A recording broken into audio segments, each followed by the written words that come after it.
Nanny narrow. Let's see. Close that. Close that. Stream is up and running. Close that. Let's make sure I'm actually streaming to the right place. Okay. Good deal. It's been days, which would have been really funny, but that's fine. All right. What is up, ladies and gentlemen?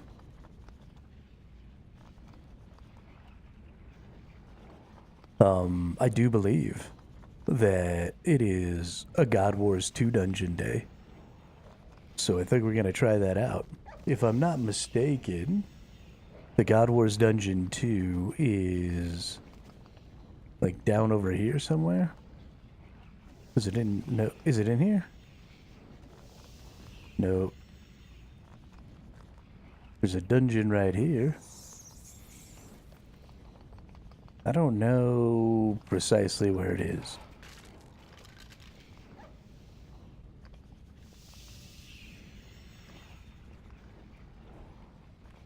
We're gonna have to figure it out though.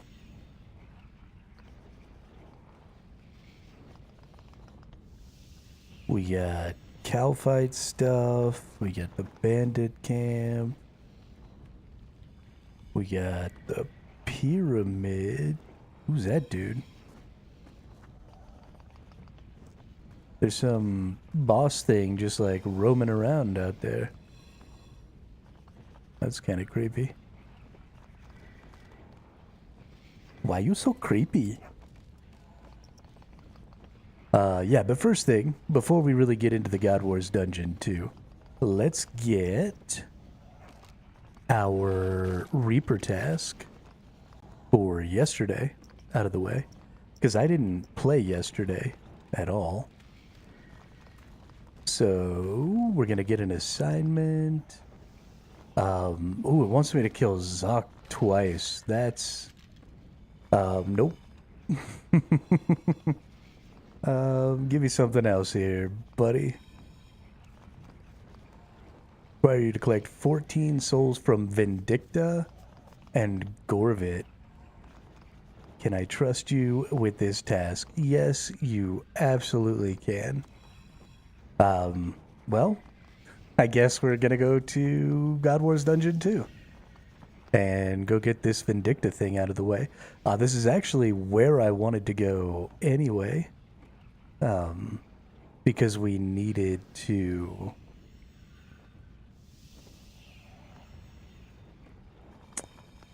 Words are hard. We needed to be able to go ahead and get our Dragon Lance, or Dragon Rider Lance, or whatever it is. Yo, this weapon is so baller. I kind of want it. Look at that. It's all fiery and shit. A water fiend. Oh, show me that water fiend again. Where'd it go? No. Okay. Anyway. Let's figure out where the hell this God Wars Dungeon 2 is. God Wars Dungeon 2 RS3. That was a whole lot of acronyms. The Heart of Gillinor.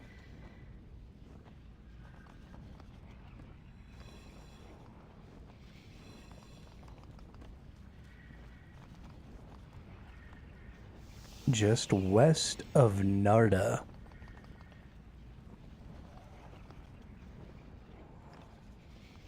Where is Narda?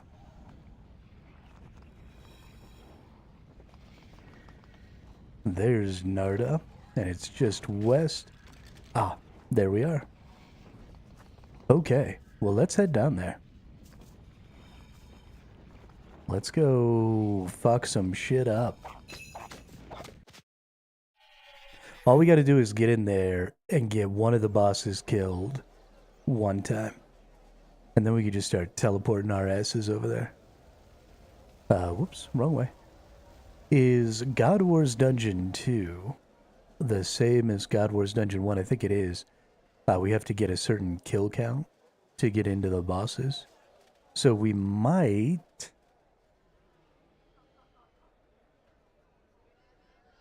end up needing some of our pieces of our different gear.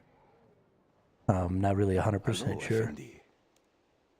Not really 100% sure. Before going into the desert. I don't care about you. Shut your fucking face.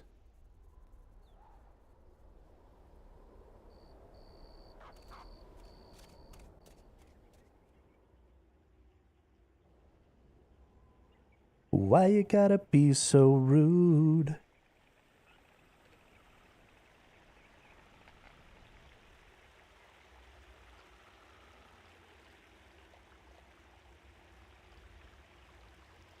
I'm going back to Cali.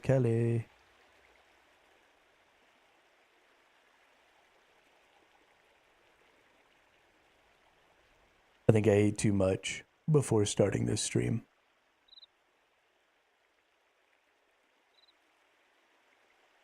I feel all bloated.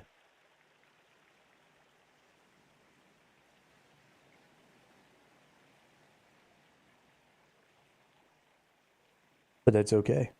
We're gonna mess these fools up.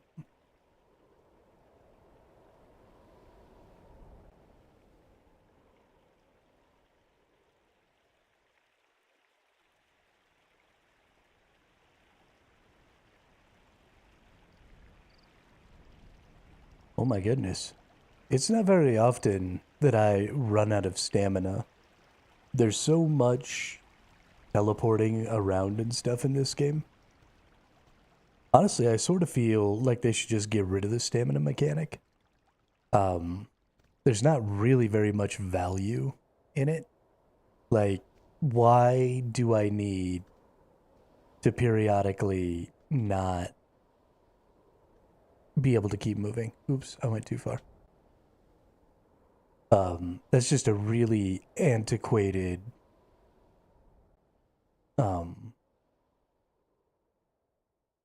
system and implementation. There just isn't really any point in it anymore. Is that Vindicta right there? Yeah, the twins and Vindicta and the dragon there. Okay.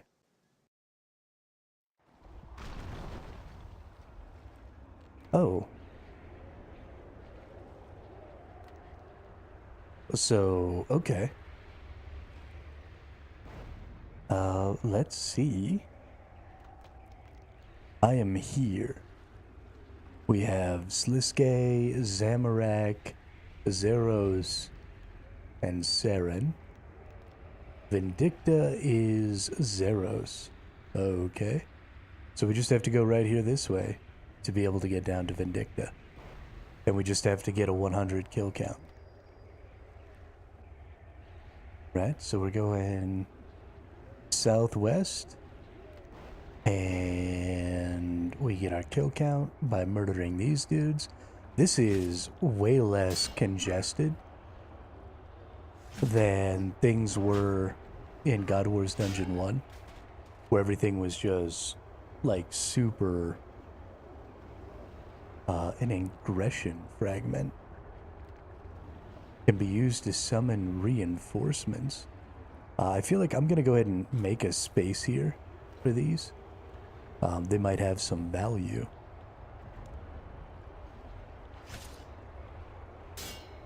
Need a higher Slayer level. Okay. Well, we need to get out of range of this enemy then, so that it drops its aggro. Ooh, what's up here? Is this where, like, there's a mixture?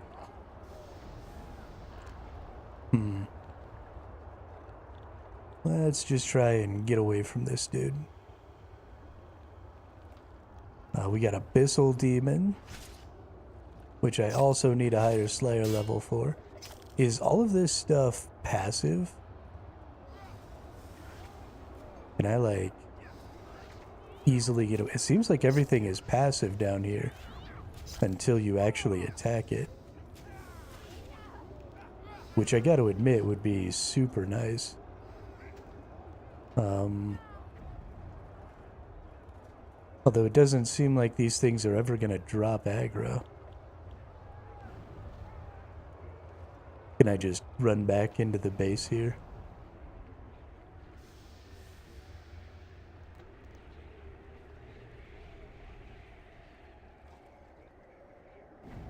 Doesn't look like it. I guess I could just leave. That's fine.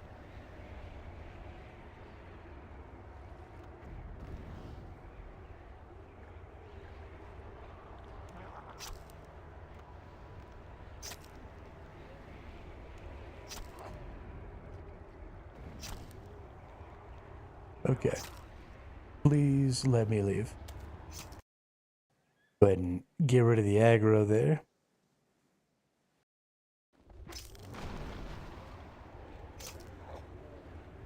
So we can't kill abyssal demons. Oh, now this thing is trying to kill us. I wonder how long I need to be gone for.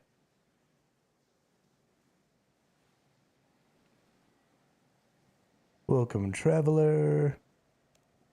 Why is that? I'm the curator, a collector of all manner of things. I particularly like to archive stones. There are many parts of this rich world's history that have yet to be documented. So why are you here? A war between 4 factions rages deep within the earth beneath our feet. The entrance here leads deep into the core of the planet.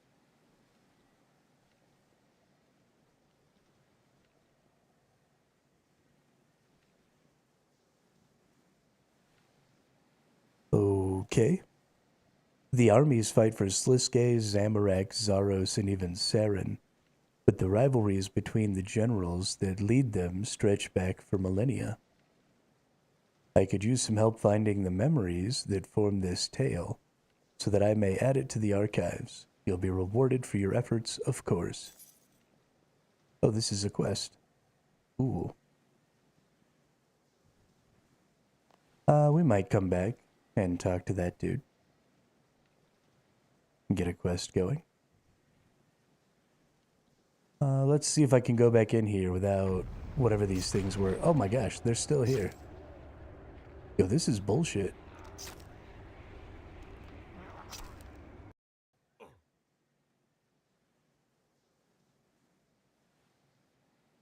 Why are those things obsessed with beating my ass?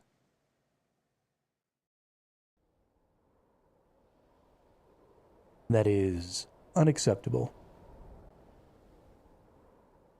Let's see if we can find like a bank over here real quick. Maybe I can heal up. I can. And then we'll go back over there. Maybe walking away a little ways will be enough. Somewhere you can always heal, though, is you just come find yourself a bank and stand in front of it.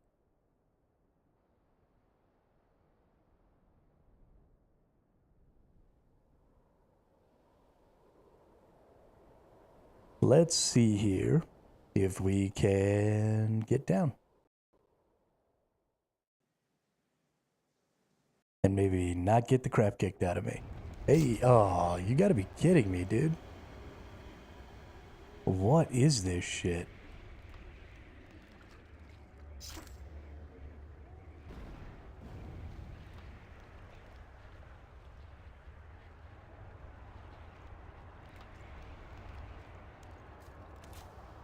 Oh, they're not all passive. That dude just started kicking my ass.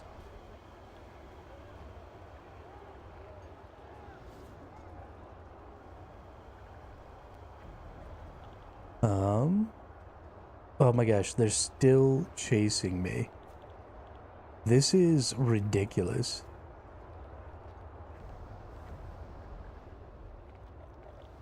Okay, well, fuck this.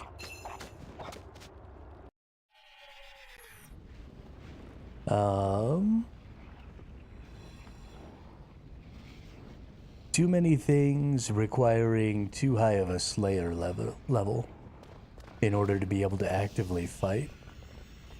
So I think something we're going to have to do is we're just going to have to bump up the Slayer level. So I believe the Fairy is the Slayer that I need to be going to, if I'm not mistaken. So we might just have to go mass murder some Slayer targets. I don't know if I want to go do the Fairy one, though. She gives kind of some weird ones, and sometimes I gotta travel around quite a bit. This one over here at Canifis is super easy to deal with.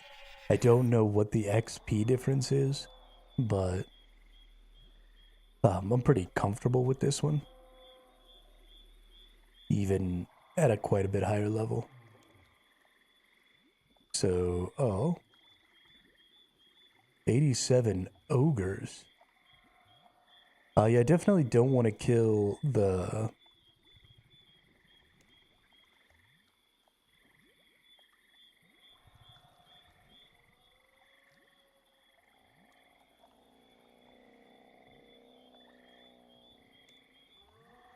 Got any tips for me? Ogres I killed, don't care about spells. Yanil, okay. Yanil is down here. Real easy to go kill a bunch of ogres.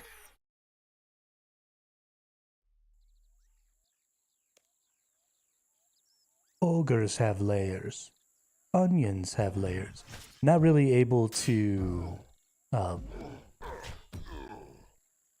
AFK this because most of these ogres over here are not aggressive. You have to attack them before they fight you. So they also don't really have a lot of drops. So this is going to be a pretty kind of worthless set of kills, except for the Slayer XP, which will be fine. Wow, only getting 300 XP here.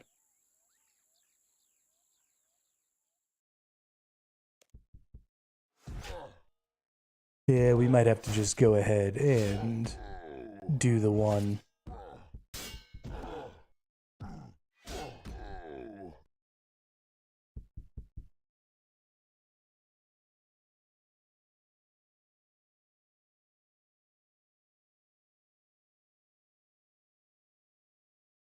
Oh, those aren't ogres dropping bones. Those are bones that are laying on the ground. I get it now. I was like, why are these ogres dropping bones? And they're not going into my storage. This is bullshit, ref. But we're good. We got it. I don't think I need any healing. So we're actually going to go ahead and take Rejuvenate off and put it down over there. I like to put some of my abilities that I like to swap in sometimes, like down over here, so that they're just available during combat, stuff like that. I can just kind of swap into them. It's pretty nice.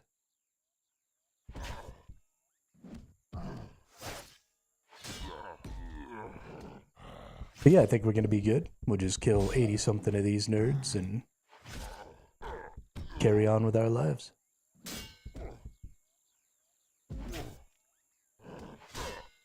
Might actually go ahead and put Overpower in there. You never know. We might get enough adrenaline.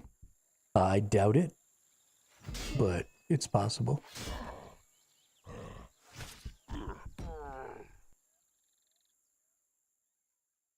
And we'll just beat the snot out of these dudes.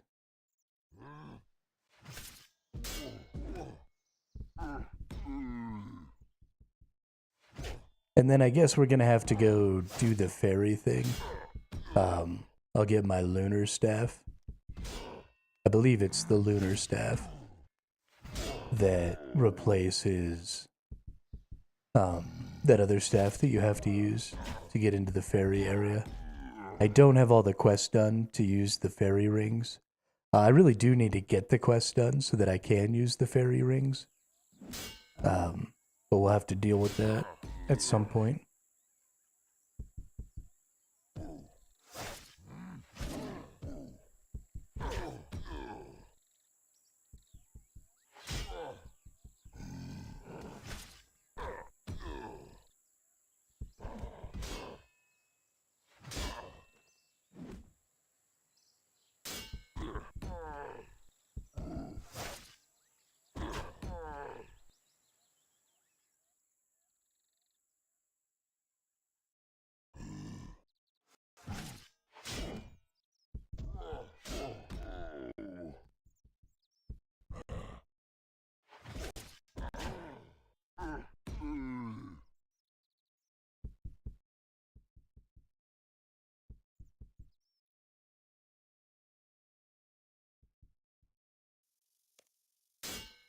A dragon impling. Aww. Makes me sad that I can't catch that dude. Makes me hella sad. Some interesting news did come out about the future of RuneScape 3. It does look like we are going to be getting a rework to Dungeoneering. They put out a big old blog post about it today.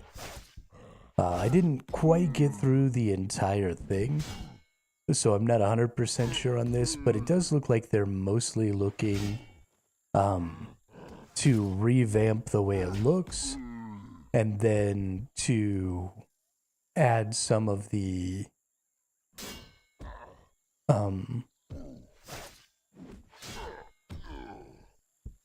skills that have come out since Dungeoneering to the Dungeoneering rework, so that you can level all the skills down there.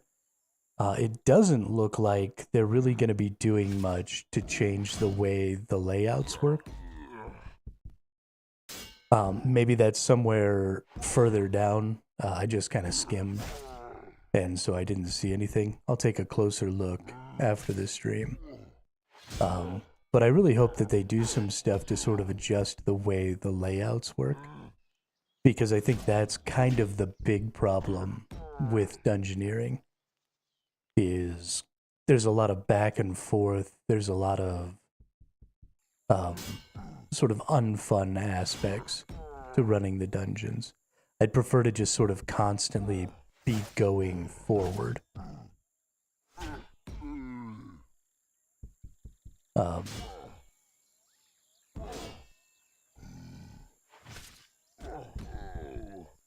But we'll see. We'll see what the decisions are there. If things go really well with the Dungeoneering rework, we may go ahead and do our Demonheim locked character at some point in the near future. At least get him started and, play a couple of days on him. And then we can always go back to him, right? We don't have to keep playing him. But maybe getting a little something started and leveling up some skills and stuff could be fun. I guess if we start a character, we'll want to get it membership. So we need to play like at least a month on it. So that might not be the best. I don't know. We'll fudgin' see.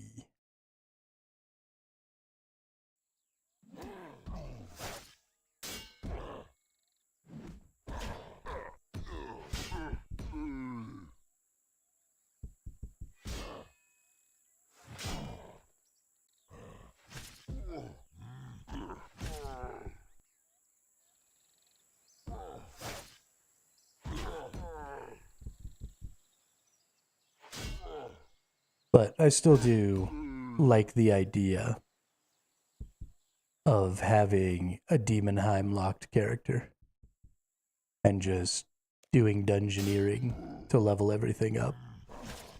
I think you would level fairly quickly. I do think that the leveling up stuff over there works pretty well. And so I think you could actually maybe get a character pretty well developed pretty quickly by doing that. And so if the mode is even just a little bit fun, it might be worth it.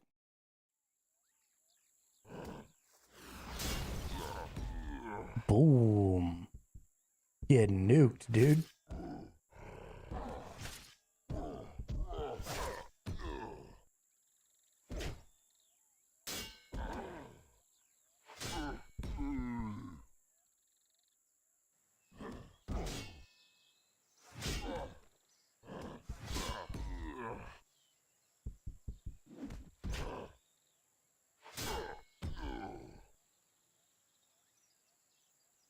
That was weird. It wasn't overpowering anything. Don't make no damn sense. There we go. One-shotted that guy. Booyah. Get wrecked, nerd.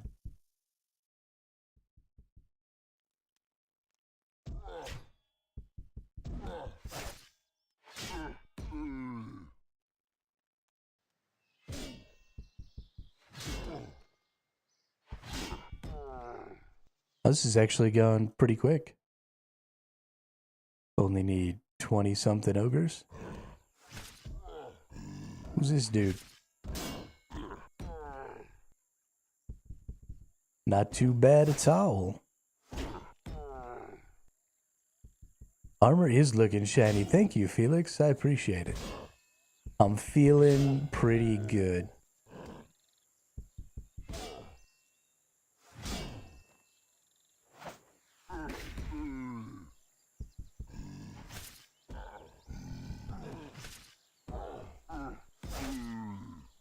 Pretty excited about my cape.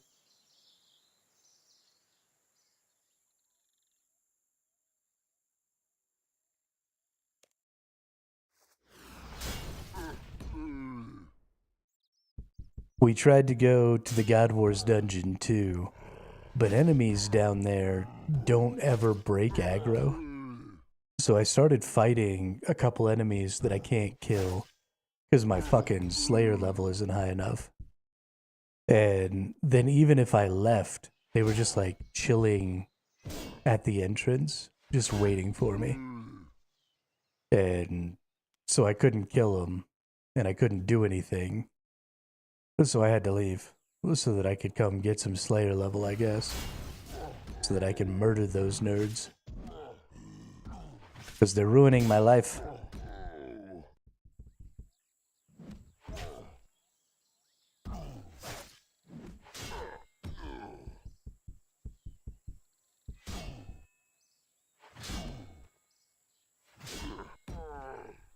But we'll get it.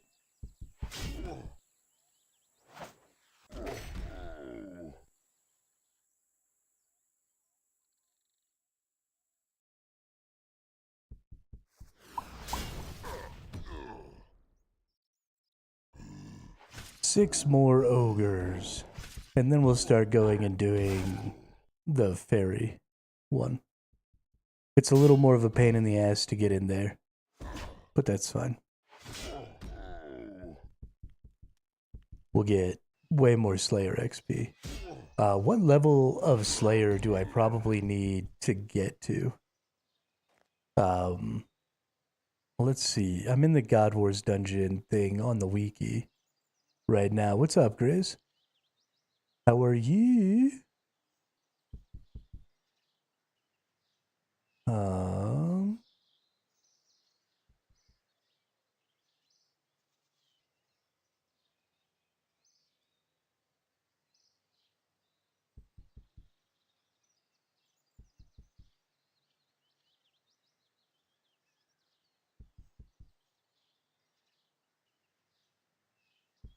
Okay, so we've got a list of all the enemies here.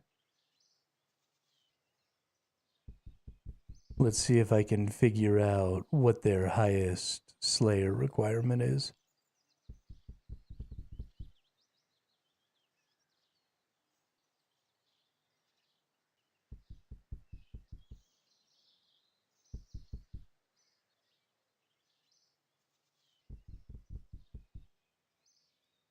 Okay, I'm not going to go through every single one of those enemies. Never mind. I've got the same issue. I'm having trouble. The enemies in there have certain Slayer level requirements that I don't meet. And the enemies don't ever drop aggro on you. So if you accidentally attack or aggro one that you can't kill, even if you leave the dungeon, they just wait at the entrance. And if you come back in, they start beating your ass again. So it was pretty unfun.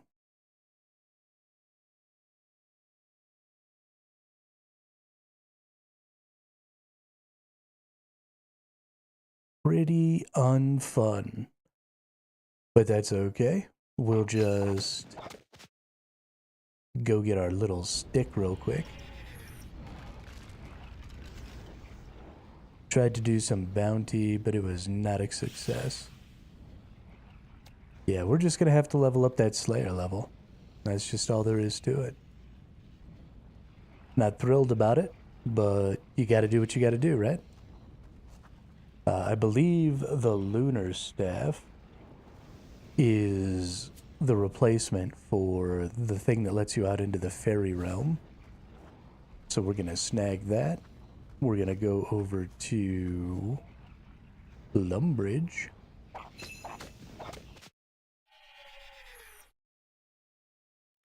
And yeah. We're going to go talk to this fairy lady.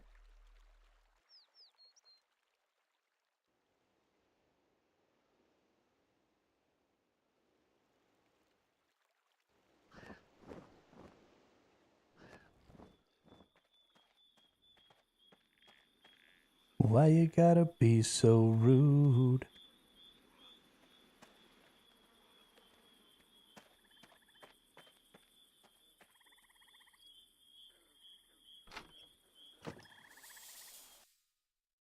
The world starts to shimmer. All right. Well, we can put our sword on.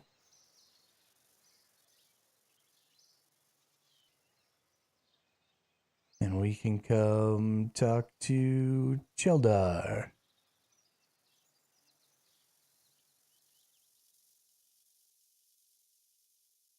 I need another assignment. 43 Beastmaster's Hounds or 106 Grotworms. Beastmaster's Hounds are kind of annoying to get to.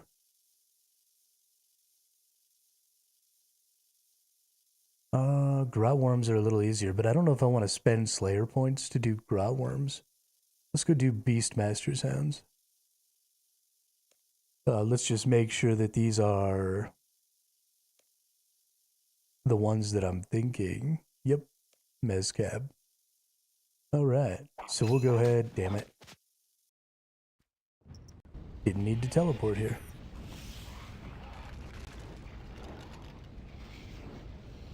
So we'll teleport down here. And then...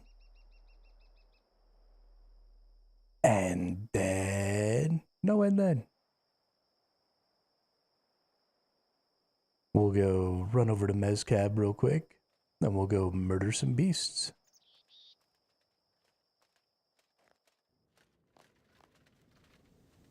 Does anybody have any idea? I kind of checked the wiki, and I wasn't really able to find anything quickly.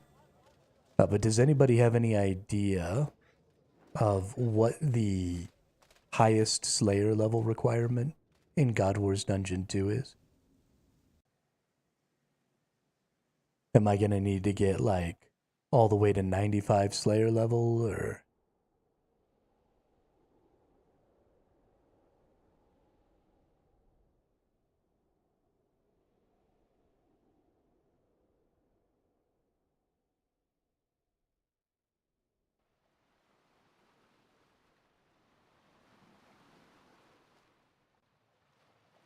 It's at least 85 for the Abyssal Demons. Okay, gross. So that's almost 20 more Slayer levels. So we might be doing this grind for like a whole week. Booty cheeks. I don't think I like that. Booty cheeks. I should have put away these fishes.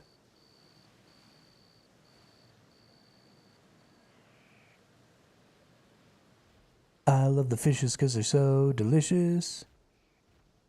Got goldfishes.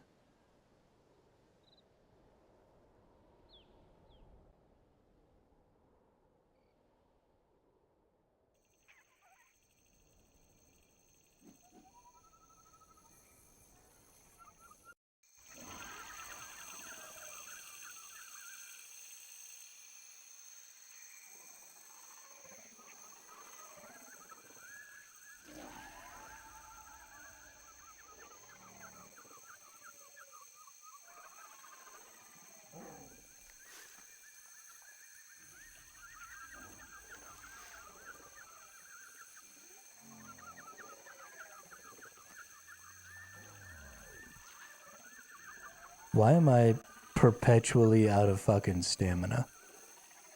Yeah, this is definitely a mechanic that needs to go away. There is no point in this stamina system when we have so many ways to teleport. Like, what are we even doing? This whole system only exists to make traveling harder. But then we've gone out of our way to make traveling extremely easy. That's just a super antiquated system. I am going to go put away all of my fishes real quick. There's a bank down here. Because there are some good drops from these doggies. So let's go ahead and open ourselves up a little room so that if we get a good drop, we can keep it. The Tuska's pieces could be good. The Tuska's Wrath book. I don't think I can actually get the Tuska's pieces anymore. Higher agility fixes that. Yeah, absolutely. But it just doesn't have any reason to exist in the first place anymore. It's just silly. Just get rid of it. It doesn't do anything.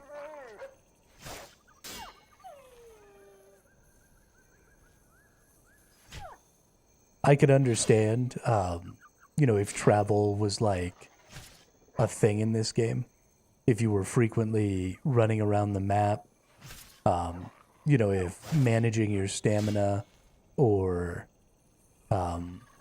selecting to do certain activities in certain orders and stuff like that, if any of those things had any gameplay impact, then I'm into it. Right, I like systems of resources like that, where you're having to manage what you're doing with those resources to get the most out of your gameplay. So I'm totally fine with stamina systems just in general, but this one specifically has no value in this game. It's not making things interesting, it's not improving gameplay quality, it's nothing. It's absolutely just in the way.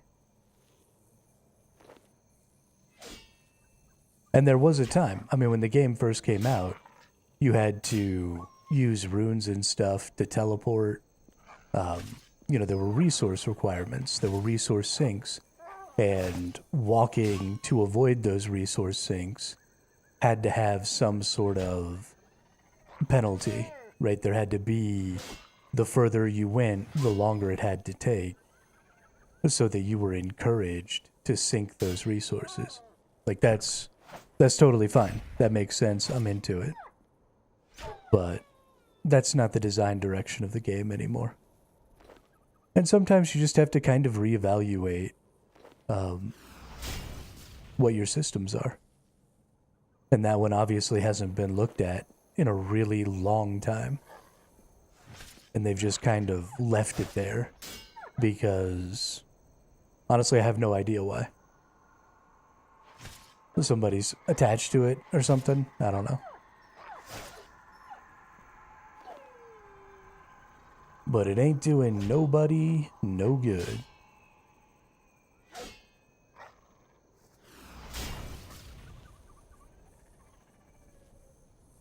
It doesn't come into play during combat at all. It doesn't anything. It's not the only thing that agility helps you with, I don't think. Maybe it is. In that case, you could also just get rid of agility. That'd make everybody happy, right?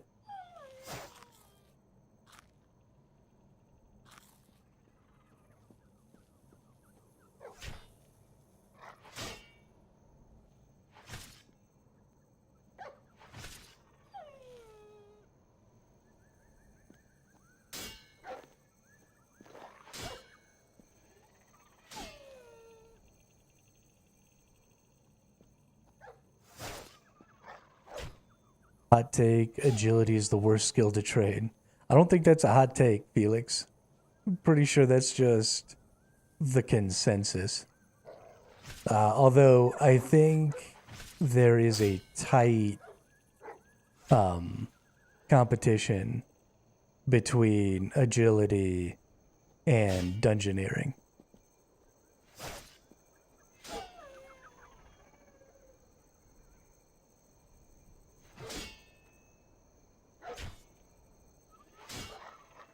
But at least it looks like we're getting a dungeoneering update at some point. Looks like they're already even working on it based on the blog post today. Which makes me pretty happy because I honestly would like to see dungeoneering. Ooh, look at that. A Tuska's Wrath book. That's my 4th one. That's almost 1,000,000 coins in the bank. Booyah. If they do that, the better reward me for my agility grind. If they do what? Completely remove agility?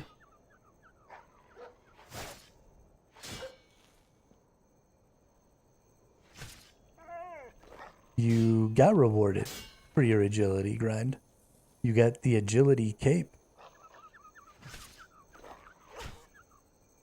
The reward would be having a cape that nobody else would be able to get anymore. So like any new characters that ever got made after that point would never be able to get agility capes.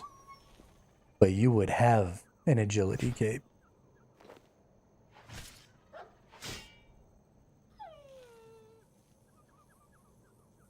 That's fucking value added right there.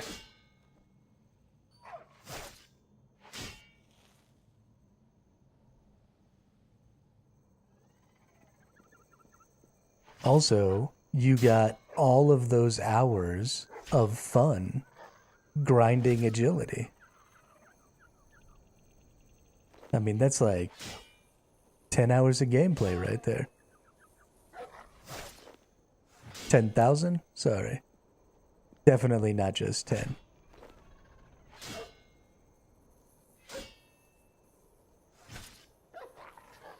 Maybe 10 hours of quality gameplay.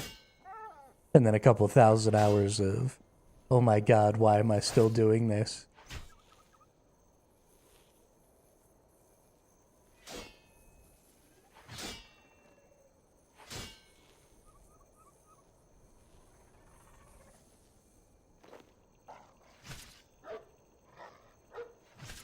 This game's silly.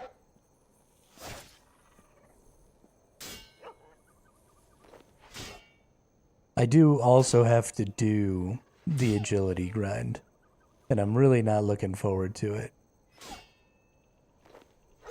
But I'm really getting to a point where I don't think I have a choice anymore.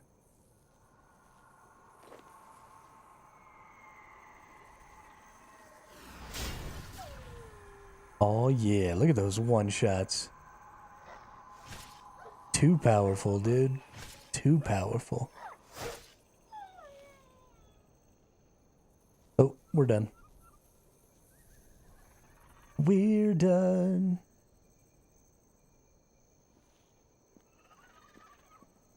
I'm not in combat, you jackass. Go back to Lumbridge.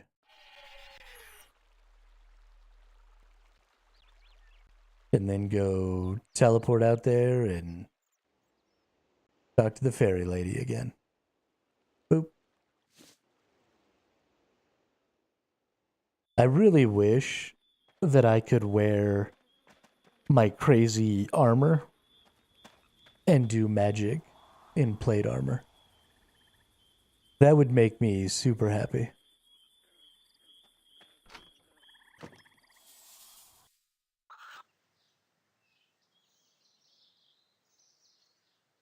I mean, I guess technically I can just wear tank mage armor in this game and it's the same thing. And then just put a cosmetic override on it. So I guess I can do that. Never mind.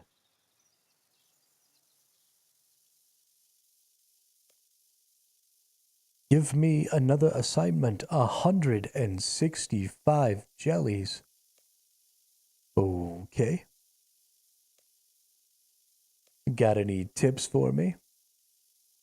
The last jelly I killed took crushing. Relica's caves are known to harbor these unnatural abominations. Alrighty, Relica's caves it is.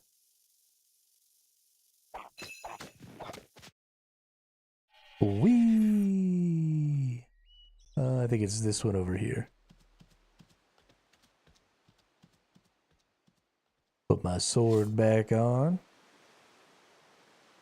Oh, that's right. These guys drop some noted stuff that I actually do want. These jelly beans.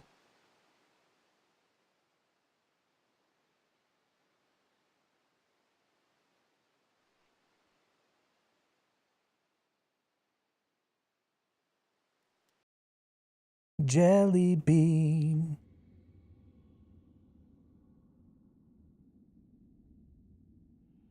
Man, it's been a long time since I came to kill cave crawlers.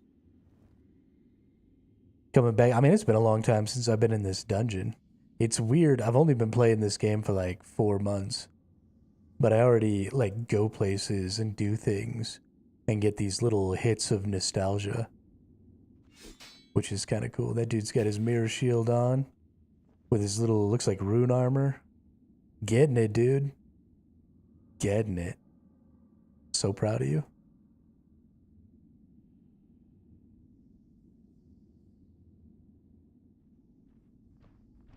I actually probably could have just come across here. Didn't have to run all the way around.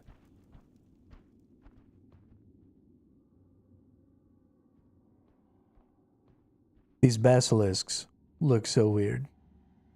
They don't look like any kind of basilisks I've ever seen.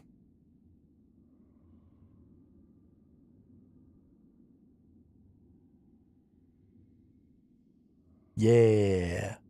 Time to kill some jellies. Oh my gosh, these jellies are only level 61. This definitely shows how low my Slayer level is. Because I am way too strong to be fighting these things. Sure, let's just take all that. All that stuff's stackable. I'm a big fan of just grabbing up stackable shit. Ain't no reason not.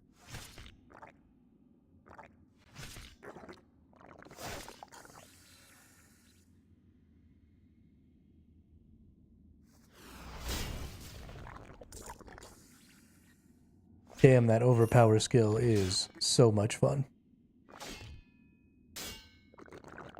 Just wallop a motherfucker. Oh, what was that? You wanted to have a life? Well, too bad. Your life has been forfeited. To the great and powerful hermit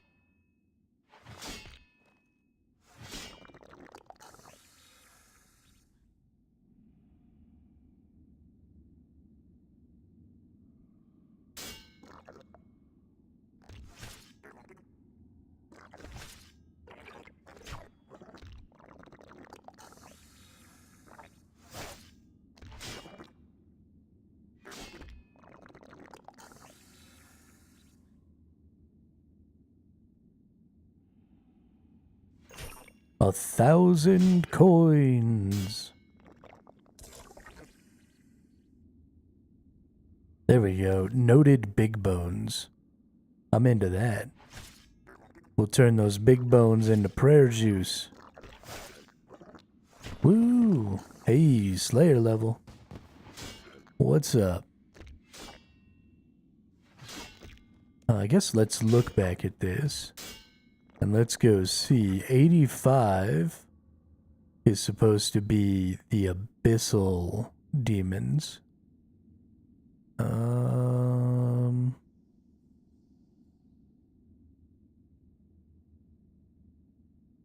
Yeah, I don't know all the name of this stuff out in God Wars Dungeon 2.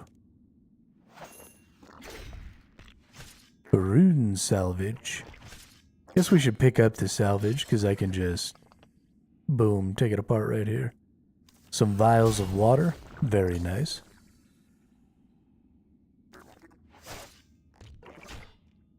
Yeah, so we're just going to be down here murdering the shit out of jellies for a little while.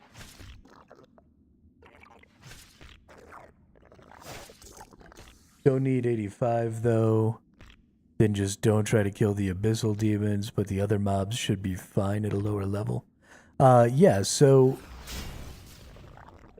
that's definitely true. There are still some other mobs that are going to be a problem. At the level that I'm at currently, it wasn't just the abyssal demons. There was another, like, brute dude down there that kicked my ass.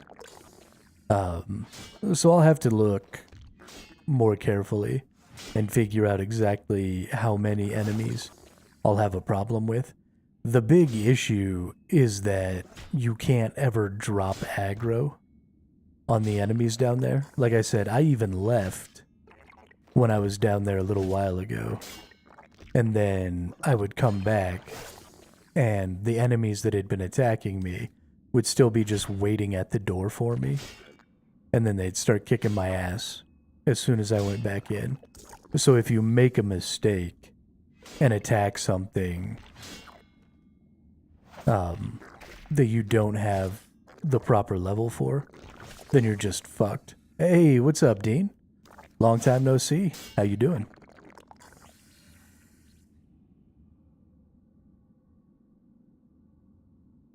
How you doing?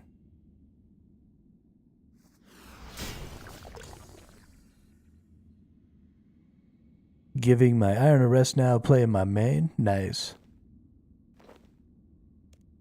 Who that is?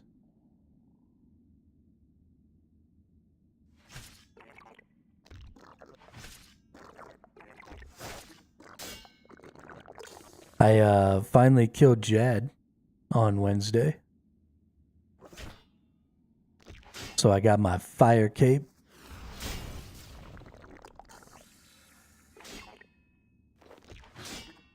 I did it all melee, because I'm a badass like that.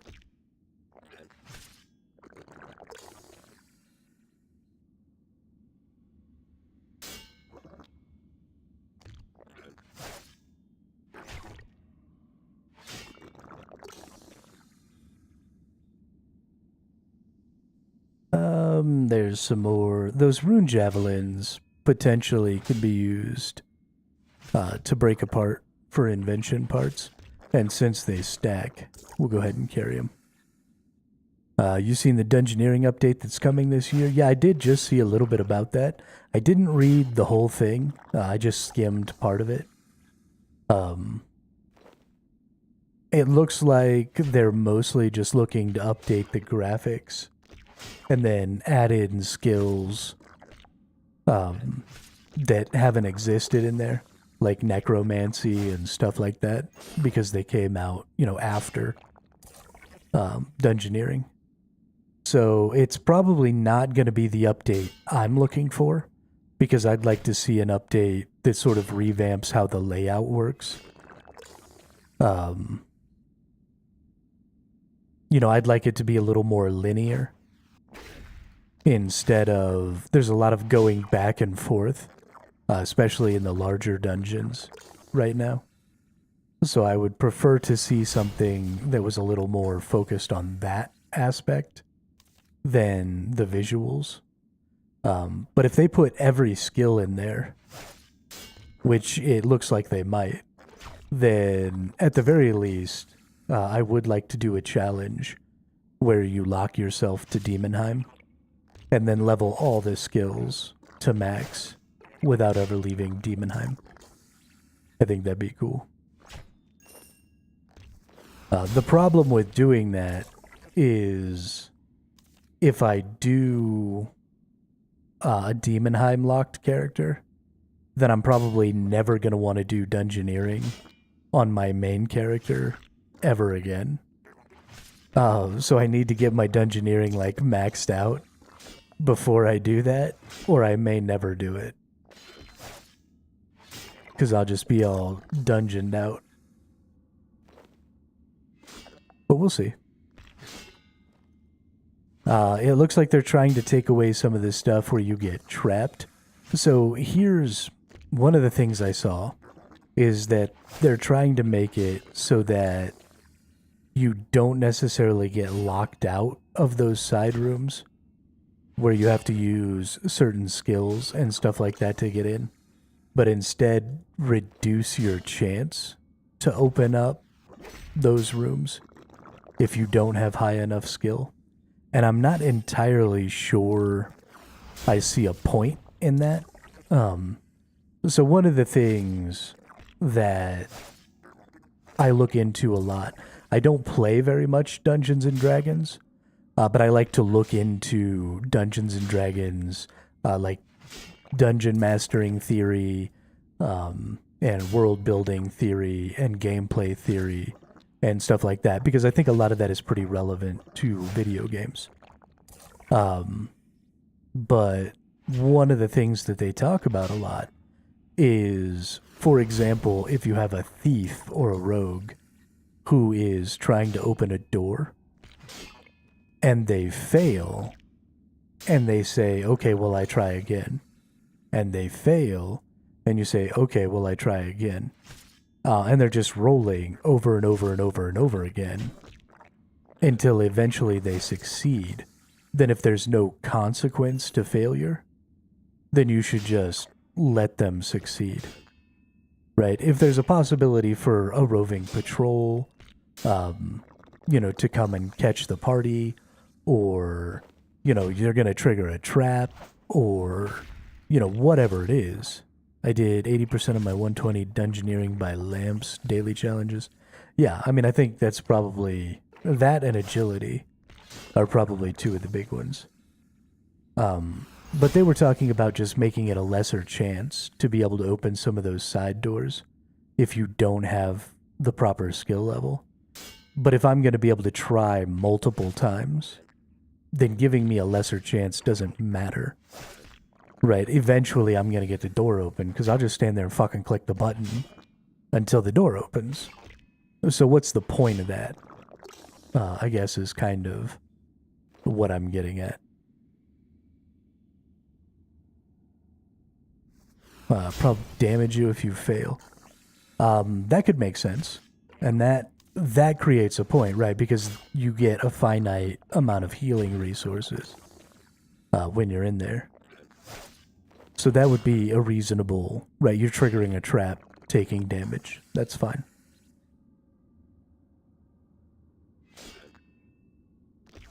It would end up being a little annoying, I think. But at least there's some sort of gameplay impact there.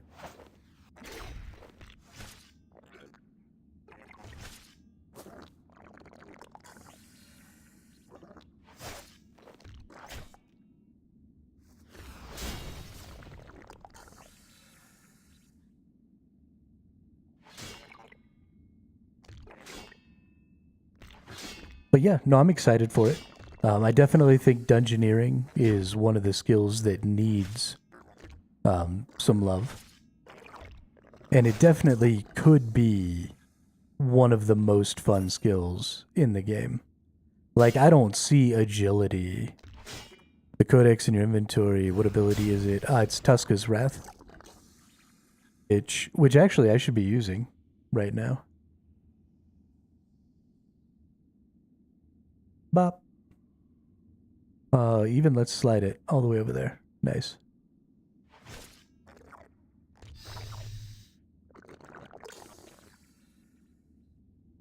Yeah.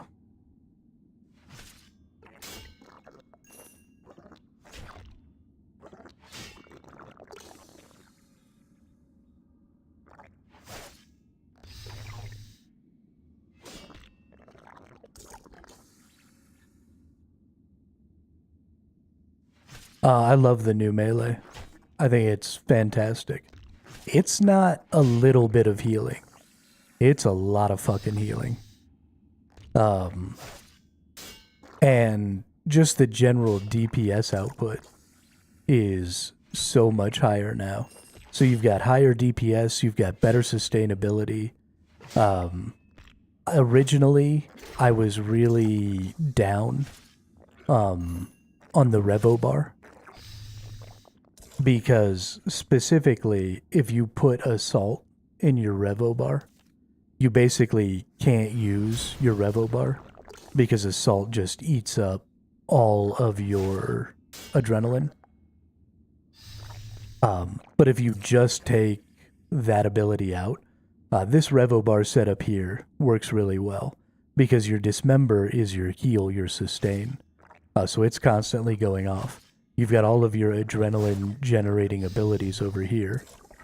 You've got your your Meteor Strike, which you will build up to because Dismember Chain doesn't eat up that much adrenaline.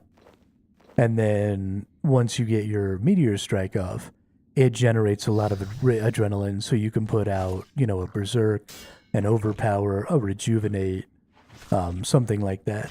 So the Revo bar actually works really well. And then, you've got 3 or 4 abilities that you might want to put down here to manual cast. So I think the DPS floor for the Revo bar has been raised pretty considerably, which I'm a huge fan of. But yeah, it all feels really good. I've really been enjoying it. I haven't played a ton with the magic and the ranged. I've been pretty melee focused, but I wish they give ranged a bit of heal. Honestly, I think what they're probably trying to do, and I think this is probably a good idea, is they're trying to make range more of a kiting, moving, binding kind of a thing. Because I feel like the binds and stuff with range are a little more front and center. So I think it's a little more about, shoot him a couple of times, hit him with the bind, move. Shoot him a couple of times, hit him with the bind, move. And I think they're trying to create those sort of distinctive play styles. Also, ranged got a massive buff to its AoE potential because of bombardment not having a cooldown, which is awesome.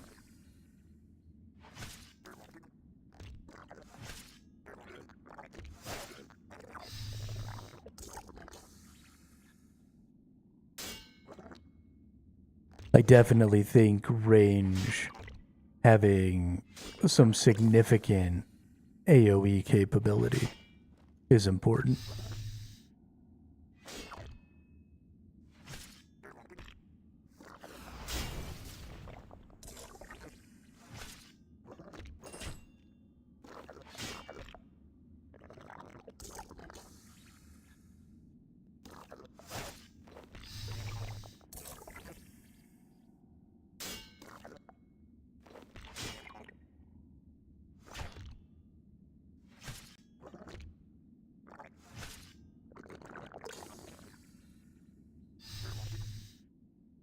It does seem like folks who do play a lot of range, though, generally felt like the changes were a little lackluster in the range department.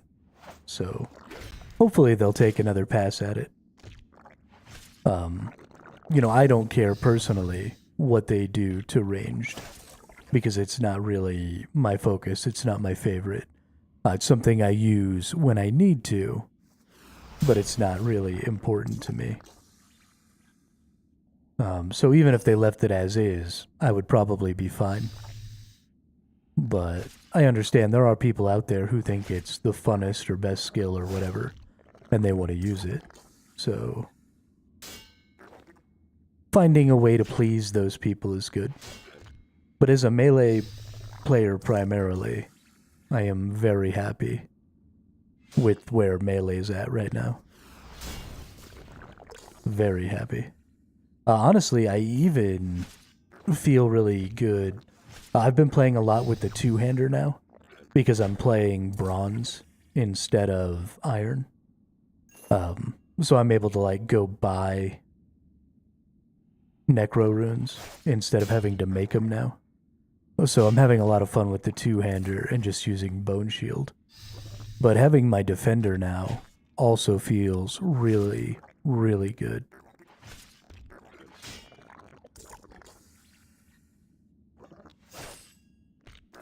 And even a shield felt pretty awesome. Because you get, a lot of damage mitigation and stuff when you wear the shield. It felt pretty powerful. Plus you get, your healing from your dismember chain. And it makes you feel pretty immortal, honestly.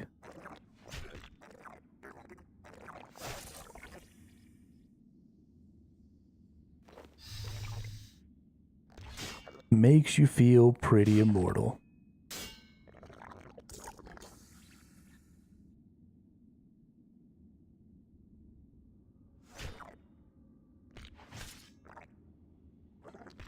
Use a little more arrows now, some more arrows going out of the game. I think that's a good thing. I think that's a good thing. If you're gonna have ammunition,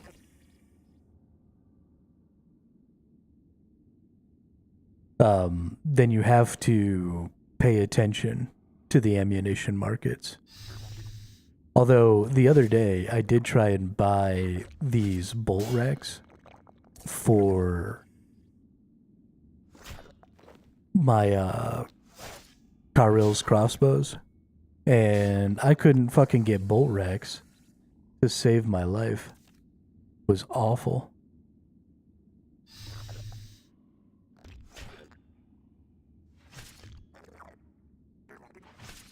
So maybe, actually, if you're thinking about trying to make a little currency, you have to have a certain... Just bought them at the GE at 200 gold each. Oh, no way. I ended up having to buy them at like 500 gold each when I bought mine.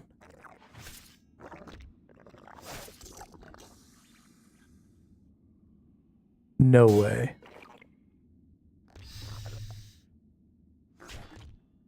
Yeah, like 2 or 3 days ago, I had to buy them at like 500 gold. And so that's not even close to what it says, right? It says 135 or whatever. And that's what I tried to buy them at.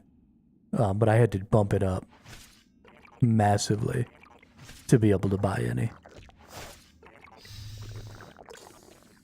And so the price of them, because you can buy them in Port Phasmatis for 420. And so I thought maybe I'd have to go up to that to get them. But I even had to buy them for more than what you would get them at Port Phasmatis.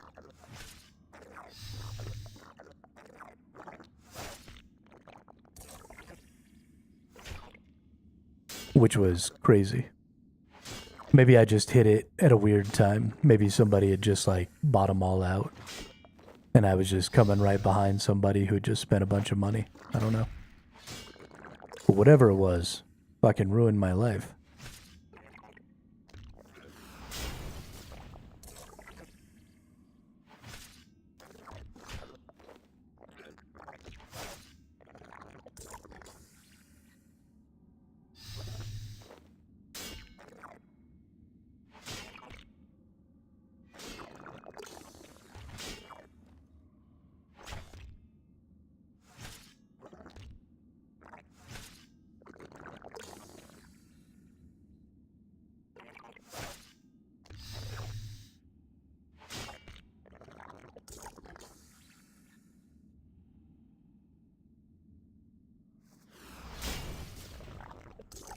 Dude, I love that whenever that overpower goes off, I just nuke the shit out of a jelly, and it's just dead.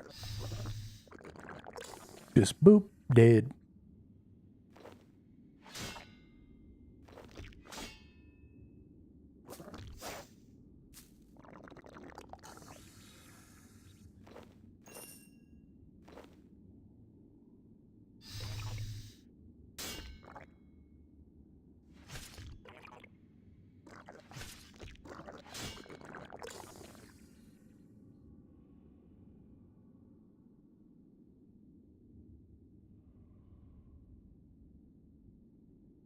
Maybe he'll fall out of the roller coaster, break every bone in his body.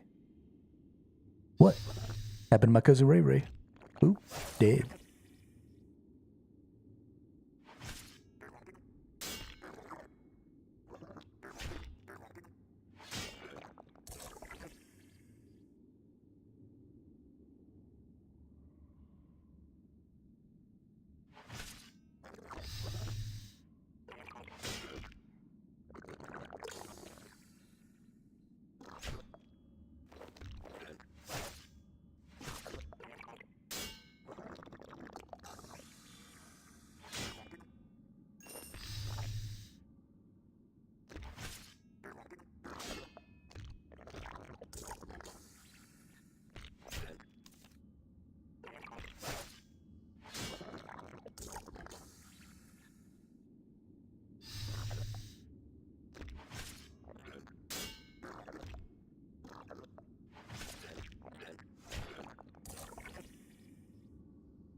Man, I'm looking at how much XP we're making as we kill these. And it is not a lot.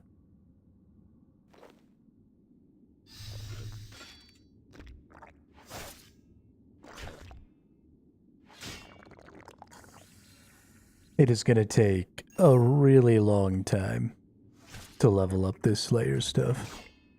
I might need to go look some things up here. RS3 Slayer leveling. We might need to see if maybe there's a better place I can be getting. I think I'm getting my stuff from the right person right now. Oh, okay, it's talking about combat level, not necessarily Slayer level.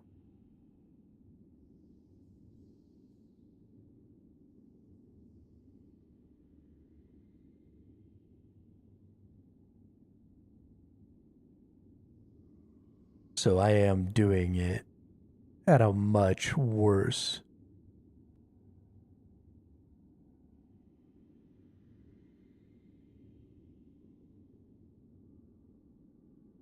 So if I have at least 150 Slayer, then I should be in Shiloh Village, is what it says. And then if I have 110 and at least 75 Slayer, then I should be in Kuradel, or the Ancient Cavern. Okay.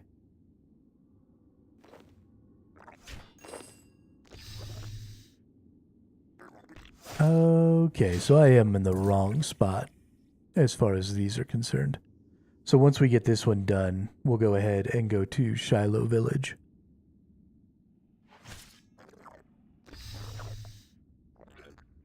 And go do our Slayer tasks over there.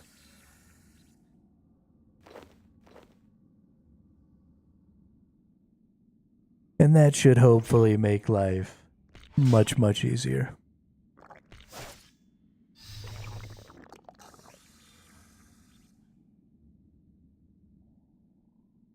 Maybe we can speed this process up a little bit.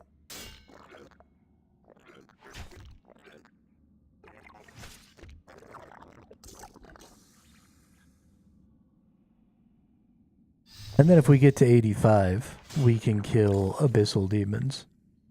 which is a good farm anyway, right? So that'll be nice.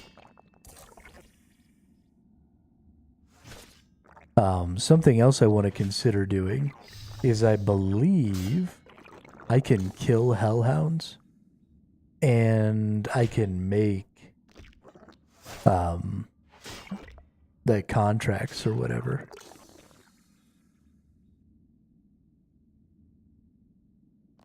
So I might look into a little bit of that. Let's see, how does this work exactly? You need a binding contract to make the pouch. So do you get the binding contract from killing the hellhound? Or do I like have to make the pouch and then kill the hellhound? I wonder what the deal is there. Have to look into that a little bit. Because I definitely want some hellhounds for myself, but also they're fairly valuable.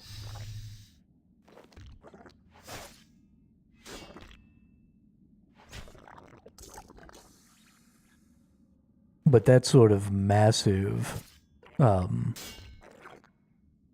defense capability is huge because they take a percentage of your damage and then their little ability heals them. So that's just free healing and free DPS mitigation, which is pretty huge. Pretty freaking huge.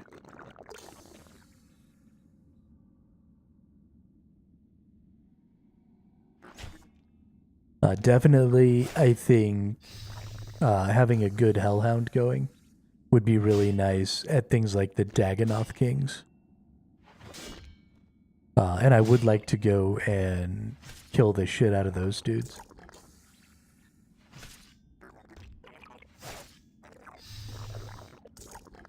Probably I need to go ahead and do the quest line that gives me that axe that allows me to kill all the Dagonoth Kings with melee, even if it's only sometimes.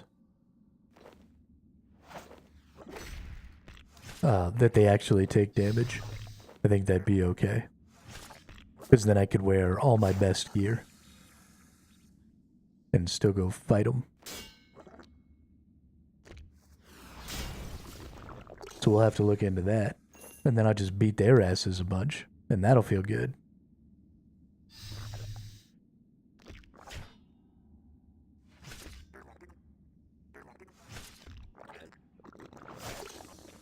Axe to kill the dead kings. Yeah, I was looking at it in...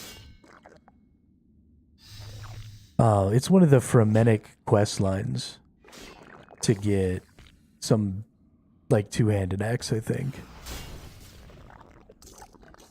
Forget what it's called. But it's specifically, like, really, really effective against the Dag Kings.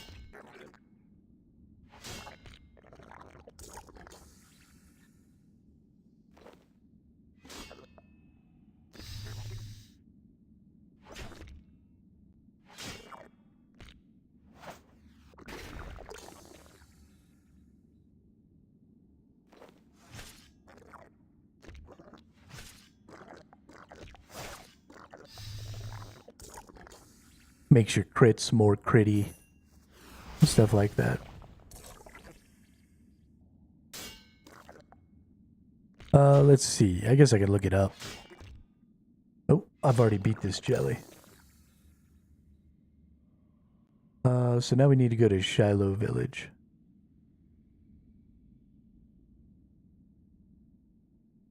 Which means going to Karumja. Let's see. Dagonoth Kings.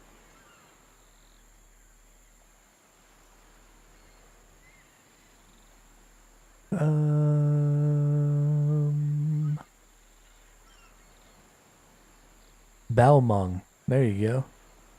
That's what it's called.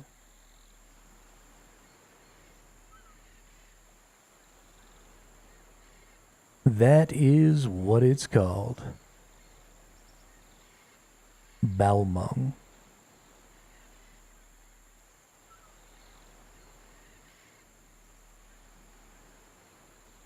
But it's good against all of them.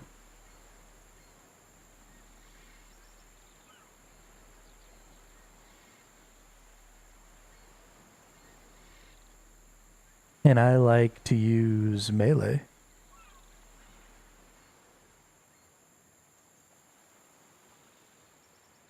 So I kind of want to do that. I feel like that'd be dope. But there's like a whole series of quest lines that I have to do. I guess we could um speed up our Slayer XP that way though. If we just went and got, is that dude trying to attack me? If we just went and got the Slayer task for the Dagonoths and then went and killed Dagonoth Kings. Tier 60 weapon, so with the bonuses it gives, what level you think it worked. Like, if you get what I mean. Oh, I didn't realize it was a level 60 weapon. When I was looking at the money-making guide at the Dagonoths, it recommended using Balmung. So, I assume that it's fairly good. I don't know, can you kill the other Dagonoth kings with their off type? Because if that's the only way that I can melee the ranged and the magic, then it's worth it to me anyway.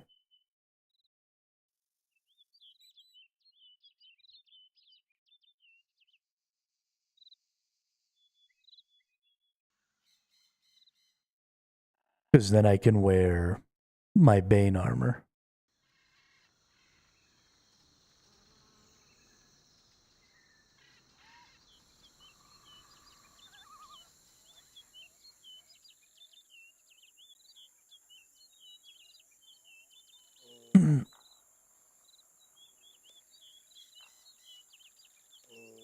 I am nimble and agile.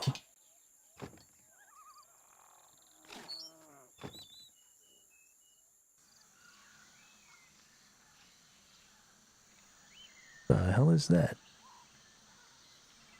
I don't know. Oh, that's probably the Slayer dude. Okay.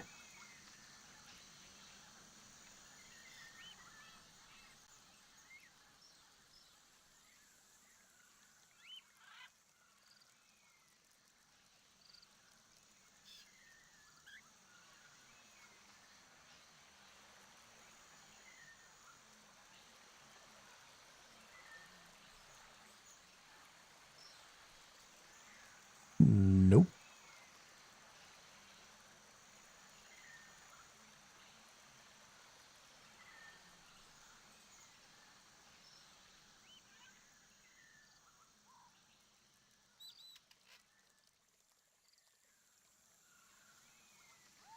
What in the holy shit?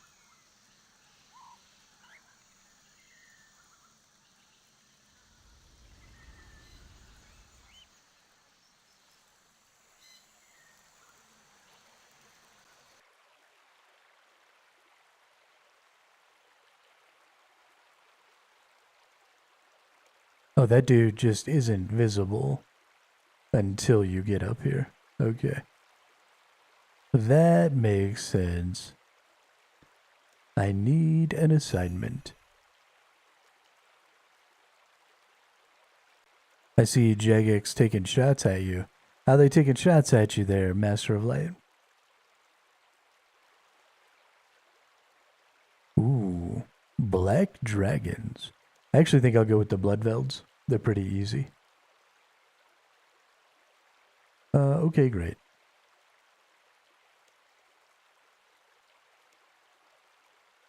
And we can just teleport right over here. I'll be right back. I gotta use the restroom real quick.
I see. So you were cheating. I get it.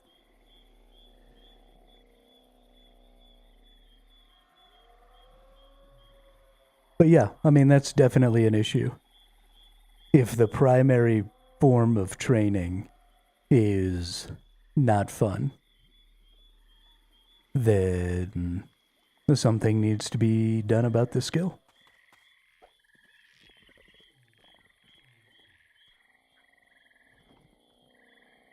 For sure. But it seems like they've got a plan and they recognize that dungeoneering isn't really fitting the gameplay goal that they have for it. So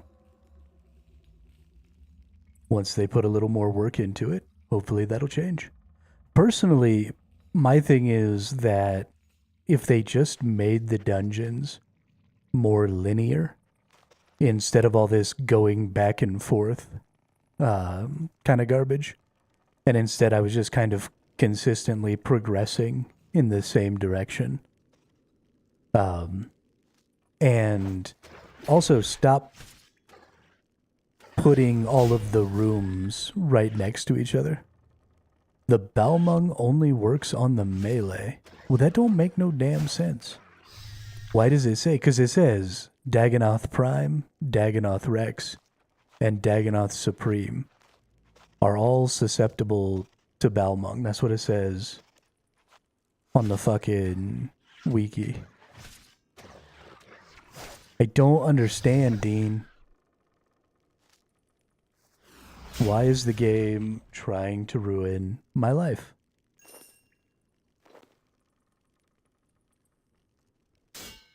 I was hitting, then nothing. Well, fuck. Because it even says that the Balmung is really good for killing the ranged one. Or I guess the one that, the Supreme. Yeah, so the one you would normally use. No, you would normally use magic on the ranged. Yeah, I don't even know. I'm annoyed.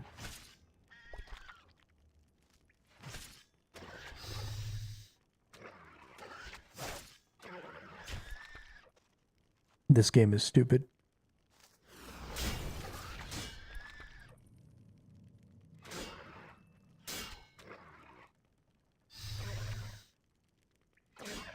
On the bright side, though, now I don't have to go out of my way to go get Balmung. And I can just keep doing this.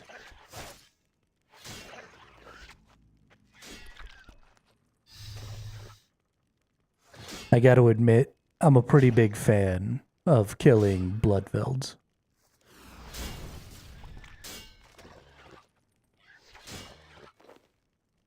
I like it a lot.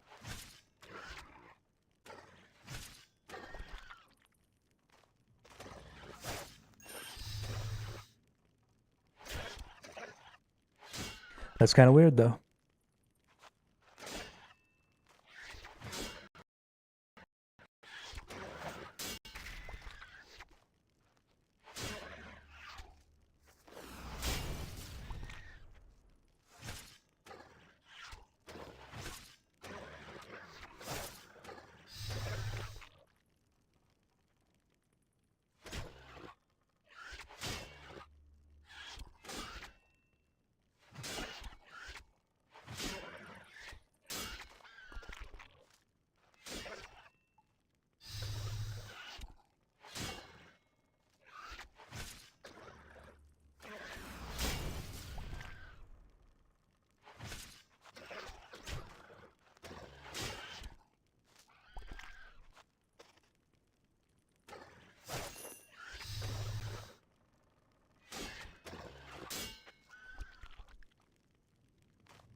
Man, coming back and killing this really low level shit makes you feel so strong.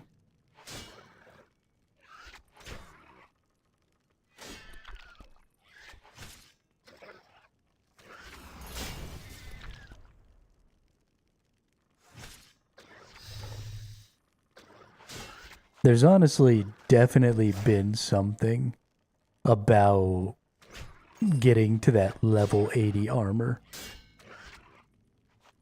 And maybe it's the fact that I got to the level 80 armor, like right when the melee update dropped. And so I kind of got two buffs all at the same time. But I feel fucking strong right now. Like, I feel like I made a huge leap since getting to Bane armor. And I'm just like annihilating shit.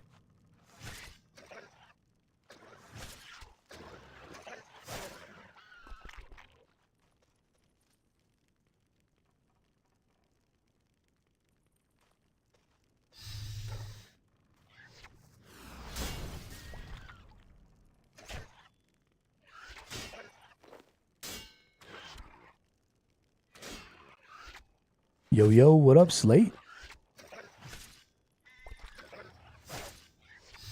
How's it going?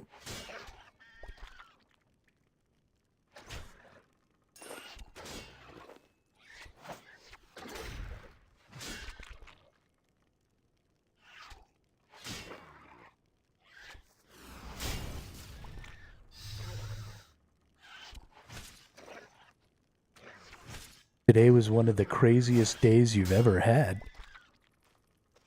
Pray tell.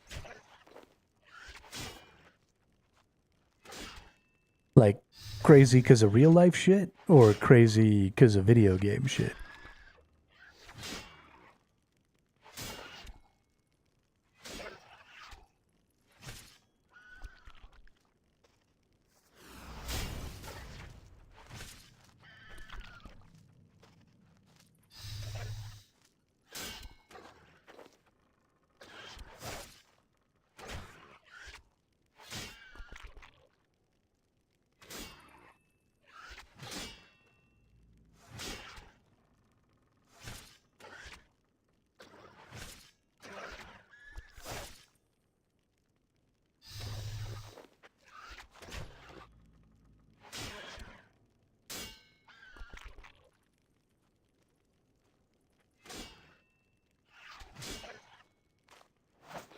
Work was crazy. Couldn't relax when I got home because the power outages. My internet crashing, so I couldn't play OSRS. Oh, that's gross.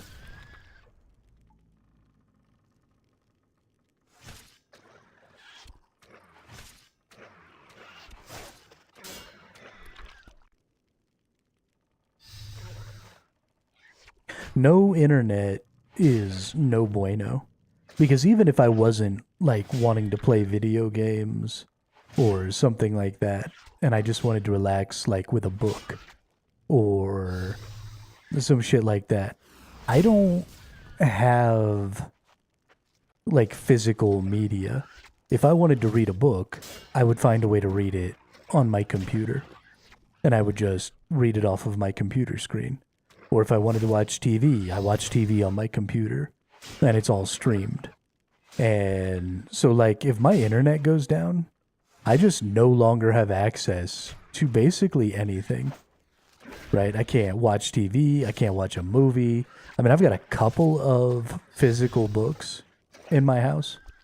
But I like to listen to audiobooks. And I do that normally on YouTube. You know, there's a lot of, like, free audiobooks on YouTube.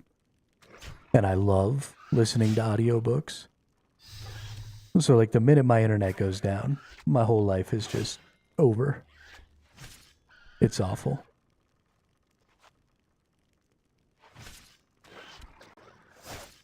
We're gonna get rid of that. We're gonna pick up these. Nope.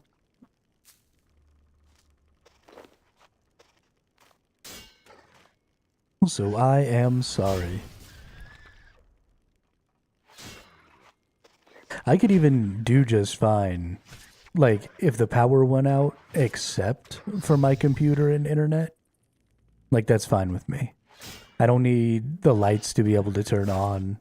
You know, my fridge will be fine for a day without turning on. If I needed to, I could put all this stuff in the refrigerator, in the freezer, and it would still stay good for an extra day or two. You know, none of those things really bother me. But losing access to the internet can kiss my ass.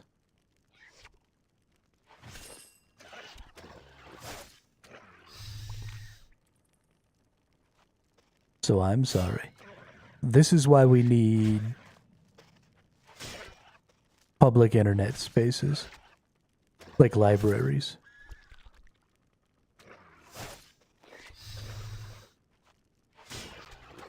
Because everybody should always have access to the internet.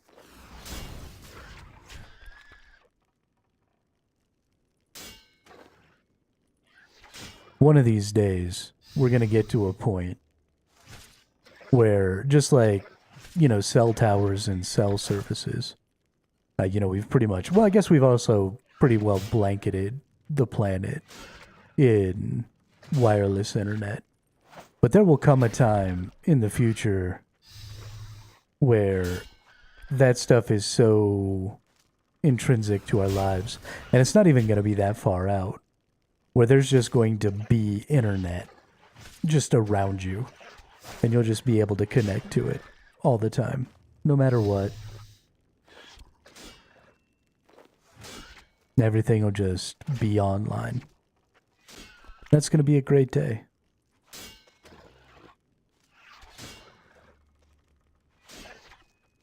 Gonna be a great day.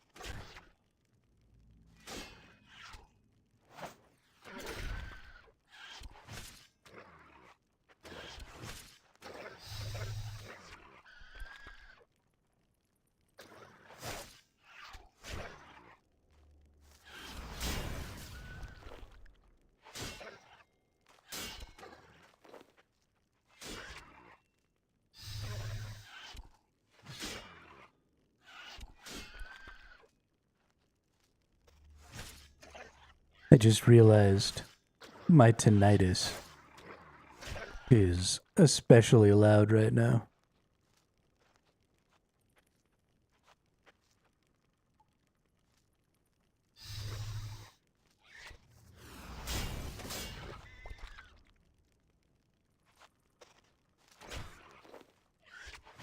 Suddenly, it's all I can hear. It's just this loud ass ringing in my ears.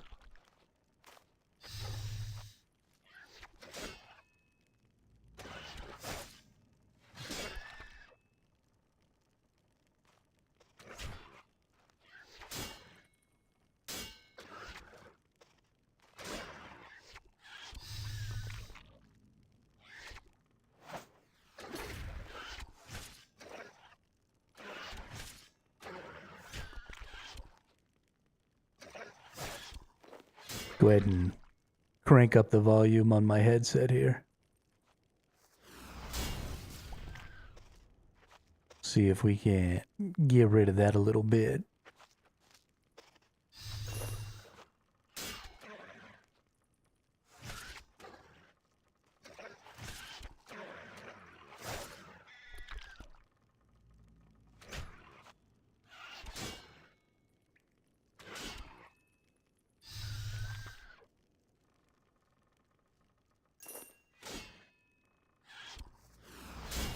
I would much rather be listening to the death sounds of my enemies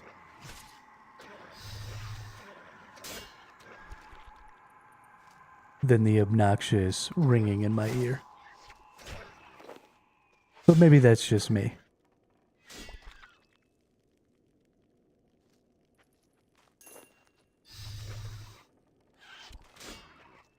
Am I going to pass a Slayer level? Oh my gosh, not even close. We've only gained like 10k Slayer XP being here. That is grotesque.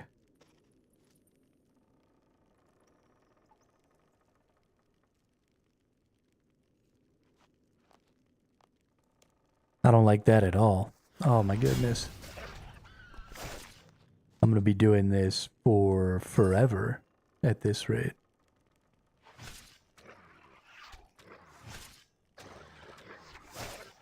We don't want that. We gotta figure out something else.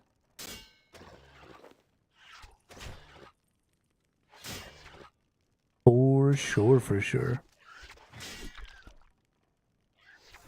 Absolutely unacceptable.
Hi ho. Hi ho. It's off to work we go.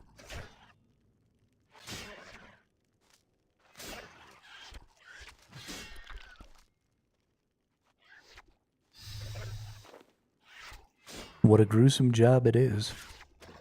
Over here murdering bloodvelds.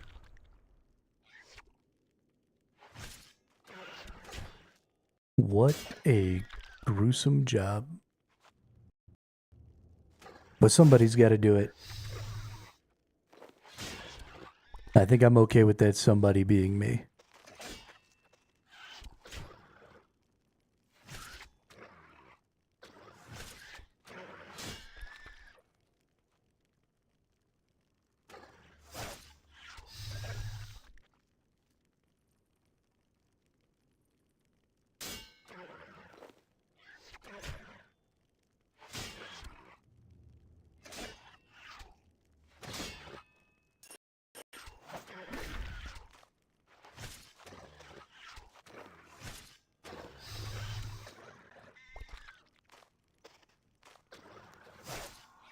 Whoppa!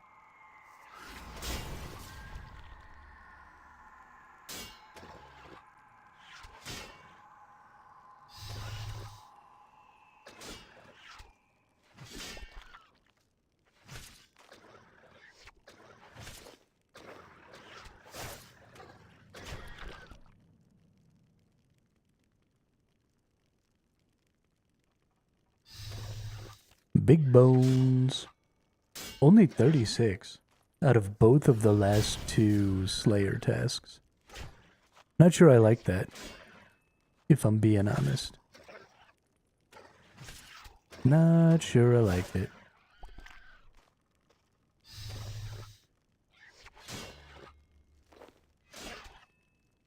I need more bones. I mean, I guess I've had a lot of bones go to my focus storage, and that's fine. I'm actually going to have to go into my focus storage and see what's up over there. It's only bones, mostly, but it might still be worth it if I go and put in the work at my Fort 4 and 3 and like level up that altar there. Because it's so close, I could pretty easily go and just give a bunch of bones.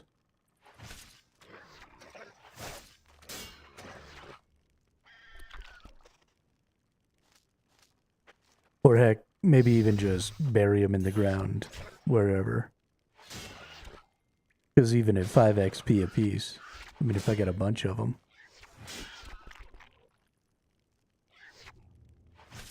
might be worth it.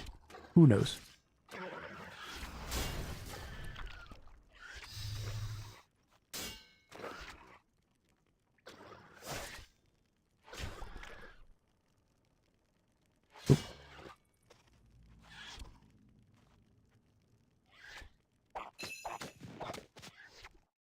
Get out of there and go back to Shiloh.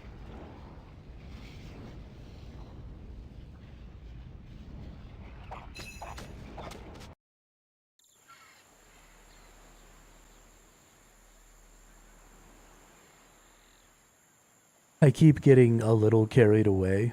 What the fuck?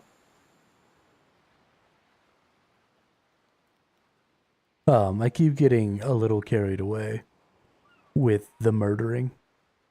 And so I'll notice when I'm like 5 or 6 away. And I'll be like, cool, I'm almost there.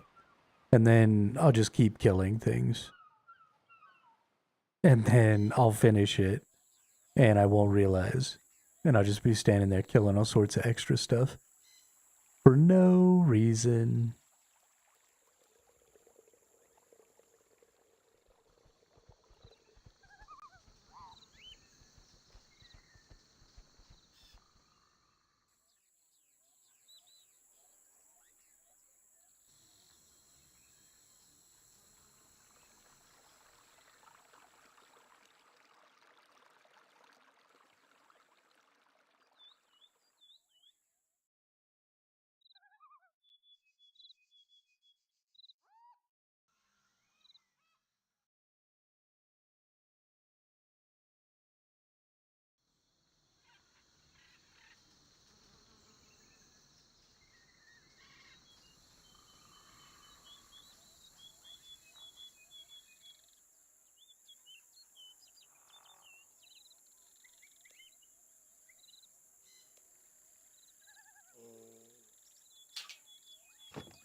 Alright, buddy boy. Give me another task. What do we got here? I need another... Ooh. 146 calphites. I actually think I like that one. Got any tips for me?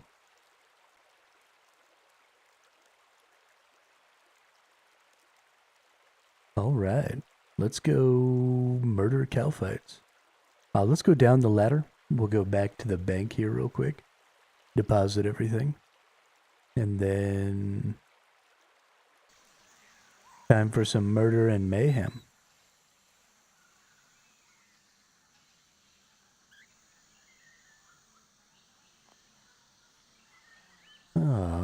Put all you away. Put all these things away. Is there any poisoning in the calphite area? I feel like there might be some poisoning. So let's just bring some anti-poisons. And then I don't know if I might actually take any damage. I don't really think I will, but it's possible. Damn it.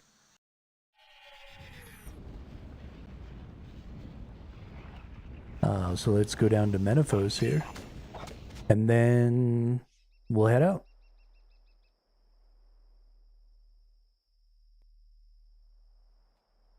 I like killing the Calphites down in the Calphite dungeons. I don't know why, but specifically that whole set of creatures is enjoyable to murder for me.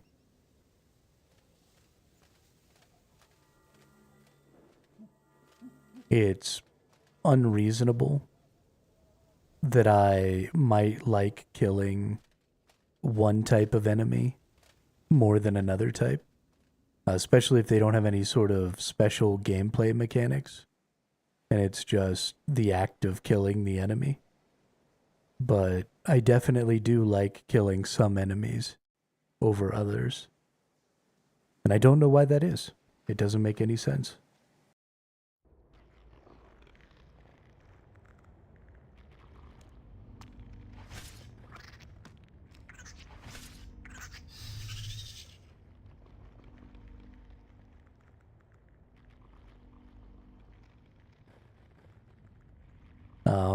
I think killing these guardians is supposed to drop something useful, right? Oh, it's the blue. Yeah. Hey, thanks, Pickled Pike. I appreciate it. I do have issues. You are not wrong about that. I have all of the issues.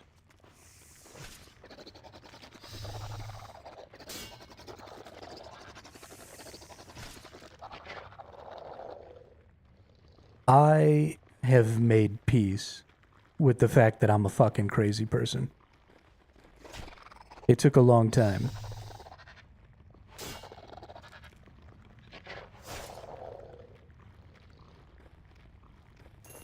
And I tried really hard for a lot of years to just be normal.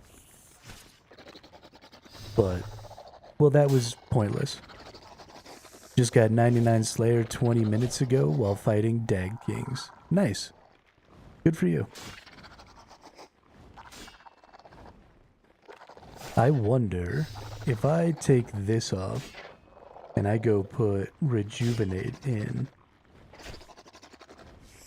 I wonder if I can just permanently... Oh, and they do poison. Nice. So we'll take an anti-poison. These things attack me, so this is very AFKable. Because they respawn super quick.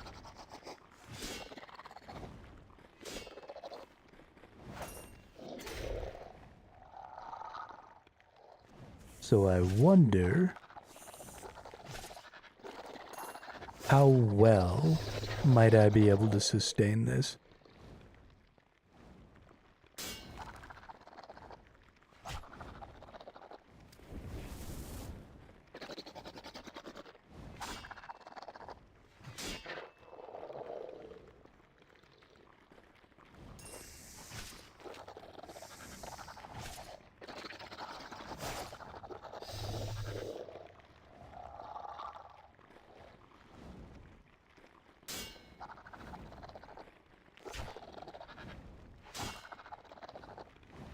Because this is a good little blue charm farm.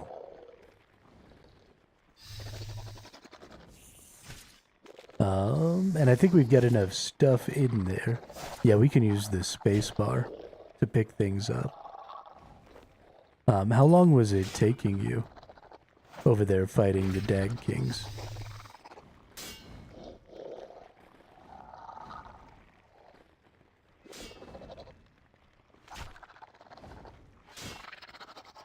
How much XP and stuff were you getting? Because I do need to go over there and fight them more.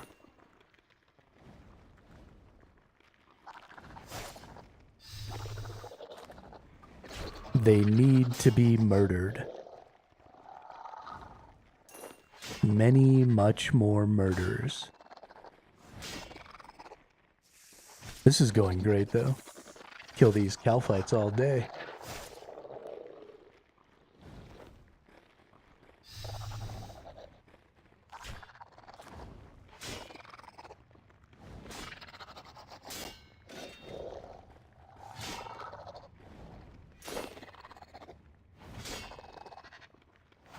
killed what?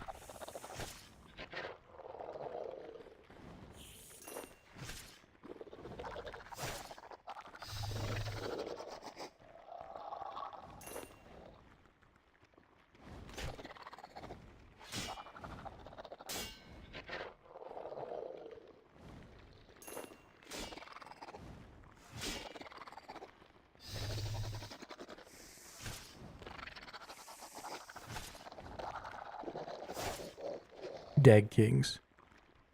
Right, but like how much Slayer XP were they worth?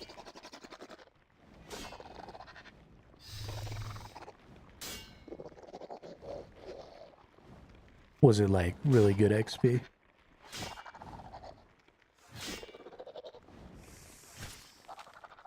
Or were you just over there killing them? And so the XP was just kind of a bonus.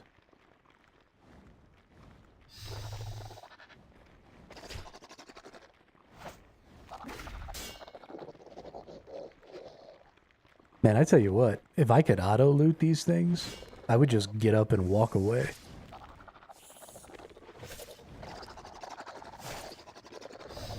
I'm walking away. Honestly, we might go ahead and throw resonance in here. Get a little heal from the resonance every now and then. And then we might go ahead and put sacrifice in here. And maybe get a kill from sacrifice every now and then. And I feel like that'll be real nice as far as like a little bit of healing goes. And that will keep me like nice and full on health. And we'll kill these motherfuckers real hard.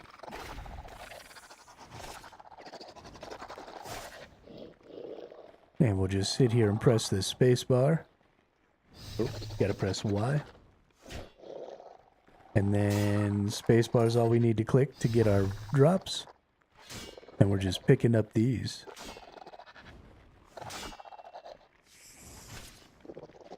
We should get more than enough blue ones from this. Probably go ahead and get that. And disassemble it. Nice. It also looks like we could get a lot of food here. I got 276k XP Slayer for my task I had. Hey, that's pretty good.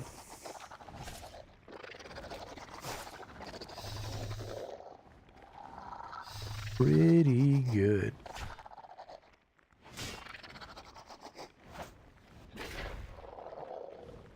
What's this damaged chitin worth?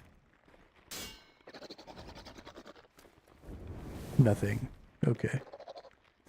So we can just leave it. I don't need that shit.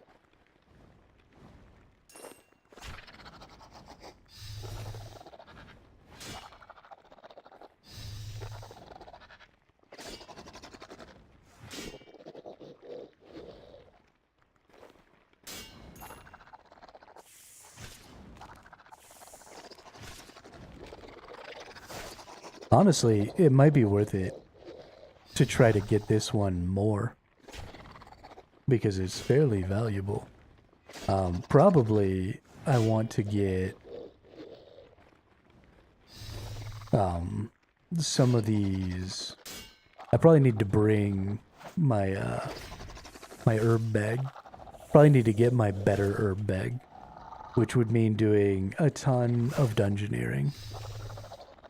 But there's a lot of things that I need to get from the dungeoneering shop. A lot of things.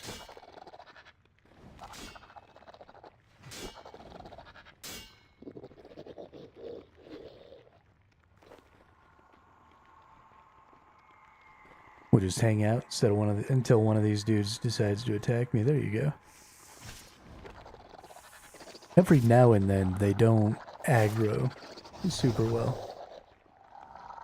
And I kind of get stuck in this weird spot. But that's fine. It's just a little bit of waiting until things start working properly again. But this is a great little spot. I really like it. And, I mean, it's not taking me very long to get these blue charms, if I'm being honest. We'll go ahead and drop that, and then we'll get this plated rune salvage. These rune salvages are pretty valuable, too. I'm just disassembling them. But I hope with the dungeon update makes it better, because I need to train mine as well. Only 78. Yeah, I mean, any improvements are going to be pretty massive when it comes to dungeoneering. Because it's in a pretty bad state right now. The dungeons are hard to understand.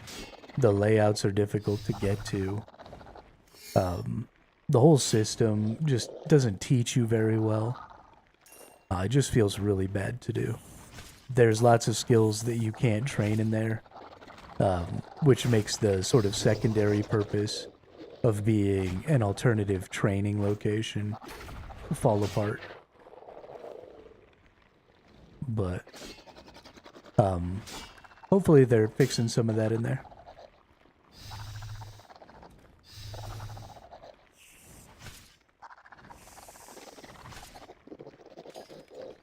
I've been poisoned. Don't you poison me. Because I love,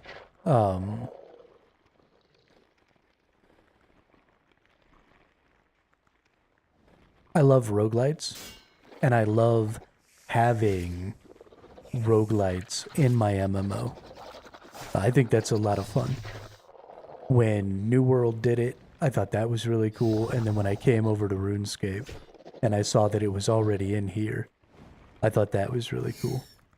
But there have been a lot of sort of changes and improvements to the roguelite methodology since 2000 or whatever, when Dungeoneering first came out. And so Dungeoneering and Demonheim are just a very early roguelite system. And so they're not great, right? So it's definitely time for another pass. Without question.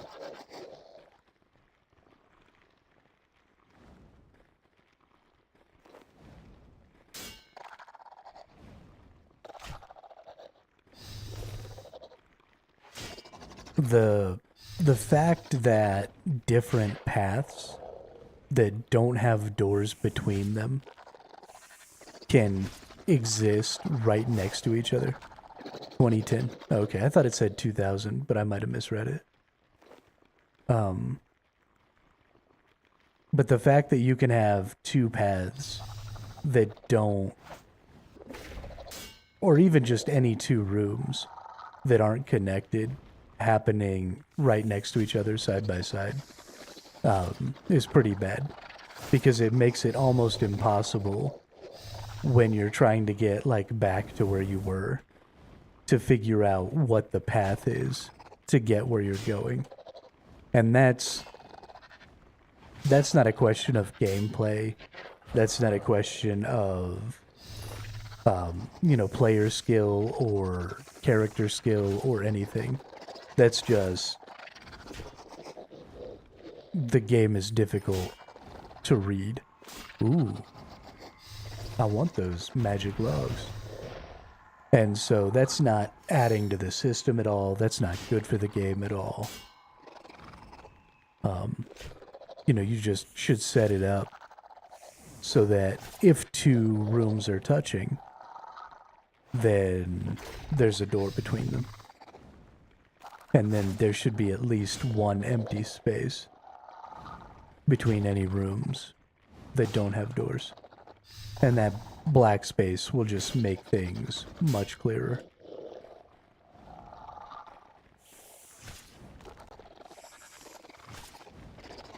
If they do that, then having to walk back and forth as often as you do will be much less frustrating.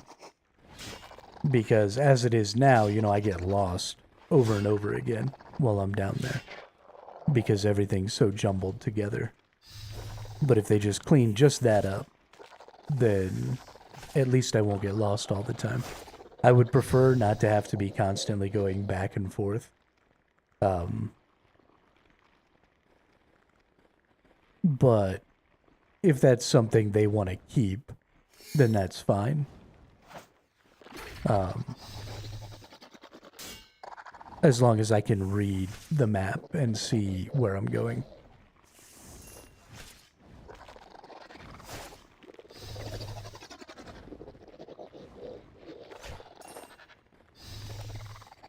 Yo, this is great. I love having aggressive enemies just pulling me around, letting me kill things and get resources.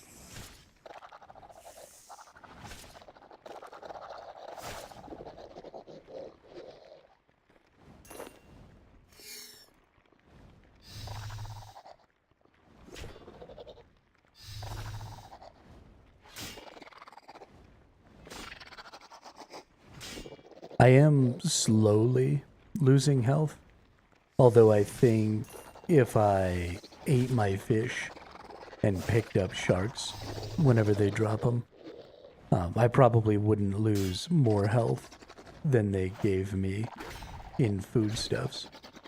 I've eaten quite a few fish just to make room for the things that I wanted to pick up. I also have, I guess, those anti-poisons that also heal a little. They don't heal a ton, but a little. Yeah, I've got Rejuvenate on. Yo, what's up, Damien? How are you? I'm letting it auto-cast whenever it appears. If I was using, like, one-hander and my defender, I could probably do this in perpetuity. And I might. I might come down here.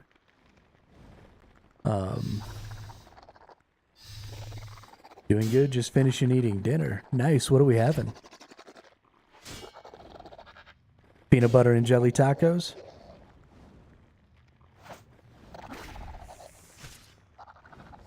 If it's not peanut butter and jelly tacos, Kahlua pork over rice. Okay, well I guess you can be forgiven. I do love me some pork. It's actually been a while since I had any pork.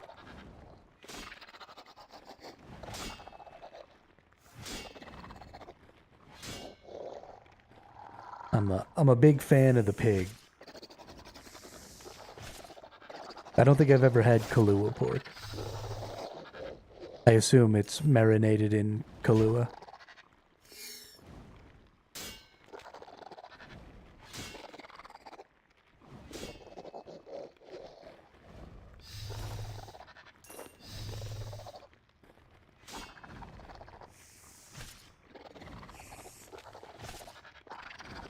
Most of the time when I get pork, it's from like fast food Chinese chains.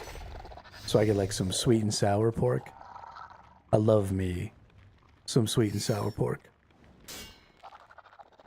Battered and deep fried. Hell yeah. A little sweet and sour sauce.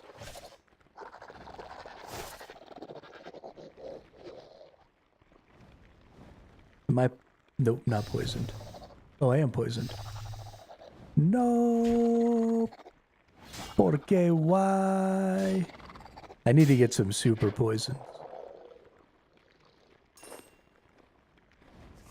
Need to get some super anti-poisons. Because these regular ones just don't last long enough.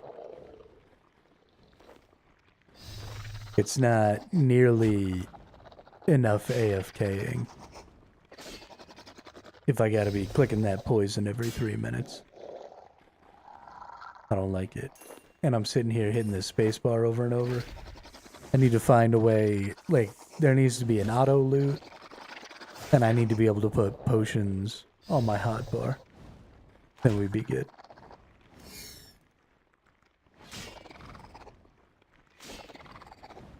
then we'd be all right.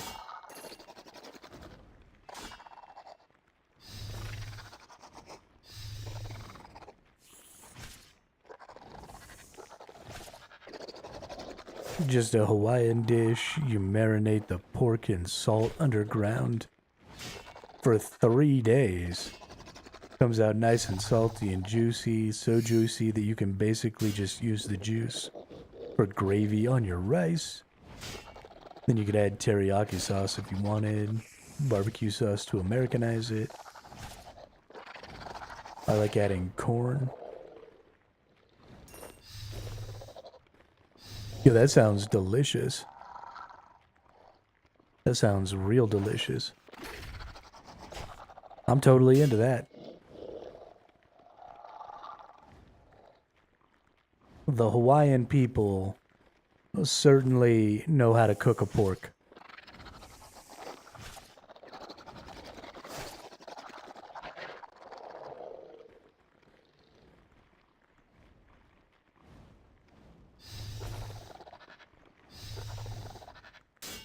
Get out of here.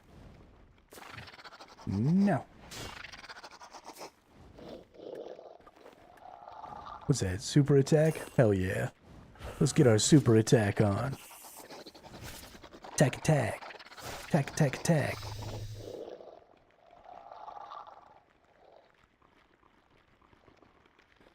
And we got a super defense? Maybe we should get a super defense on too. What are you gonna do? Nothing. I'm fucking invincible.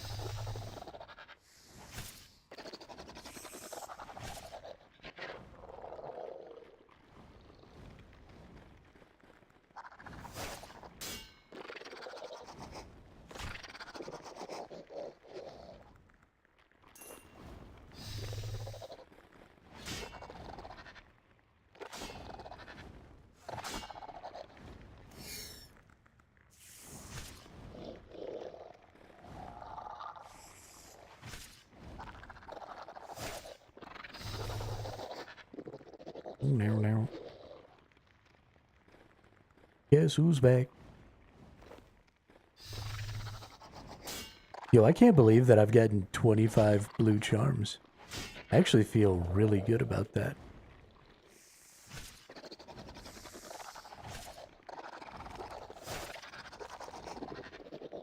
Archer ring drop, nice. Fuck yeah. You get any pets yet? Gotta get those pets.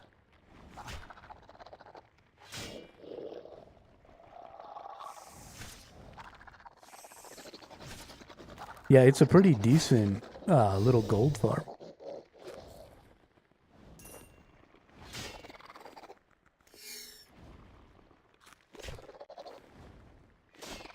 What I was looking at the other day was saying it was like, I don't know, 10 mil an hour, 15 mil an hour, something like that.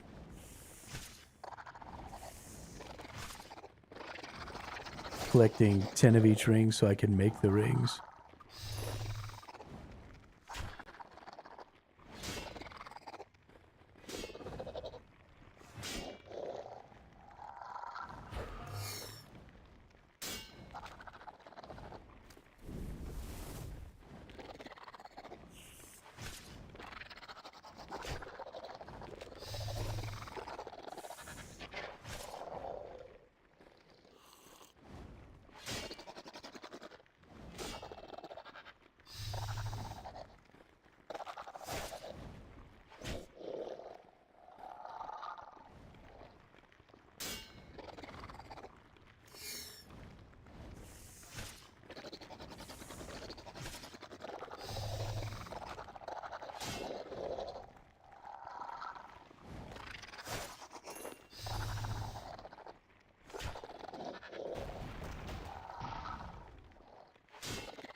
Oh shit.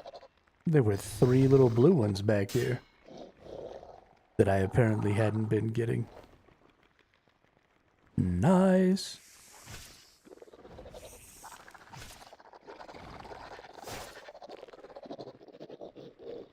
When they drop OOD, It's like 5+ a time. I don't know what OOD is.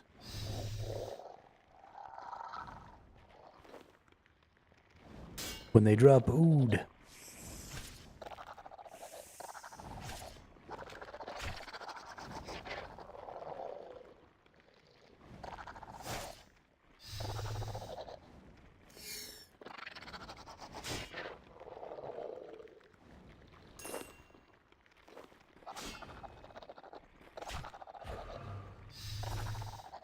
I'm gonna have to level up Necro to go farm those dudes.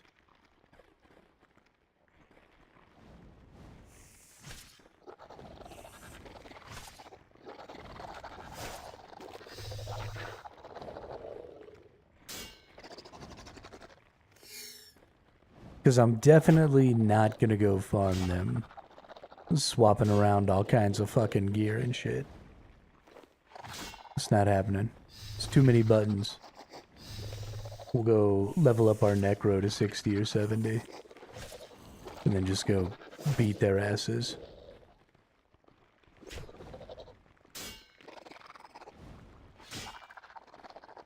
We're already at 50, so not too much.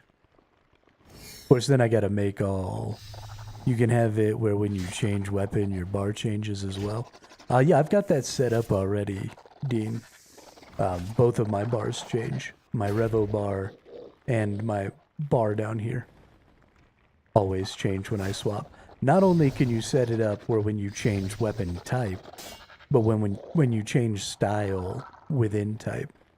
So if you go from like two-hander to dual wield or sword and shield, you can have the same thing happen, which feels really good.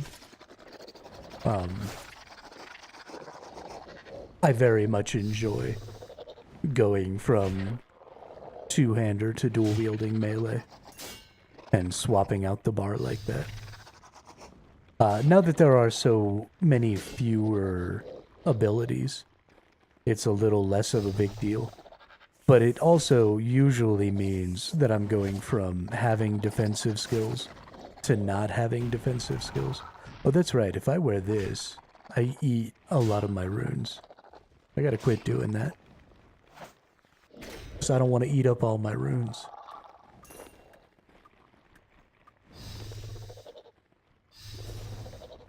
But yeah, I really like that a lot, Dean. I think it's a lot of fun. Because it gives you that feeling, you know, like I always talk about, where in Star Trek, they're always like, go to defensive pattern Delta 5, or attack pattern Omega 6, or whatever they're talking about when they're fighting.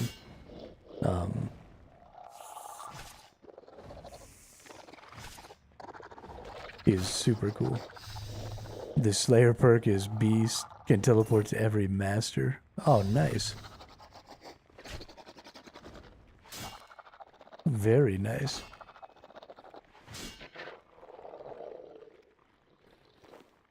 That's enough reason to get that thing right there.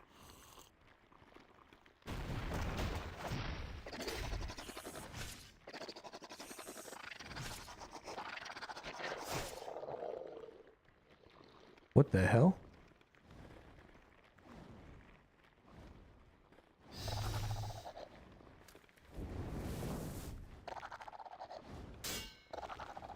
What's a memorial stone?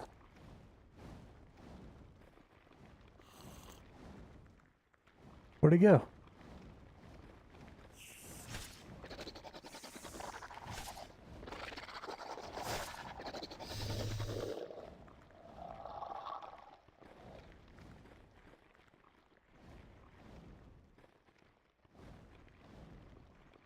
What the hell happened? Where's my memorial stone?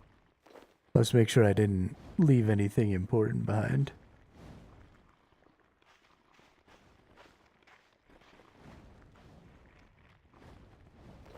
Yep, there's a blue one. Alright, nothing else important. Yeah, I mean, we got almost 40 blue charms. That feels pretty good. We'll put these away here.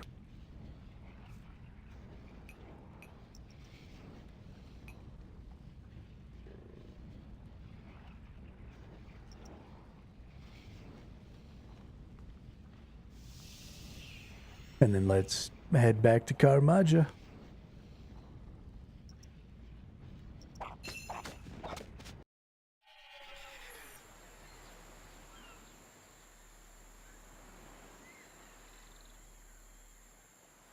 Being able to just teleport into Shiloh would make me pretty happy. Right about now. We gained quite a bit more XP from that one than we did when we killed the Bloodvelds and the Jellies. I think we got like 30 or something thousand, at least. Which was pretty nice.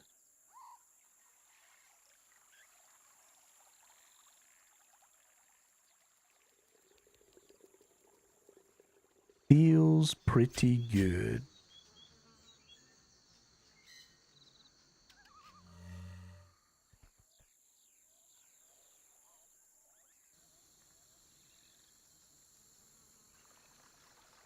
Yeah, at some point.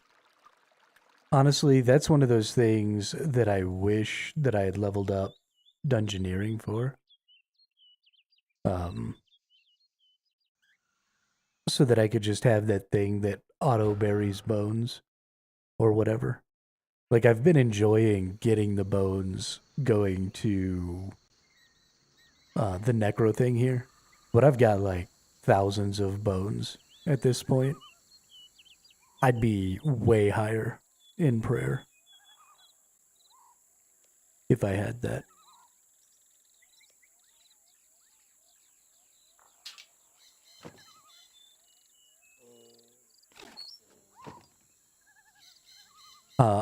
I do have a bunch of bones.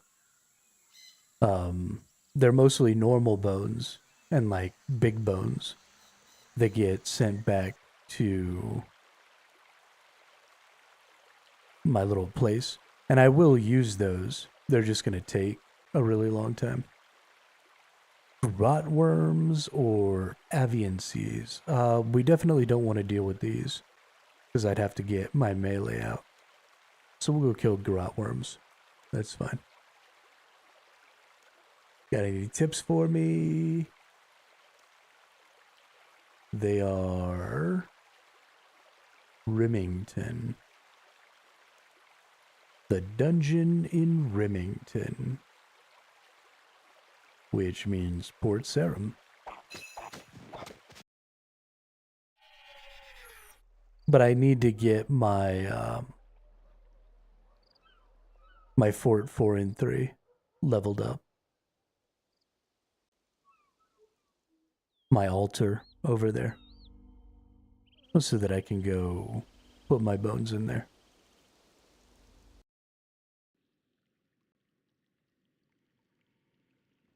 Alright, we're gonna go down to the next level here. Because we get to fight like full-size grotworms instead of the little ones. And that'll give us a lot more XP.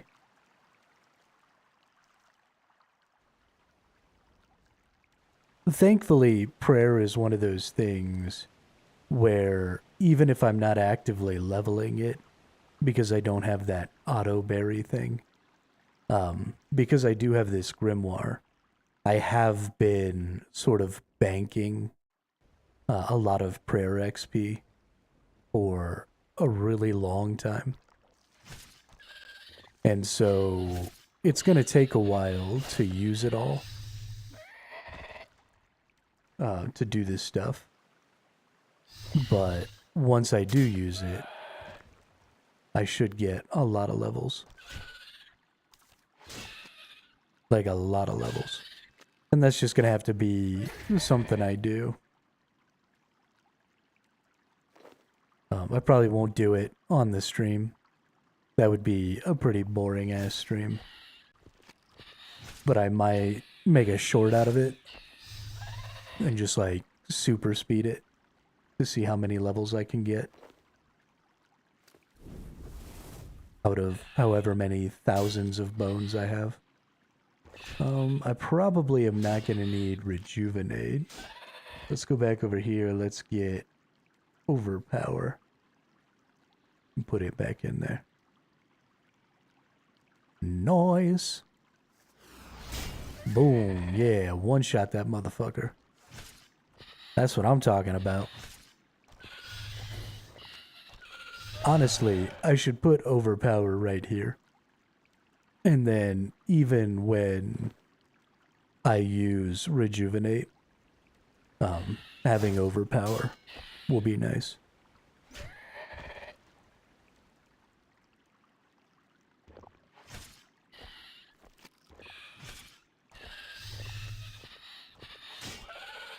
Should be pretty quick here to get up to our level 70, which will mean that we'll have, I don't know what Karask is.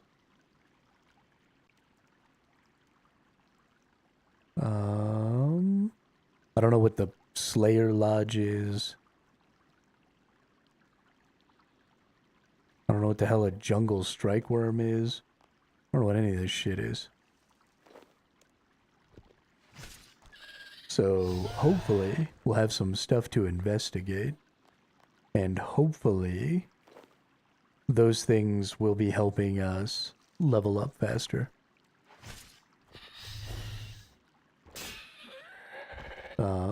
Big Game Hunter also requires 94 Hunter. I didn't... Oh, what's this? Oh. Well, poop.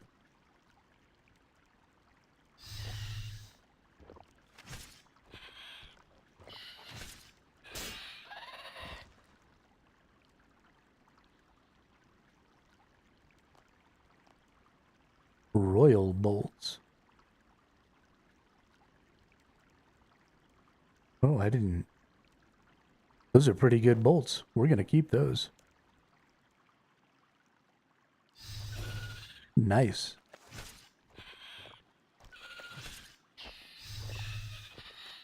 Not very expensive either.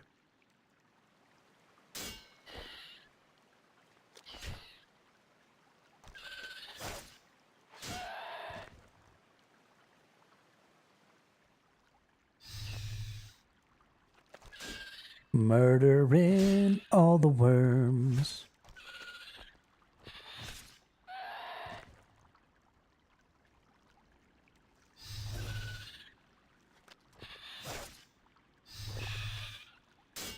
Who that is? Some dude. Hey man, there's so many grot worms. Why'd you have to kill the ones right here with me?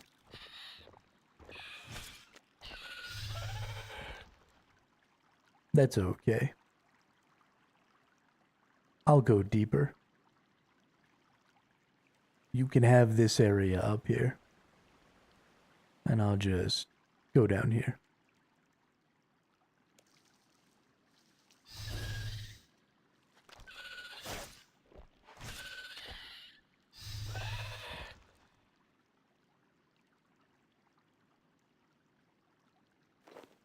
I like getting nature runes and stuff. Of course, I guess we can go buy a lot of runes. So it's not really a big deal. And I guess, honestly, now that we're bronze instead of iron, we can buy every kind of rune.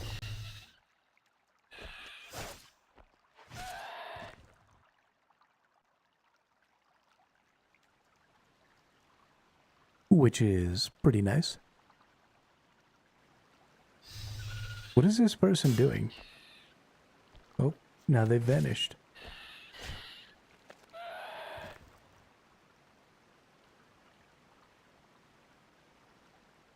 So weird.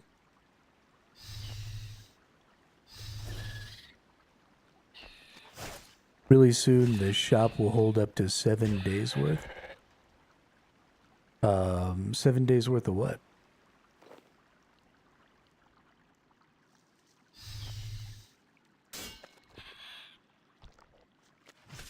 of runes. So I'll only have to buy runes once a week. Is that what you're saying? Because that'd be pretty dope, honestly. Prism 2880. What's up, dude? What's that? Veteran cape, 20 year. Damn. A 20-year. Hold up. Hold up. Hold up. Like, say a shop has 1K runes and you did not collect it that day. After it'll be. Oh, that's super cool. Okay. I like that, Dean. But just hang the fuck on a minute. How does this motherfucker.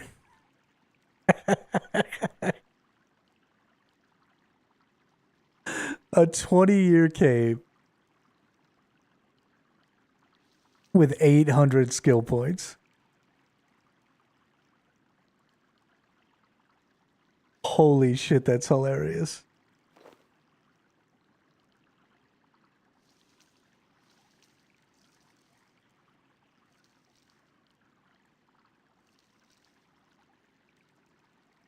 That is an old ass account. Holy cow. And hold up. A ring of fortune and an amulet of fury.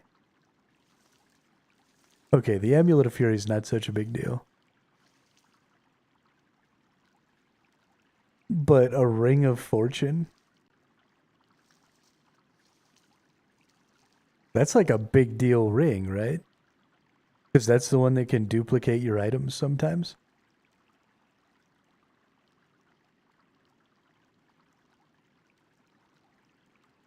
This person is so confusing to me.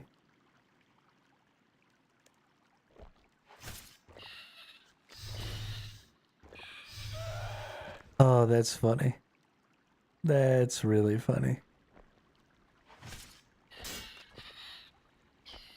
I mean, I understand that not everybody plays as much as I do Pike, but that person logs on and like kills one enemy a day.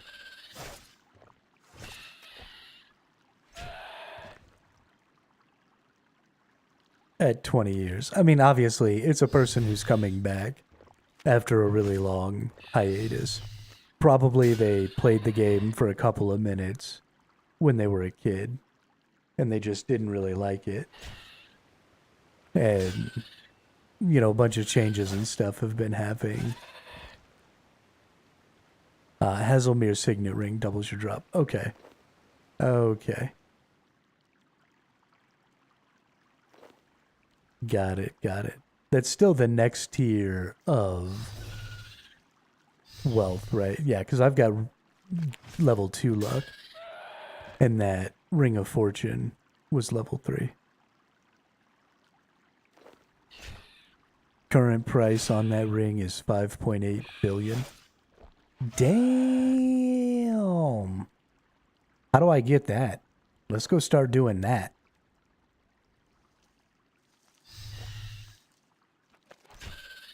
What do I gotta like kill a mascot or something? Is that how we get that? Hey, level 70. Who's a baller?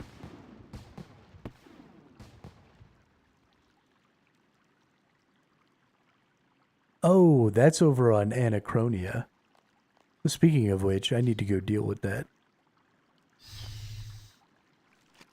Is that where I should be doing stuff? Is on Anachronia.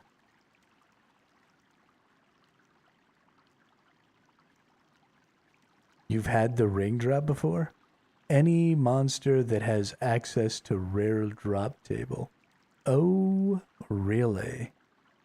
Okay.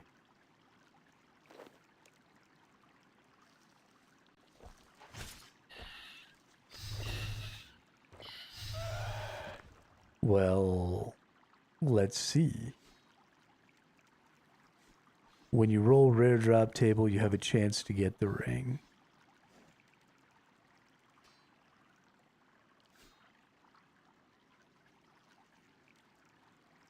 Let's go look. Who's this person in Anachronia?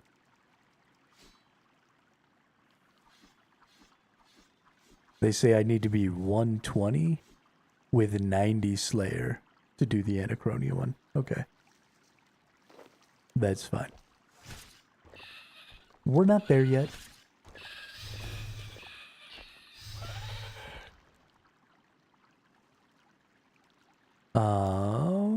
Well, I need to start thinking then about what a good...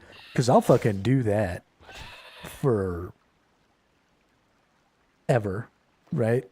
Find a cool enemy to kill and then just go beat the shit out of it until I get the Hazelmere drop. That'd be super fun.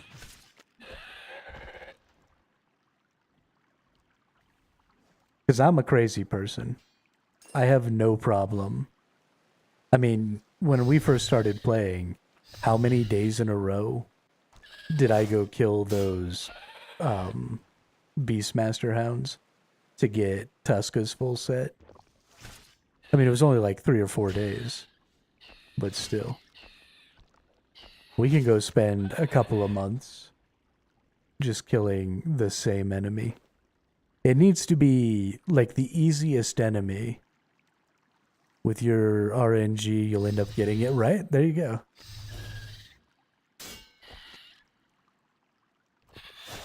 Streamer luck plus being a degenerate equals Hazelmere ring.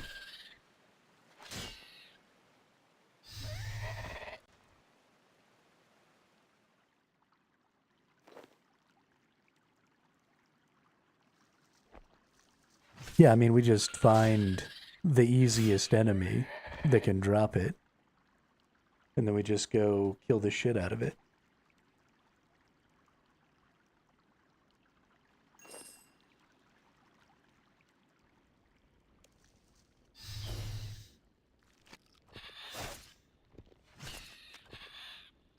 What's the drop chance here?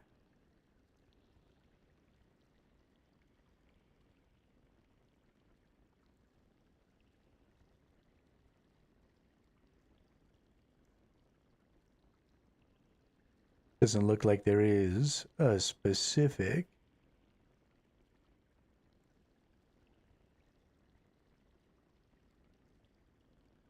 Oh, teleports you to the Grand Exchange? Dope.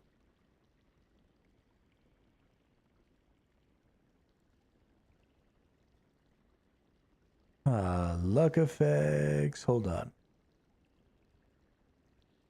1% increased chance to get rare and unique drops from following bosses. Oh shit. 1% chance to get drops from bosses? That's nice. 1% increased chance to get rare drops from Slayer monsters.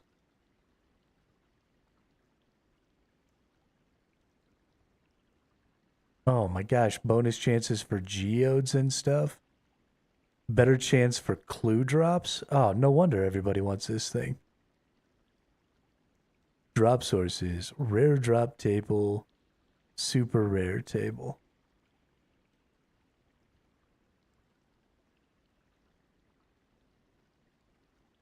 Okay, let's go to that.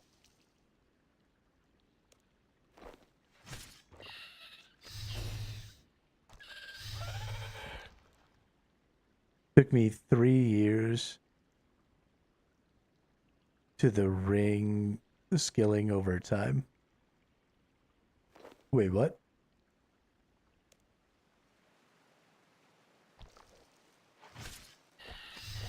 Okay, so it says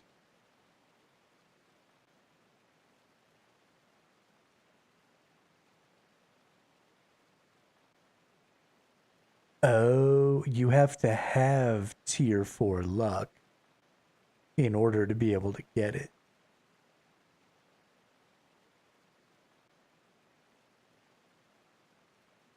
Because it says it's only a 1 in 6,400 drop.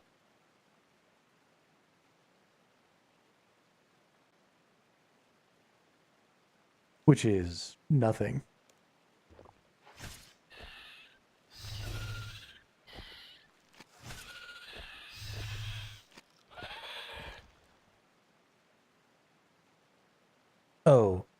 It's 1 in 6,400 rolls on the table. That's why it's difficult.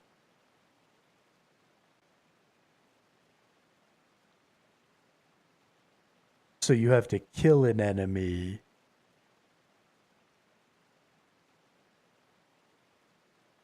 Moves the drop up to the super rare table.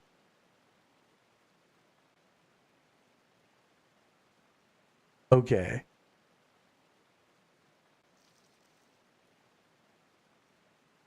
So if you have tier 4 luck, then when you kill somebody that has the rare drop table, you have a 1 in 16 chance. Hey, what's up, Scythic? Yeah, I did manage to get him the other day. So you kill something that drops the rare table, you get a 1 in 16 chance to get the super rare table.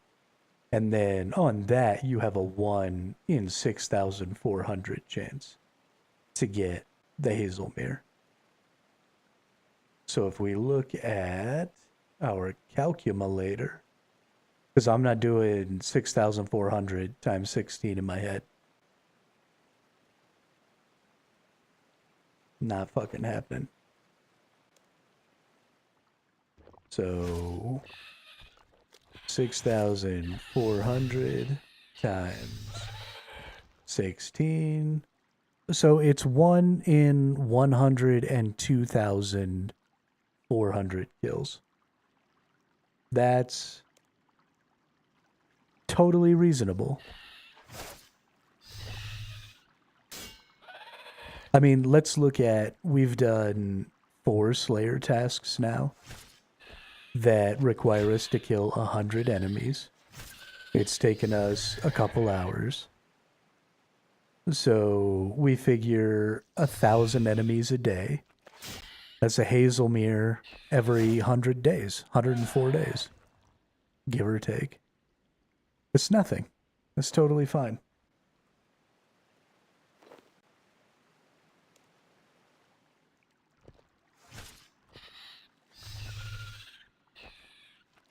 And we could totally bump that up, right? If we found the right set of enemies.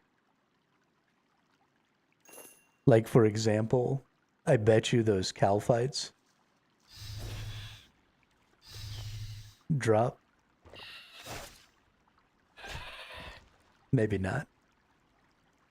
Let's see. Free to play rare table. Oh, okay, you also, I think, have to be a member.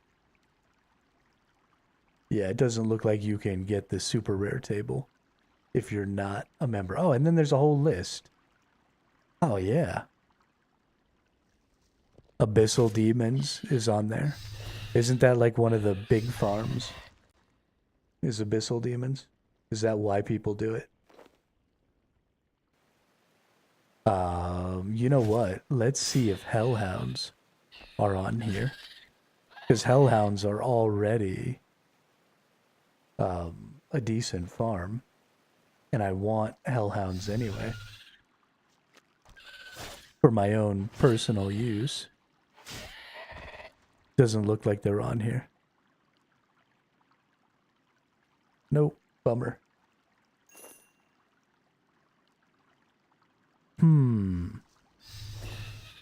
Oh, the Hydrix dragons are on there. I need to get some vengeance on the Hydrix dragons. Because they took away my hardcore status.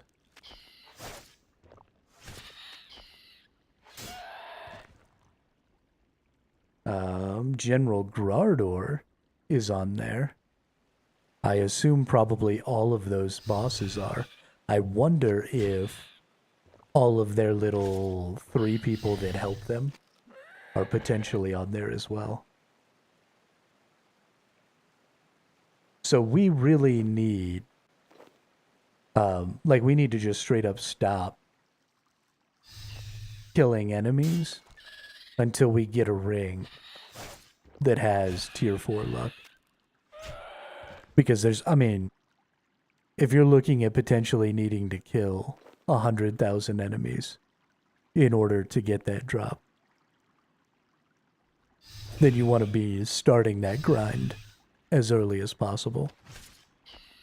I assume there are at least some Slayer enemies that have the super rare drop table, and so we could try and target those.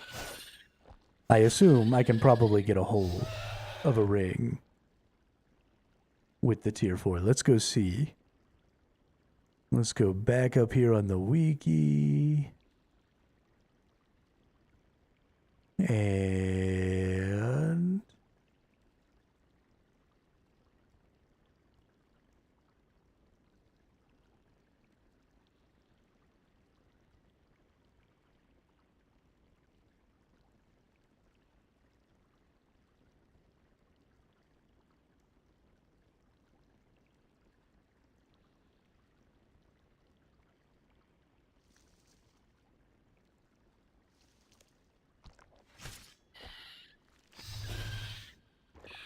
get Luck of the Dwarves. Okay.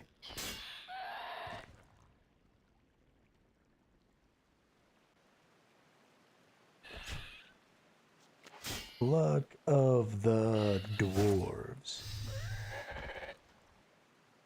Luck of the Dwarves is a ring that is worth 54 million gold.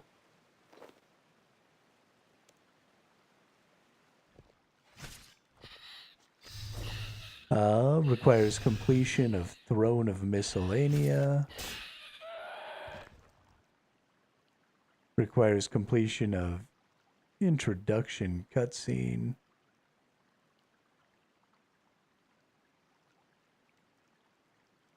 Hold up. Enchanted alchemical onyx ring that when worn slightly increases the chances. Okay, so I need an onyx ring. The ring can be made by casting the level 6 enchant on an alchemical onyx ring, which requires level 87 magic. An alchemical onyx ring can be made at level 91 crafting by combining an alchemical onyx and a gold bar at the furnace. Luck of the Dwarves is classified as a tier 4 luck enhancer. In addition to also providing the effects of tier 1, 2, and 3, the ring can be equipped right before the monster dies. Unlimited teleports to Miscellanea, Grand Exchange. Nice.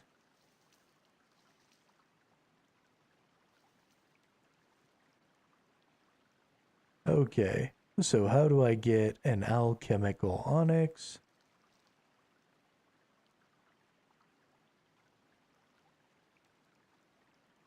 Is an enhanced gem where the player can discover and make at level 107 invention. Making it requires an onyx. 50, okay. So, fuck this game. Oh, man. So I gotta get 107 invention, which is,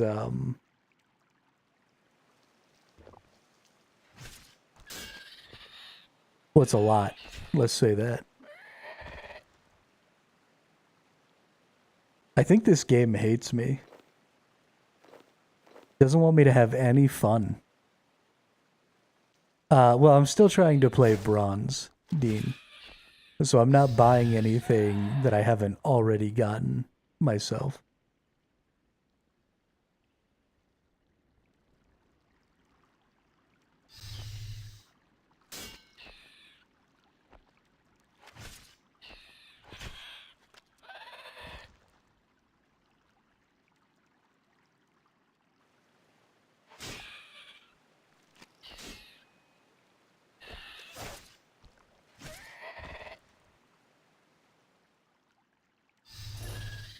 But I'm almost tempted to give up on that. But we'll just change things up. So if I need to get to 107 invention, the best way to do that is stop using my Bane because I can't augment my Bane gear and go back, especially while we're farming Slayer. We want to go back and put on our Varric gear again. And if we do that, then we can siphon our levels off of our Varric gear.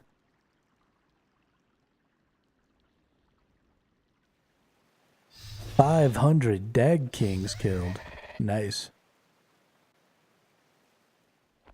Balling out of control, Dean. Balling out of control. Yeah, so we'll go back to our Varric gear. We'll get our augmented stuff going so that we keep generating those levels. We'll keep siphoning those levels to get our invention up so that we can get high enough. We need 91 crafting, which we're pretty close. We also, I guess we're probably going to want to get up to Seer's Ring. Nice. Very nice. We'll also want to get up to 90 smithing. Oh, shit. You can get Royal Dragon Hide from the Grotworms? What's up, dude? Nice. I'll thank you. Yeah, so we'll do that. Yeah, that's, 20 mil in like the last hour you've picked up. 23. That's pretty good stuff, dude.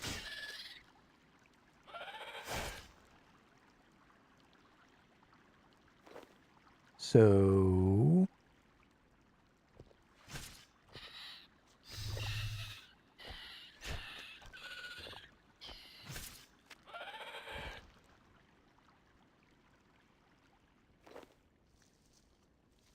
that's how you get it done right there.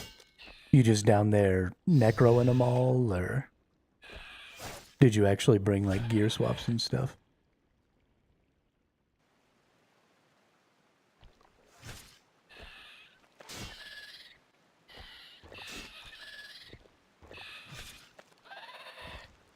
Gear swapping? Nice. Now that I've got Zamorak's full set, I might be able to do a little better down there. Because they've got... Zamorak's has that chance to not get hit or take damage or whatever.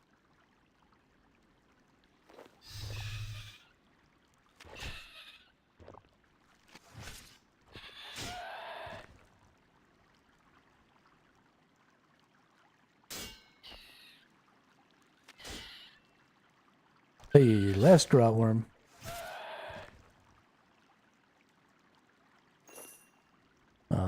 I think there was something I wanted to pick up here. Yeah, want these royal bolts. All right, done with that. So let's bounce back to Karamja. And we're gonna go back to our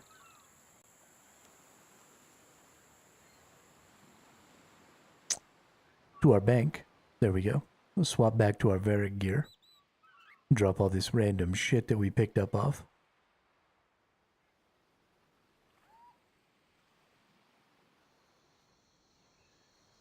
Got 213 bowstring drops as well, sold for 200k. Like regular bowstrings.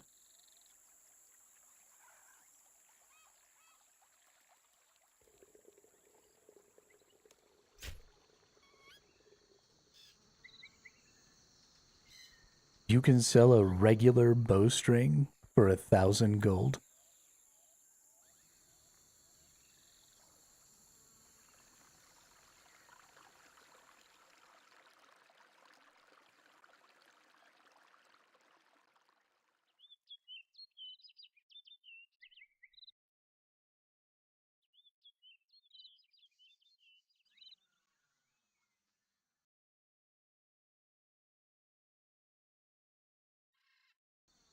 950 GP.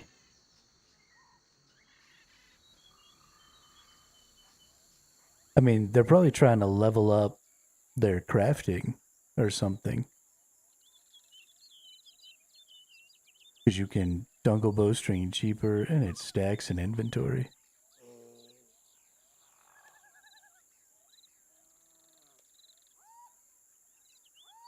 Fungal bowstring? What the fuck is a fungal bowstring?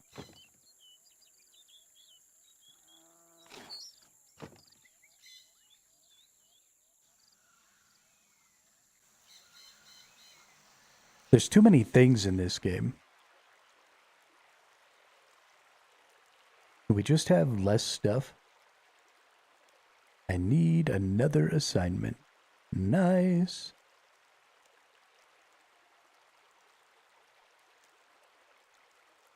Dude, I love the Bloodveld assignment. Super quick to get to. Real nice. Because if you can sell bowstrings for 1K, I have 2,700 of them.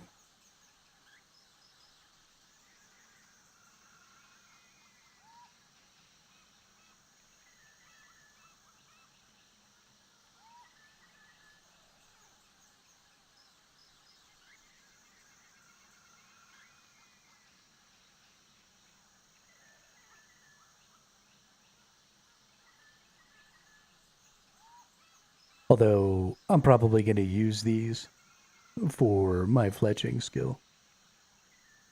Because I'm getting all those logs from Miscellanea. So I'll just turn those into bow blanks. And then just turn those into bows.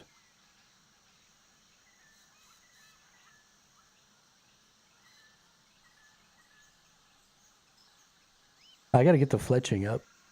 Might as well. Sell these and buy the fungal ones. Yeah, I guess I could do that. Not a terrible idea. Varric. Where's my gear, Varric? Yes, we want that one. Yes, we want that one. Yes, we want that one. And yes, we want that one. Alright, now we got our full Varric set on. And we got a couple augmented pieces. I actually can augment pants now. So we don't have an augmenter. Let's go back to Port 4 and 3.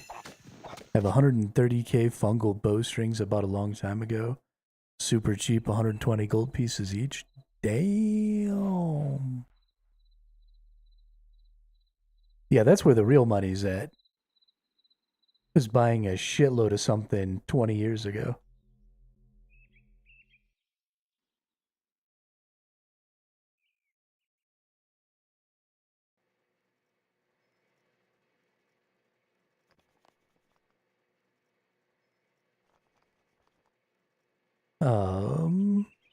All right. What do we need to make an augmenter? Need some energy. We need some base parts. Comes from bolts, weapons with hilts, or shields.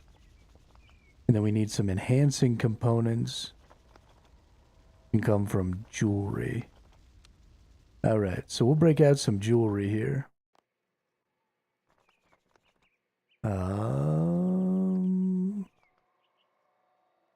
Yeah, let's just break out. Whoop. Break out a bunch of these. Nope. Like that. There we go. And then weapons with hilts or bolts. I don't really have a lot of bolts, unfortunately. Doing anything on BXP week in May. I don't know. I didn't know that there was going to be a BXP week in May.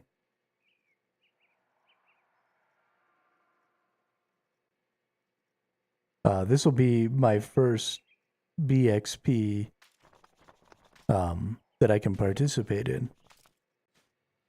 So, yeah, we'll have to think of something. Maybe that'll be agility or dungeoneering training time. Might be a good idea.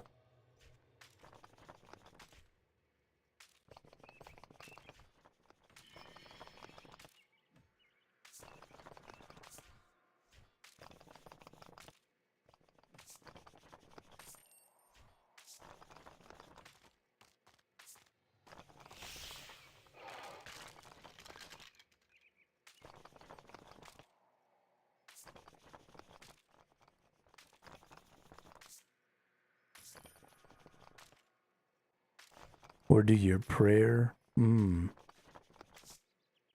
that's not a bad idea either. I don't know if I want to wait that long, because that's another 2 months. I don't know if I want to wait another 2 months with no prayer to just burn all my bones.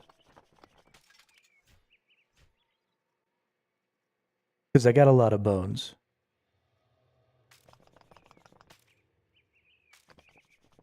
I at least want to get up to 95.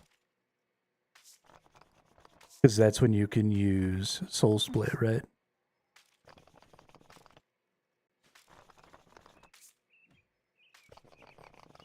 And I mean, gosh, with all the sustain you have now as a melee, having Soul Split is going to be crazy.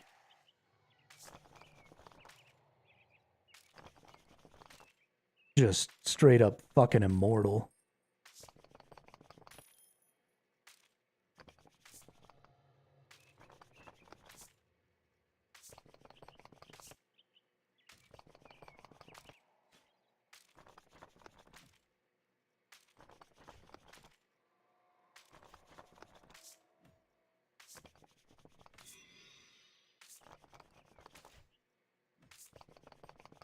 Man, y'all got me all excited again. I'm so excited. I really need to focus on just killing stuff all the time, though. I really like killing things. I like killing Slayer tasks. I like killing bosses. I like AFK killing things. I like manually killing things. I just really enjoy murdering shit in this game. Specifically in this game. Because I love the Revo bar so much. And just getting to sit and watch my dude murk things is so much fun to me. I really, really like it.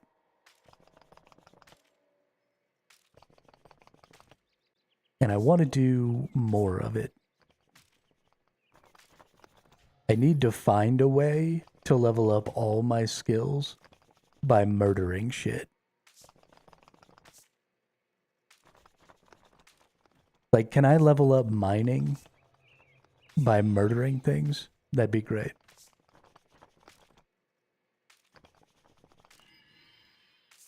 Is there like a special murder something and get mining kind of an enemy?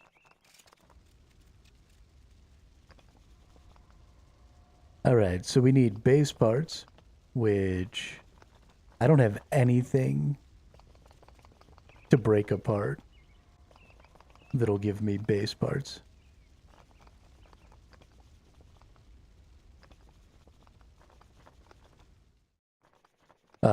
You know what I do have? I have a Bane +4 shield.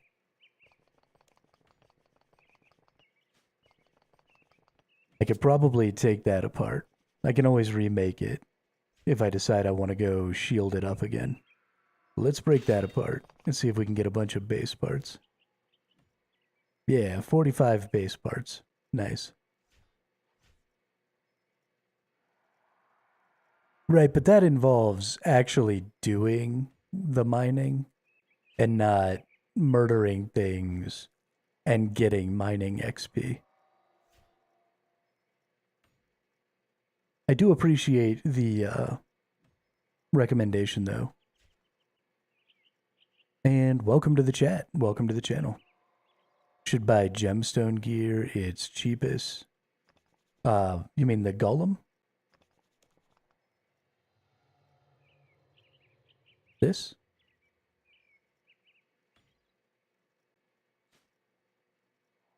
No.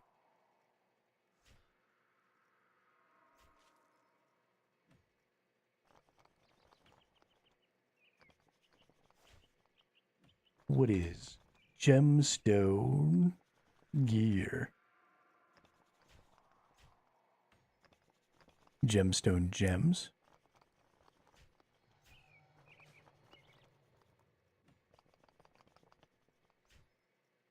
The gemstone armor.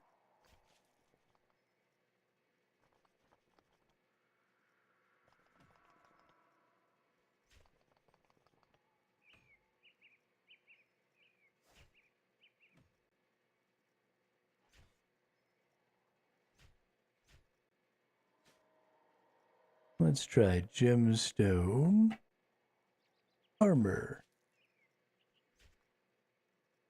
Gemstone armor is a set of level 80 all-class armor released in April. Pieces of this set can be obtained as drops from Dragonstone dragons, Onyx dragons, and Hydrix dragons.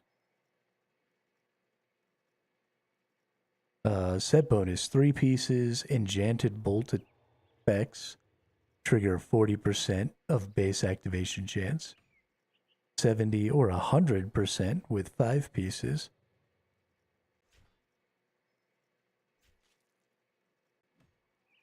Provides benefits of enchanted bolt tips with Dragonstone, Onyx, and Hydrix bolts. Set bonus effect can activate on melee, ranged magic, and necromancy. Oh, what? So I would keep that type of bolt equipped, but oh, that's kind of cool. Uncut Dragonstone gems are used to add charges to the armor of the respected enchanted bolt effect. Got it. Uncut Dragonstones add 10 charges. Uncut Onyxes track at 100. Incomplete Hydrixes at 1,000.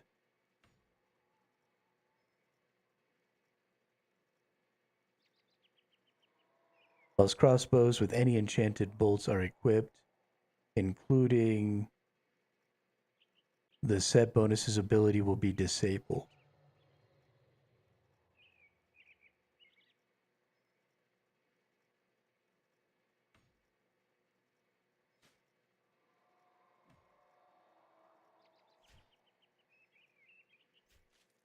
Okay.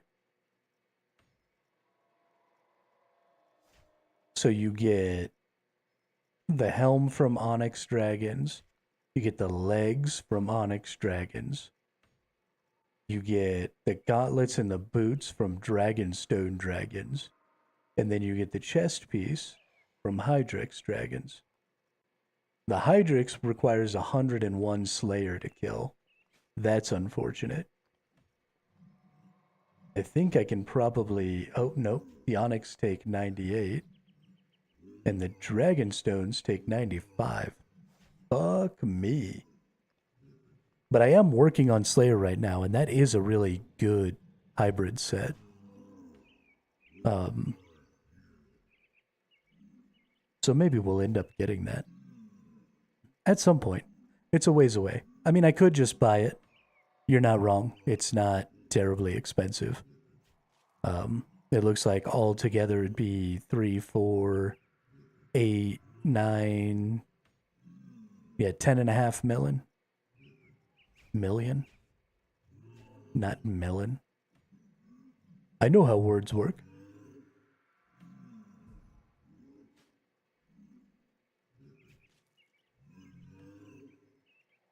Yeah, I mean, so I could just like go buy that right now. but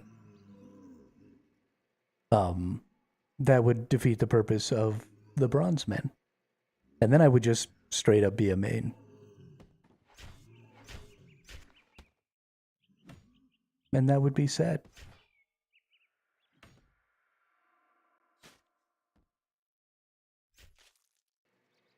We're trying to make an augmenter, which means we need just some energies.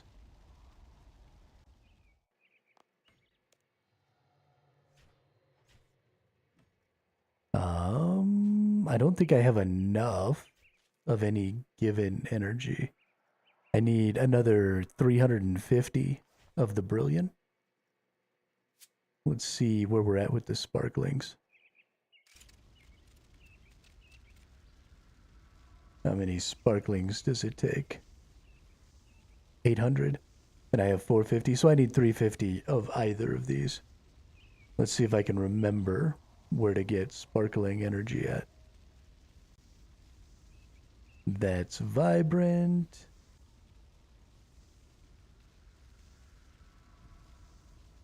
That's sparkling. No way that's right.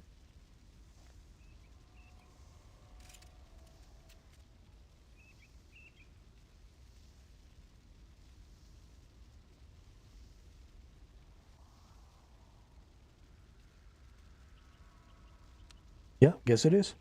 All right. Well, let's go get a couple hundred more sparkling energies so that we can make our augmenter. And then we'll try and augment it with... Oh, no, I don't have bones, so I can't get the wisdom and stuff. We'll find something interesting to try and augment it with. The only thing that really matters is that it can level. Because that way I can siphon it and level up my invention, which is honestly going fairly quickly. Murdering things to level up invention is fairly effective.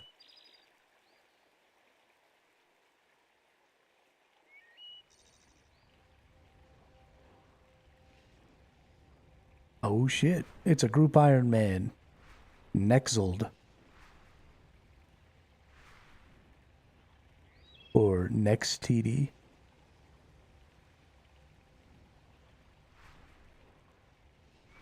Oh, I got all this shit in my inventory. Whoops.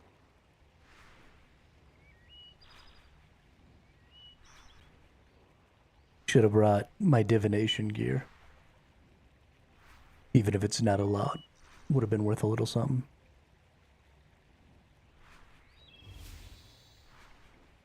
So we need to get up to 91 crafting. We need to get 107 invention. We need to get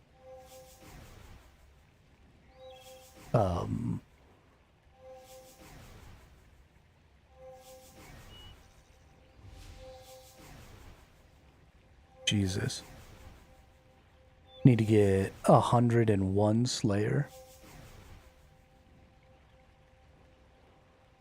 Thankfully, the invention and the Slayer is just murder things. So we can just continue on with our murder hobo ways while we work our way up to that. The crafting is really the only one that we can't just murder our way to. Did you know there's an amulet that makes your soul split heal a bit better? I feel like somewhere in the back of my head I knew that, but I couldn't tell you what the amulet was called. There's a whole series of equipment that I want to get for sustainability. Soul's amulet. That amulet will probably be a part of it. So I know that there's a ring that gives you the same chance, like your defender, to reduce the damage you take from a hit. And then you've got the Ceradomin and Zamorak gear that do that same thing. And then you've got the defender that reduces or gives you a chance to reduce the damage. And all told, you can get, it seems like pretty close to 20% chance to reduce the damage you take from a hit by like 50 to 90%. So there's a really cool sustainability build in there somewhere with Sliskaze that's got a full gear set of like Ceradomin or Zamorak in it, plus a 3-piece of whatever the other set is, plus that ring, plus a defender, plus now that amulet giving you some additional sustain. And then you can do that with any set, right? Because, or any weapon type, because you've got defenders, reprisers, and rebounders. So you can use anything really and get that effect.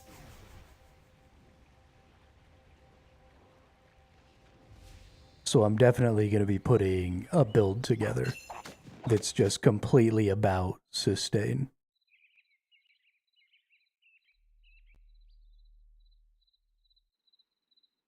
We'll probably have to look into the Demonheim thing that gives you the ability to get your prayer back by burying bones or whatever automatically. I think it's 2 Demonheim things you need to get to do that. So we'll be looking into that. And we'll be looking into a bunch of stuff. It's going to be good. Let's get us an armor gizmo here. And then we're going to take off our pants. We're going to augment those bad boys. Whoops. Augment them. And then we want to add materials to this thing. Cautious. Cannot auto retaliate. Well, that's not fun. What do we get here? Undead bait, fatiguing, committed, energizing, glowworm. No. Wise and enlightened. So I can get as much as tier 1 enlightened with 3 of these. I don't have any of the bone ones. And I can get up to tier 3 or tier 2 wise. Well, I could get up to tier 3. But then we have these other ones. And I really don't want to get cautious. That'd be pretty bad.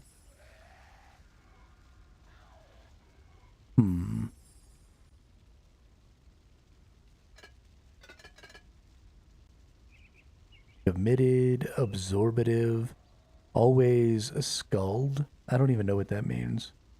20% chance to reduce an attack by 5% per rank. This perk has an increased chance to activate on level 20 items. Interesting.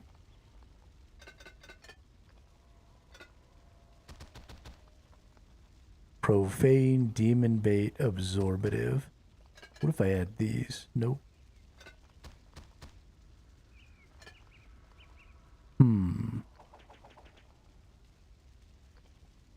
Turtling. The barricade ability's duration.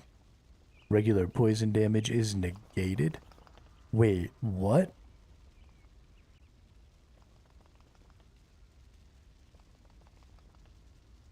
This could make me immune to poison?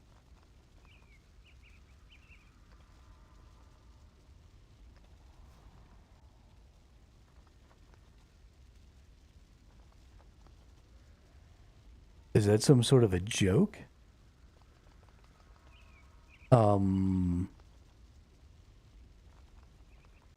Yeah, give me that. Venom blood and, oh yeah, on the first one? Hell yeah. Hell yeah.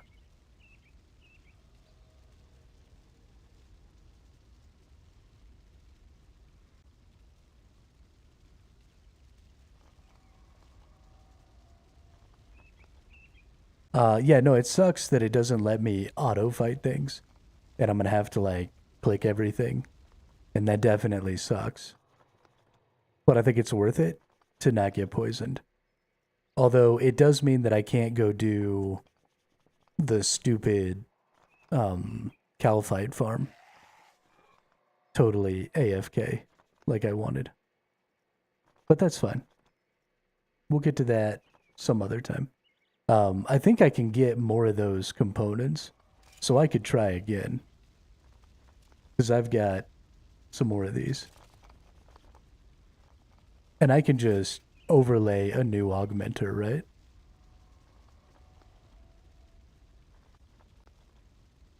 So what kind? Oh, I already... Fuck. You could have just retried it multiple times to get one without it. Yeah, so I didn't have any more of them, which is why I didn't do that. And now I don't know... Oh, I can't just put a new one on there? Well, that sucks. So I need the gizmo dissolver?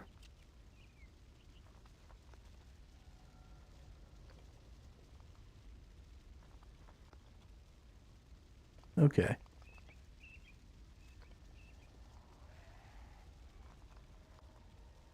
But I need more of those parts anyway.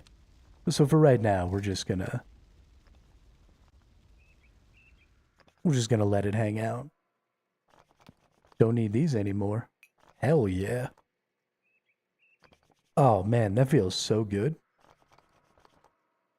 That feels so good. I hate getting poisoned.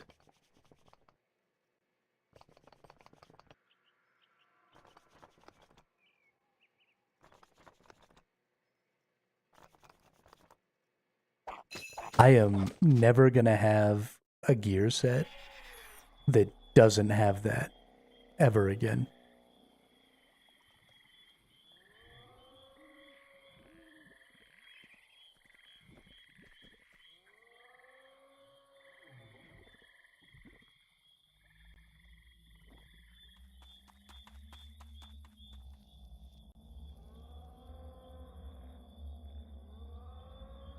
That might be the greatest thing that's ever happened to me.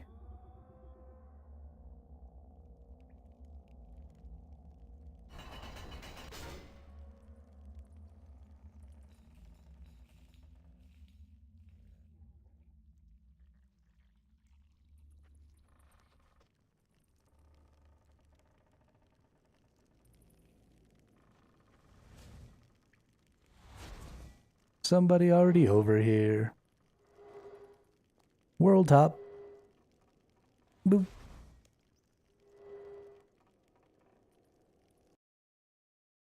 Because this is what you do when you go to a place where there's somebody already farming.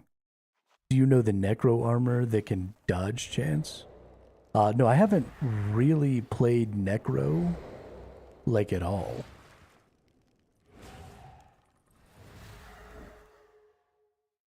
My necro is 54, but that's completely been done at the altar.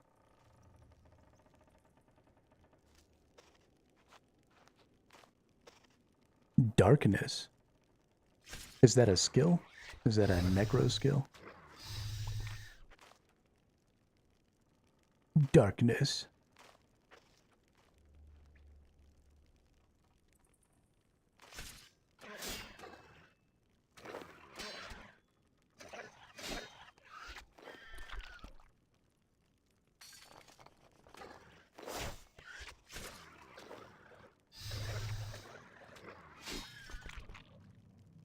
The last 12 minutes. Oh shit. That's dope.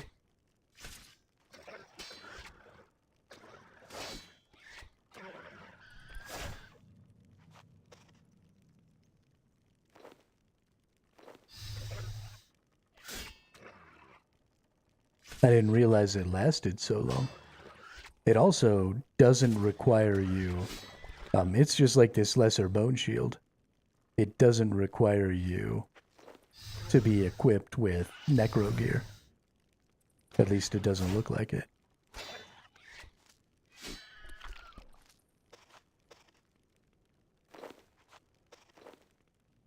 Which means that I can just have 20% chance to dodge attacks if I get to level 86 Necro. Yo, Necro's OP.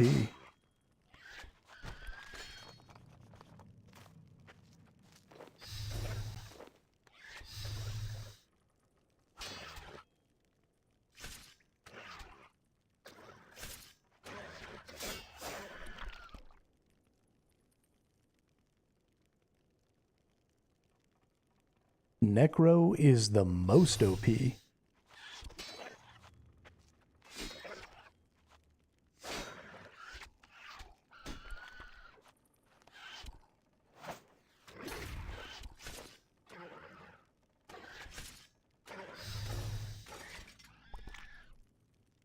don't even understand what they were thinking. Giving me the ability to just infinitely dodge and block everything.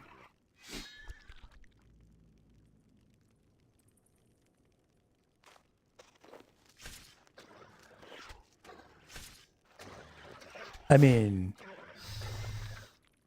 like, that's really cool because you can have, you know, some additional dodge. But being able to just drop 20% dodge on every type of gear is massive. I mean, I don't even 20% dodge chance, because if you dodge, do you take 0 damage from the hit? Because that's just an across the board 20% damage reduction, which is fucking bonkers. And now you've got all this sustain from melee. Like,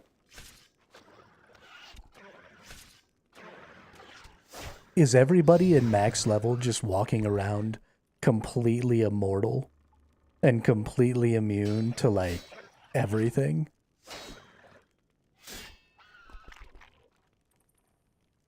Because it seems like nobody should ever die.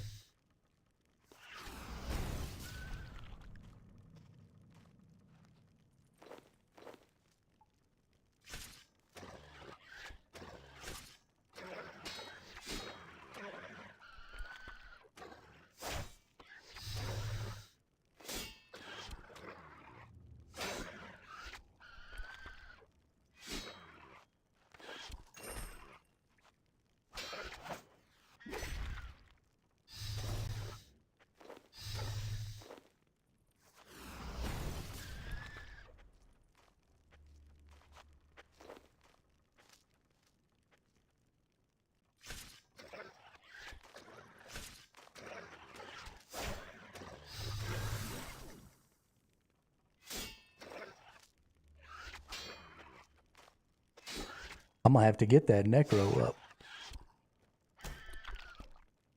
I guess I can use this.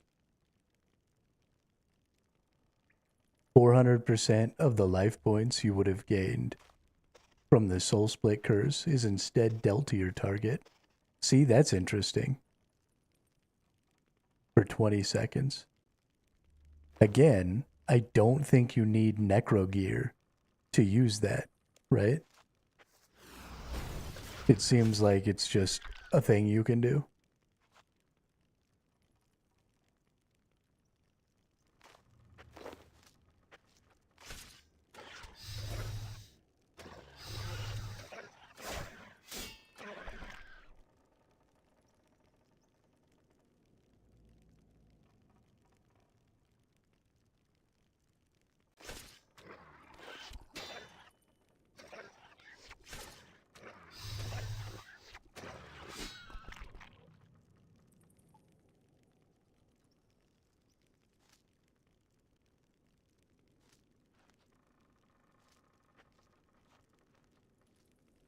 Okay.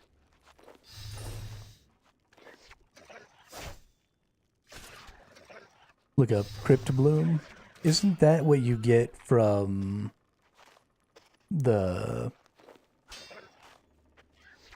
Eidolons or whatever? Gate of Eldennis?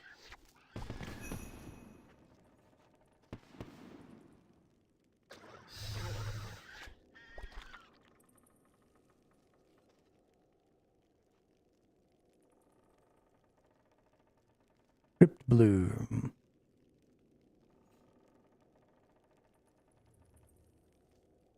Set bonus with at least 2 pieces. Incoming magic damage is reduced by 12%, and incoming melee by 8.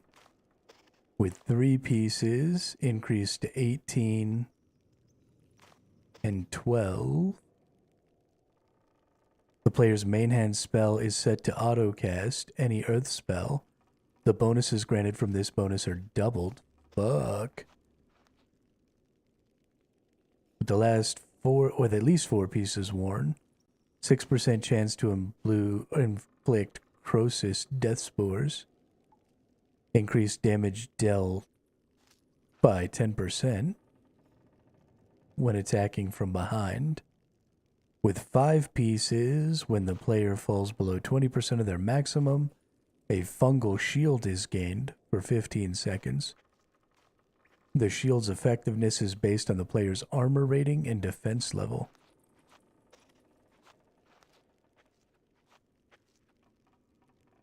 And then there's a spell to give more damage protect.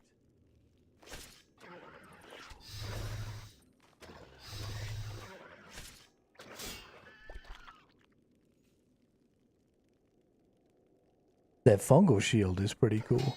I like that. I wish that it wasn't magic tank gear.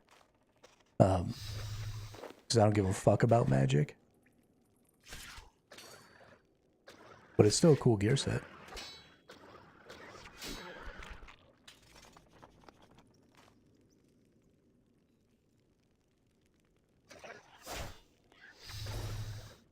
But magic can kiss my butt. Melee.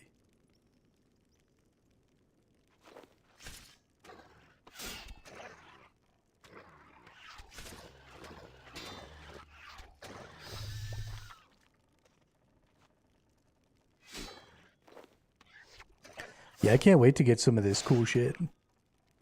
Can't wait until all my skills are leveled up. I should be leveling up other combat types, but whatever.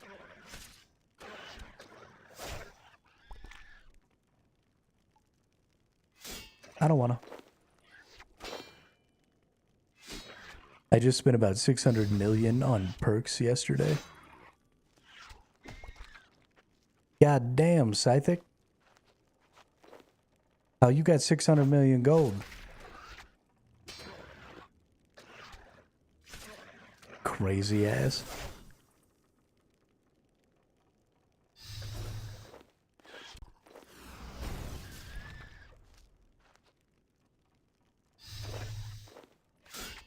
Crazy ass. The one was 1 in 37 chance, took me 53 attempts. Yo, that sucks. That sucks a lot.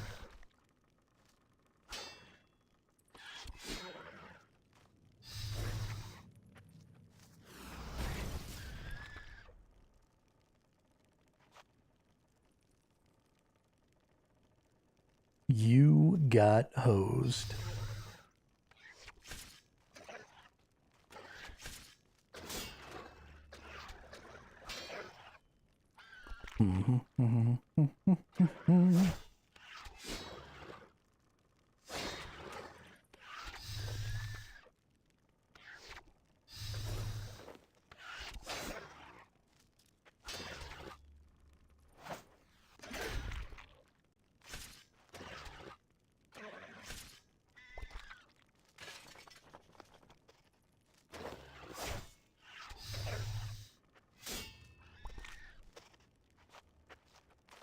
I can't wait to make like some masterwork gear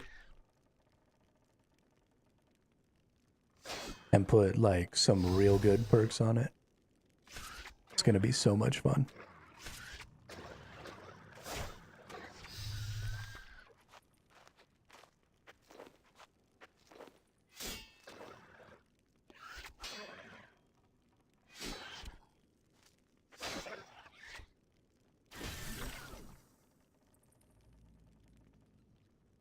The invention skill is so cool. 40 more minutes of the Dag Kings. Nice.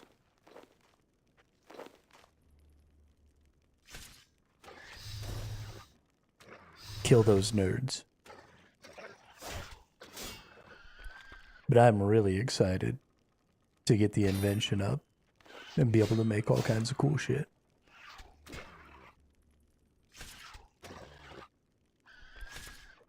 And a big part of that is going to be killing enemies and leveling up my Slayer. And while we're doing that, leveling up invention.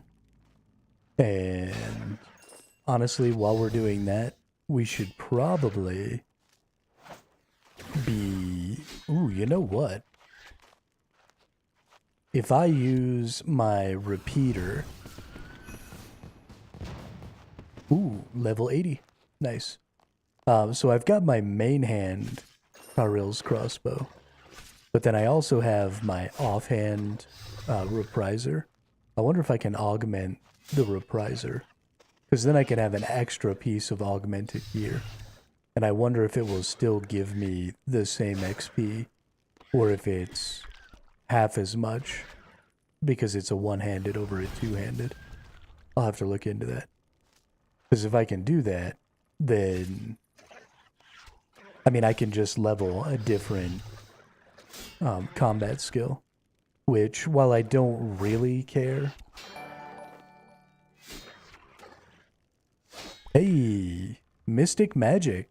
Welcome to the chat. Welcome to the channel. Thank you for the raid. What's up, y'all?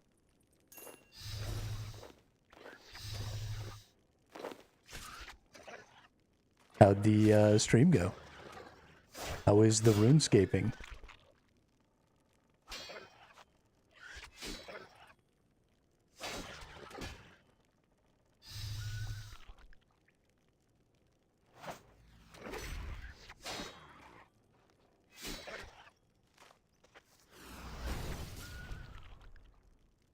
Just got done doing some hardcore Iron Man grinds. Nice, congratulations. I started this character as a hardcore Iron Man, but it only lasted about a week before I got murked by a Hydrix, because I was out in the wilderness and I didn't know what I was doing. So we have since then converted to a main, and I'm playing bronze now. But I did start as a hardcore Iron Man, even if it was short-lived. How's your Iron Man going?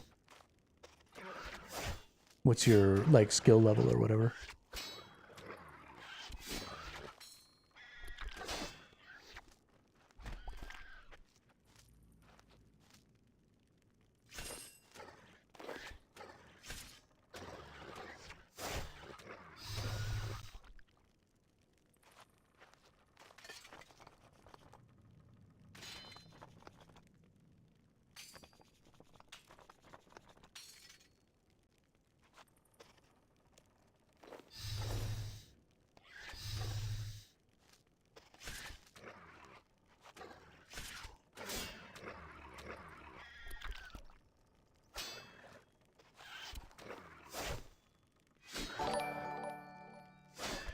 Hey, thank you very much for the follow. Just got hit with a pre-roll, but I have to go do some IRL stuff. Good luck with the stream. Hope you have a good one. Yeah, have a great day, and thanks again, Mystic. I really appreciate it.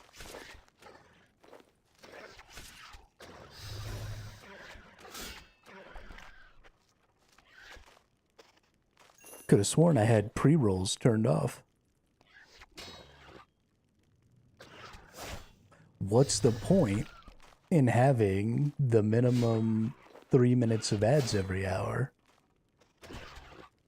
if it doesn't get rid of my pre-rolls.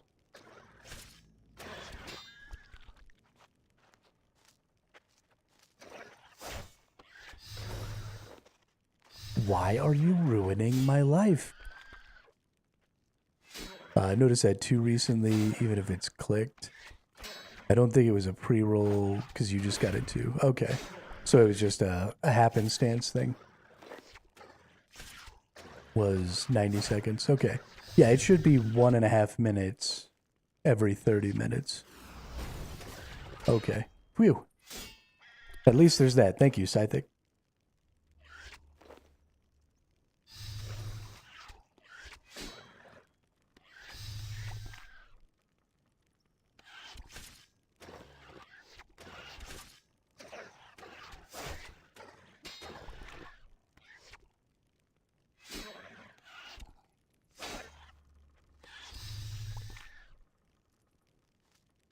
Good deal.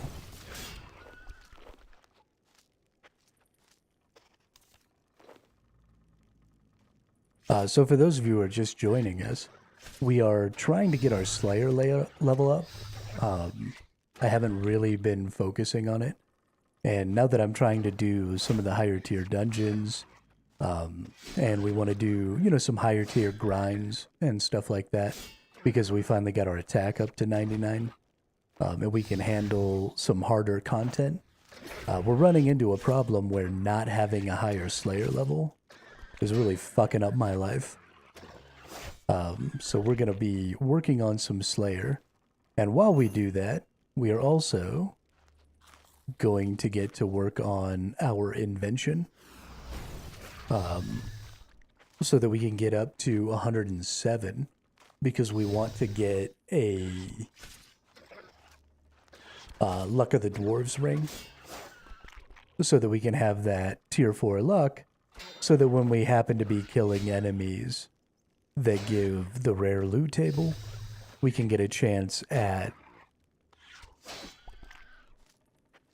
that one ring.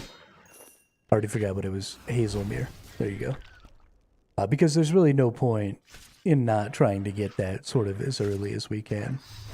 Because who doesn't want 5.8 billion gold? Or 5.6 or whatever it is. So yeah.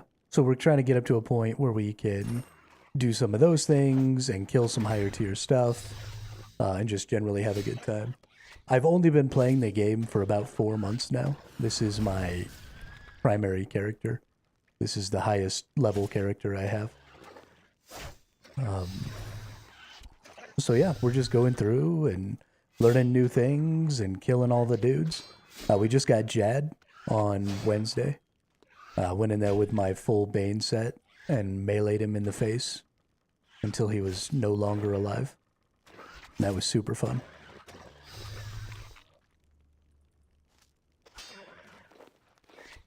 We actually almost lost it.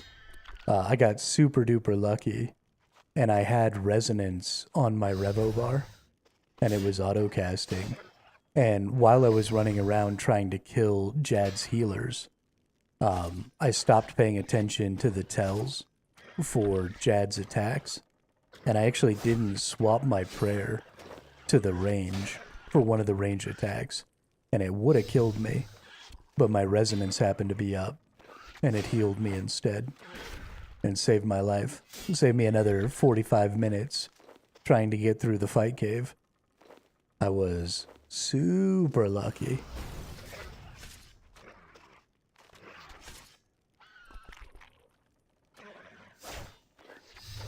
But better to be lucky than good.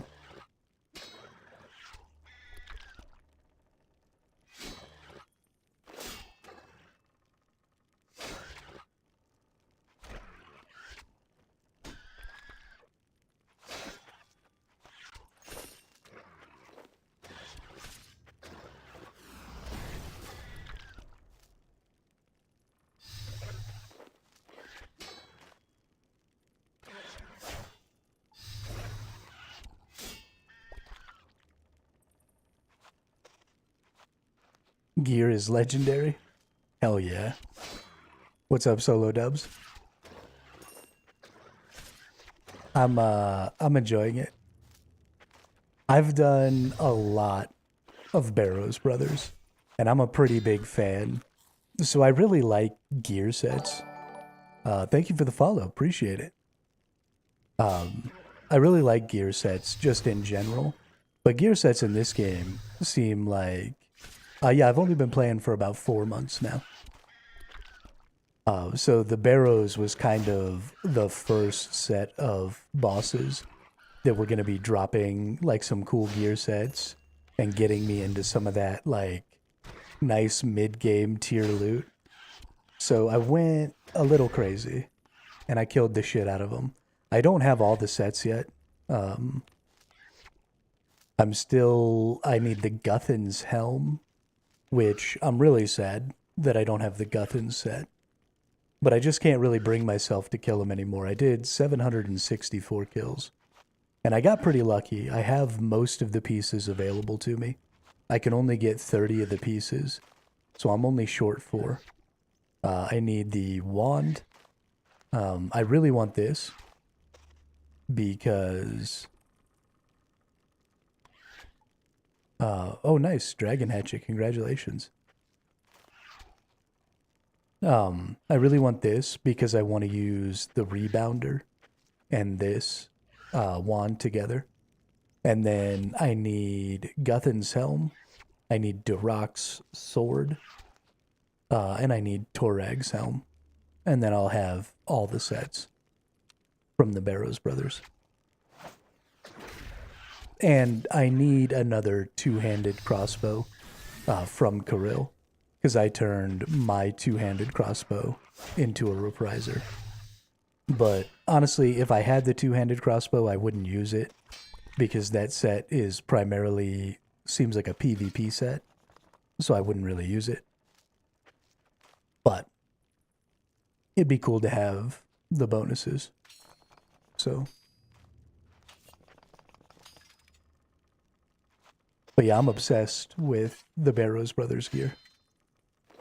I do have a full set of Bane gear, and I was wearing that earlier, but I can't augment my Bane gear, and so I wanted to be leveling up my invention. So I needed to get something that I could augment so I could level. Heck yeah, hopefully you get those Barrow sets. I have a maxed iron, just started a new group iron. It's been a great restart. Yeah, I gave up my iron status and switched to bronze. Just as a new player, iron was getting a little difficult. And there was a lot of grinding that was happening that was interrupting the flow of the progression quite a bit. And so I feel like it was just better. You know, I still want to go experience everything. I still want to go do all the content. I enjoy the fact that iron really drives you to do other stuff and not just optimize based on the most currency you can make. But it was getting pretty rough. Gets worse once you have everything augmented. Yeah, for sure, I'm sure. For sure. Well, and just all of the different skills that you're trying to level, and so many things have so many dependencies. Have you tried the thieving update? I have not. I have not really done a lot of thieving.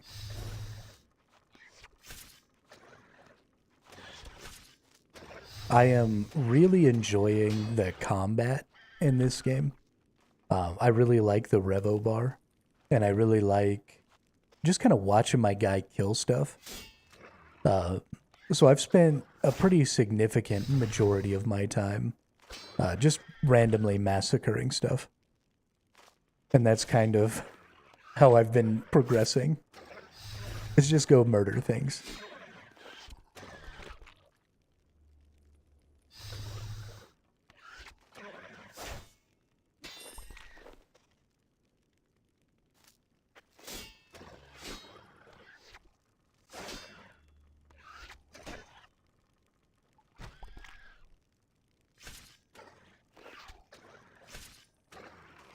I want to get to end game thieving to do the heists, but I'm actually really afraid because I'm really bad at traps in games just in general.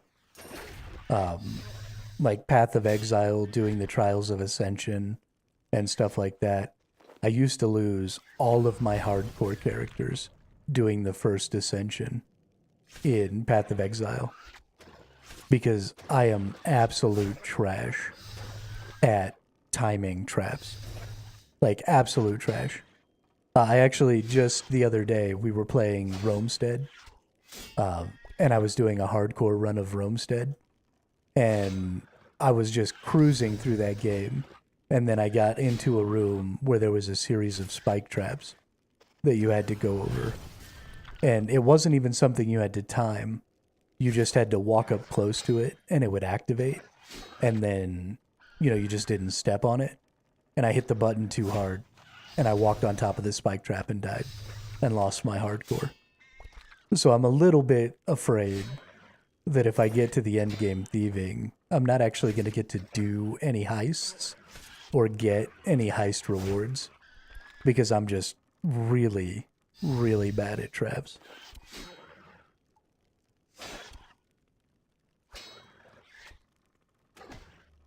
On the bright side, Chad will get a chuckle out of it.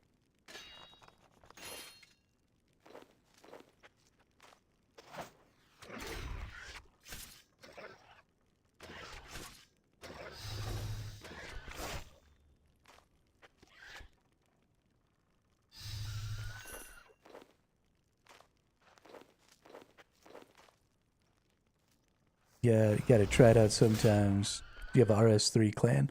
I do not. I don't really do clans. I'm pretty anti-guild, just in general.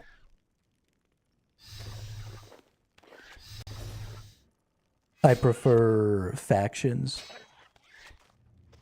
where you have like automatic teammates. And then if you see those people out in the world, you just go help them as opposed to organized guilds.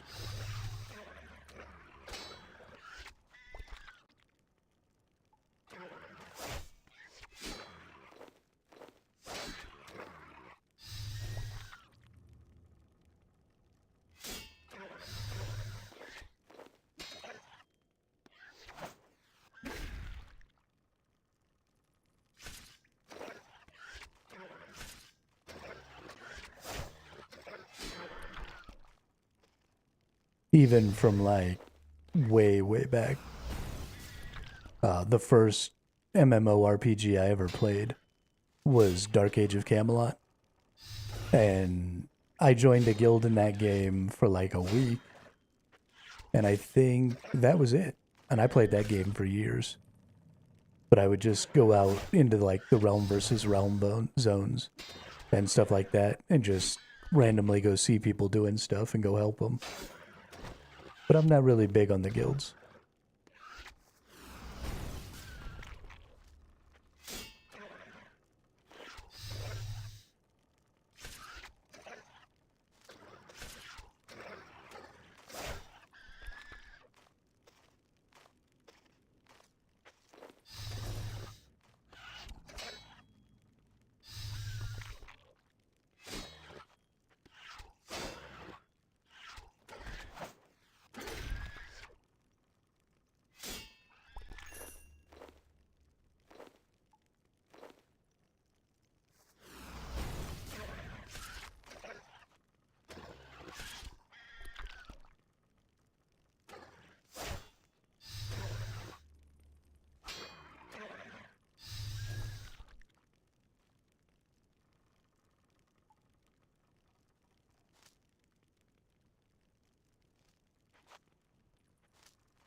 That's it right there.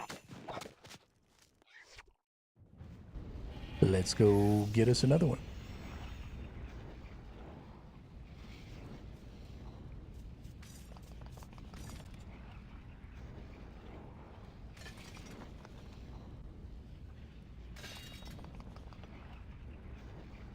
I wish that this nerd wasn't all the way down here in Shiloh.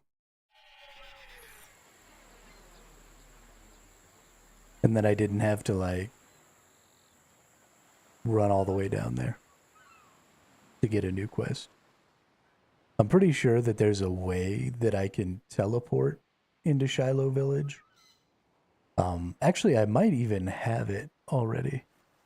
It probably has to do with the... I have done Lunar.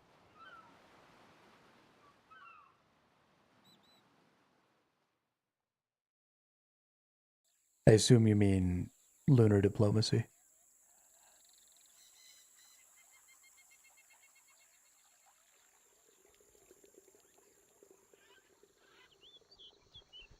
But I actually think that the achievement gloves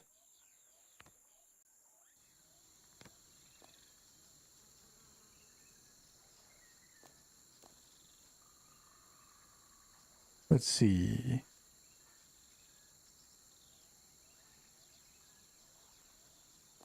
No. No. Free teleport to the Shiloh Village gem mine.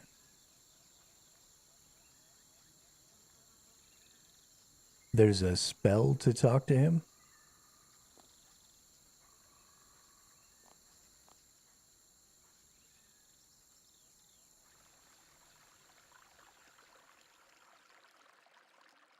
Like there's a spell to teleport you here to the Shiloh Village.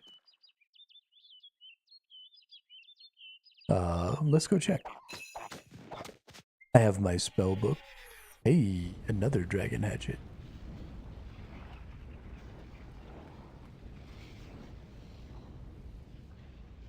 Oh, to talk to the Slayer Master. That's right.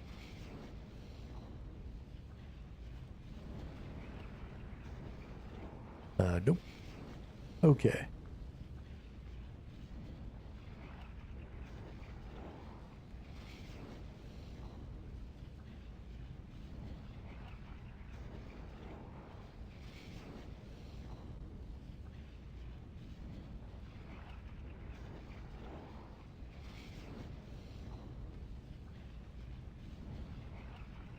No.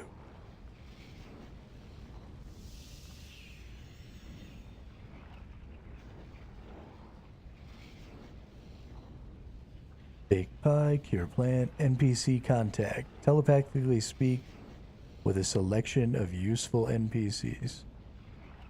Hunter kit, repair rune pouch, remote farm. Bring jewelry, spin facts, magic imbue, fire urn, make leather, telekinetic grind.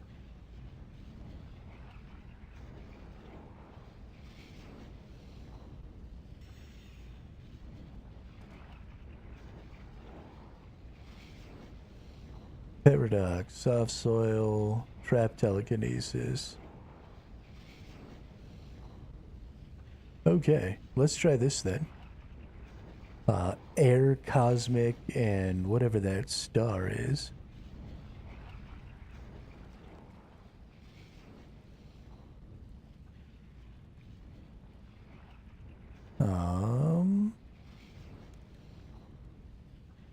Rune. Air, cosmic, whatever that star is. And then we'll take this right down here. And we'll do that.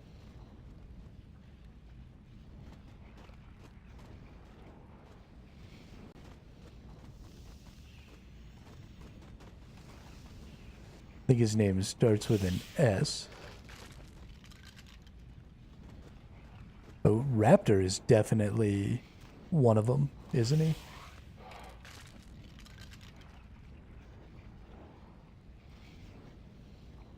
Oh my gosh, 3D hatchets? Crazy, dude.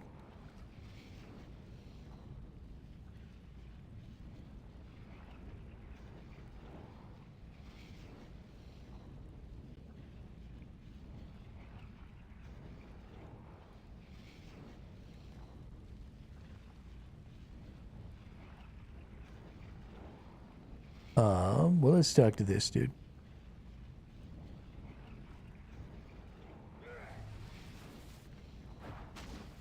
Oh, I don't think I can talk to that dude. What about you?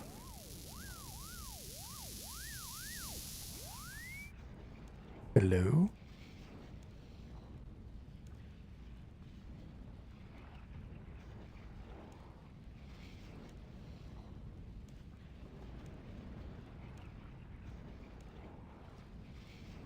Oh, okay. Well, that dude didn't want to talk to me. Um,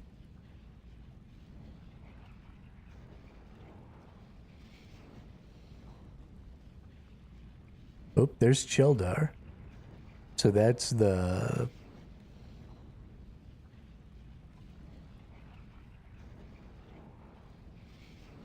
one out in the ferry area. Um, I don't know all of the rest of them. Let's just go look in the wiki here.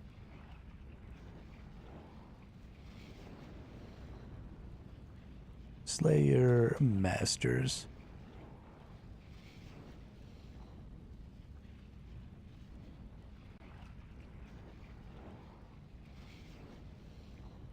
Okay. So the Shiloh Village one is Duradel or Lapalock. I think Duradel is right here. Curadel is the one that requires me to have 75 Slayer. So we're not there yet. So Duradel is the one that I probably want to talk to. Oh, this is perfect.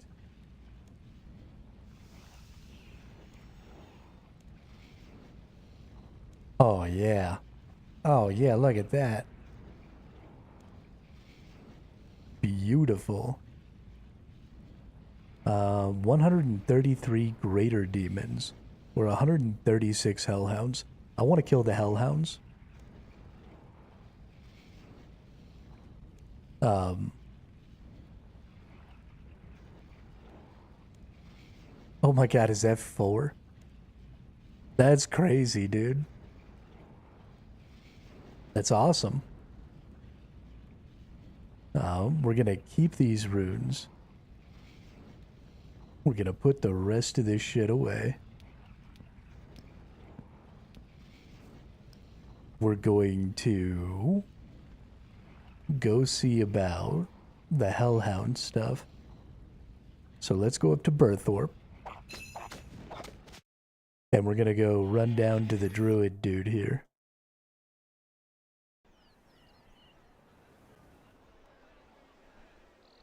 No, I don't want to chop the tree. Leave me alone with the tree chopping. Oh my god.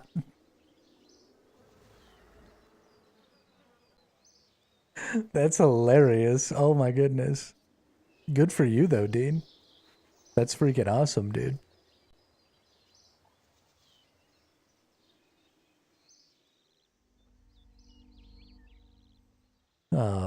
Okay. So what do we do to make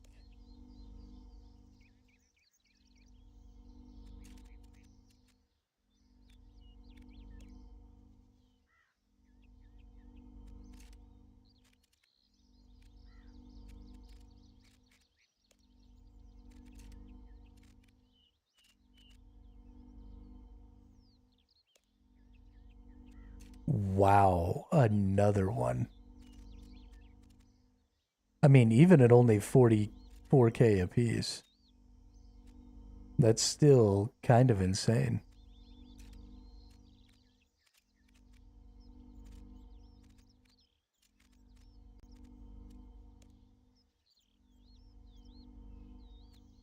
Um,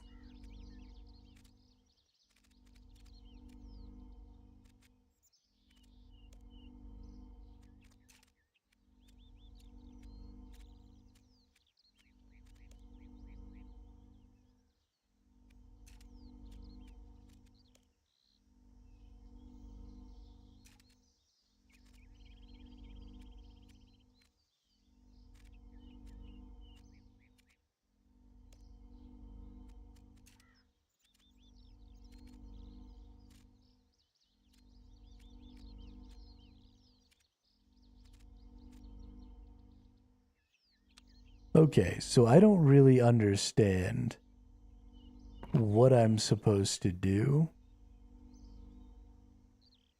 when it comes to doing these um hellhounds and stuff. Welcome to my humble.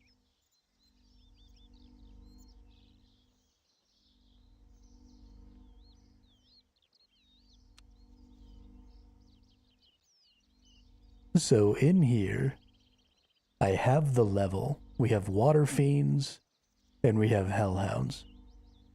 And so I need a binding contract to make the hellhound.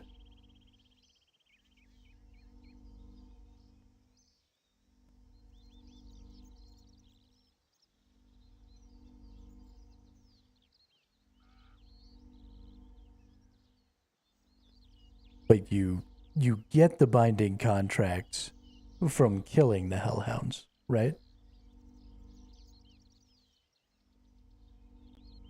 Or do you have to like bring the hellhound pouch and kill the hellhound?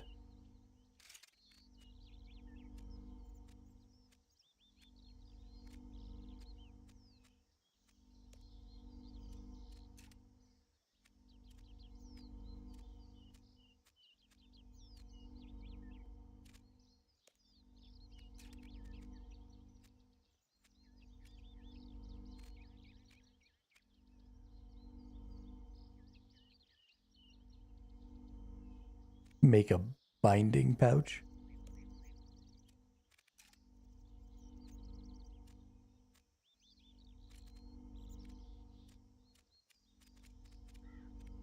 Oh, there we go. Binding contract. Got it. Okay, so I have to do Centistin for this as well then.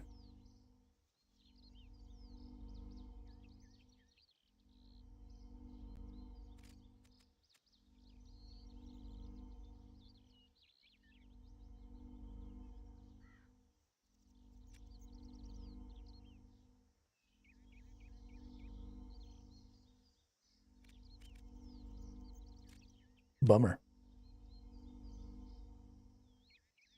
So many things that I need to go do Centistin for.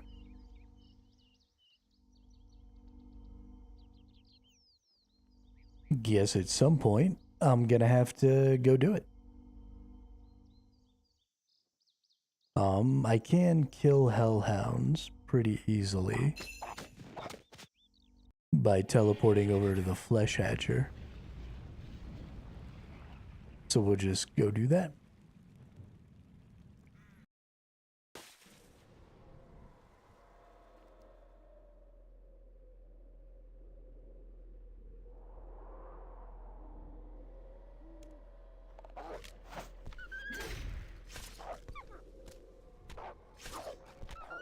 Good high-level enemies, regardless.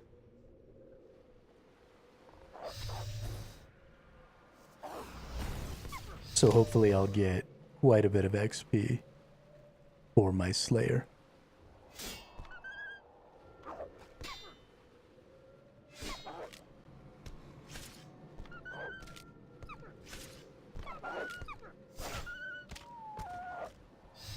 damn. I'm actually kind of taking a lot of damage. What's up with that?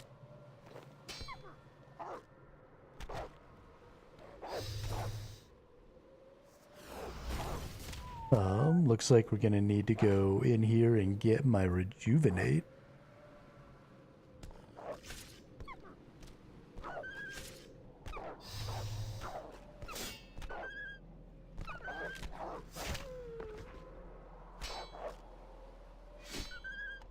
Oh, damn. I'm losing tons of health.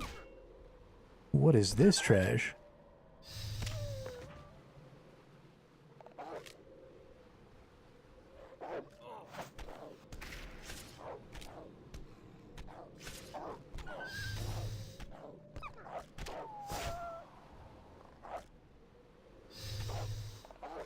Why do they hurt so much? I don't like it.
Gonna stand over here and fight this one until periodically this extra one comes.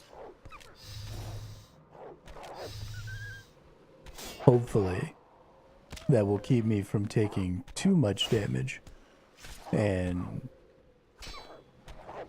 when my rejuvenate, I mean, I guess we could just fight a whole bunch of them because they're right here next to Flesh Hatcher. So I guess I could just fight until I'm about to die. And then teleport back, heal up, come back out. But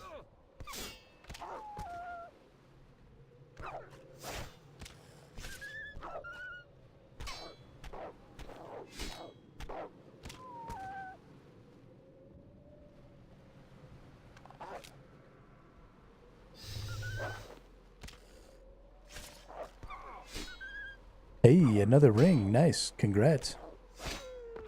Good job, Dean. Fucking killing the game.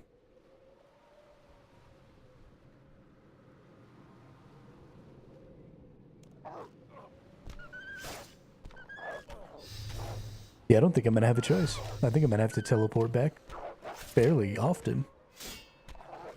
That's crazy. These enemies do not seem like they should be that hard.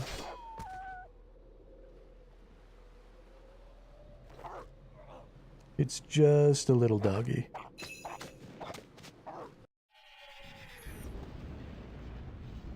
They also don't drop shit.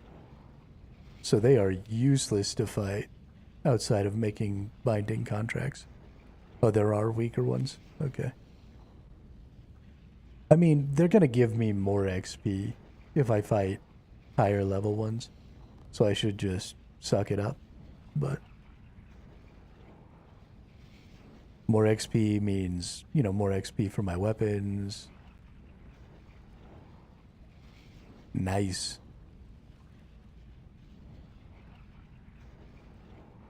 Your farm over there is going pretty good. Pretty good. I guess I could bring some food. Meh.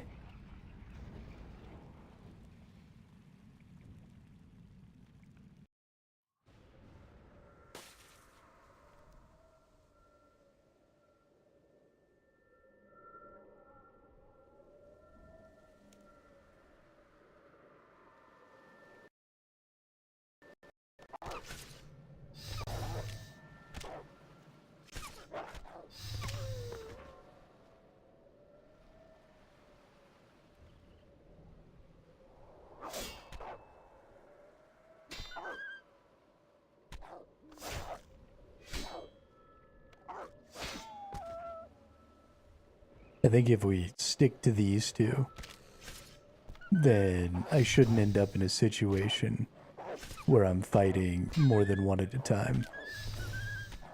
At least not very often. Which I like. Because I seem to take quite a bit of damage when I've got to fight more than one.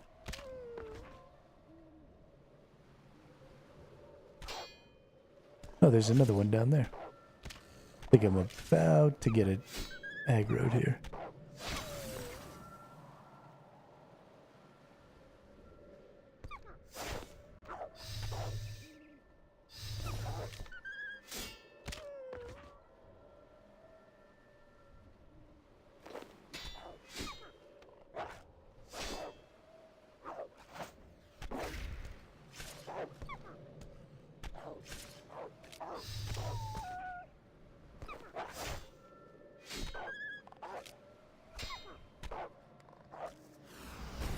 Yeah, this is going much better. So I think a lot of the issue that I had a little earlier was just having two of them attacking me at once was really bad for my HP. And if I just bounce back and forth, we should be good to go.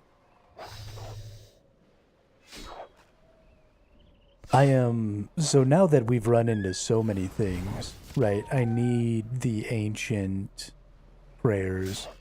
I need the ancient summoning. There's some other ancient stuff. Sintistin just keeps getting in my way. So I'm gonna spend some time, maybe next Thursday. Yeah, the next time I have the day off. I'll maybe try and bang through those quests and get to where I can have all that stuff. Because I'm tired of Sintistin being in my way.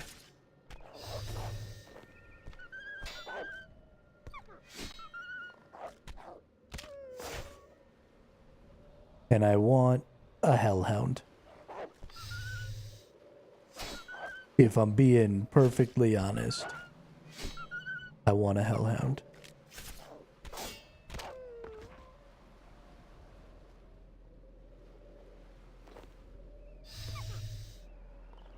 Getting another 20% damage reduction would be massive.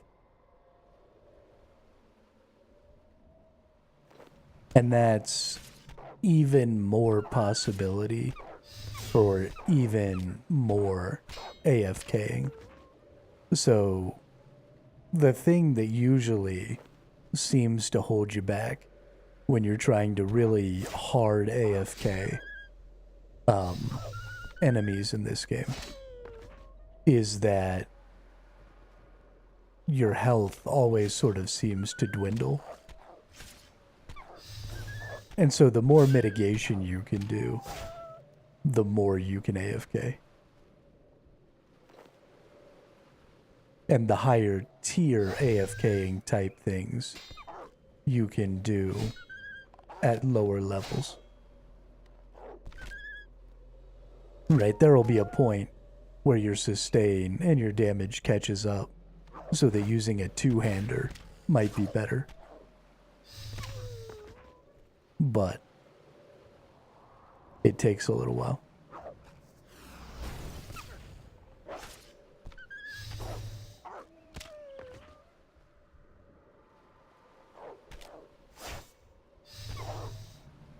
And with all the crazy tools that you seem to have to be able to do all that stuff,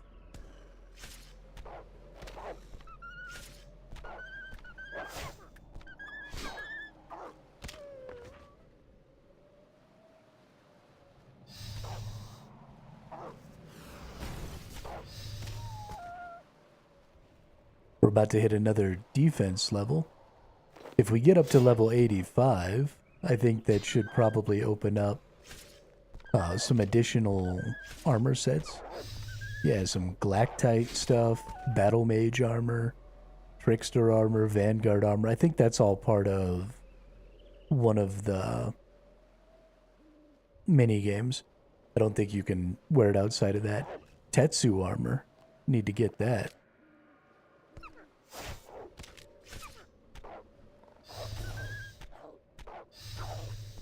The Tetsu is...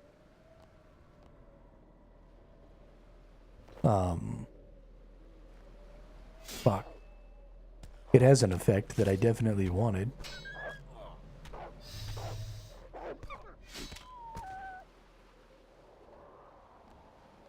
It's the one that reduces the cooldowns on your defense skills, I think. Is that right?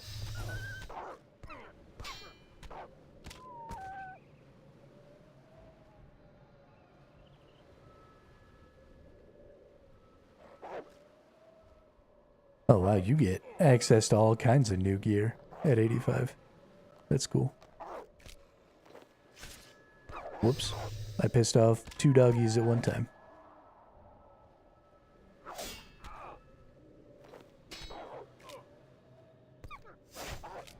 I don't know what happened. I was doing good. I wasn't really taking damage.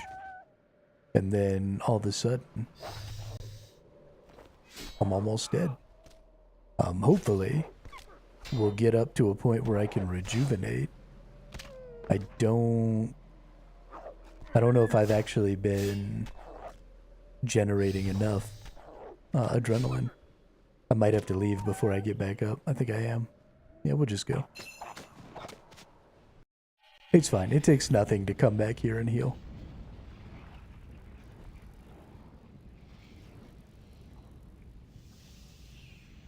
I just really prefer to be able to sustain.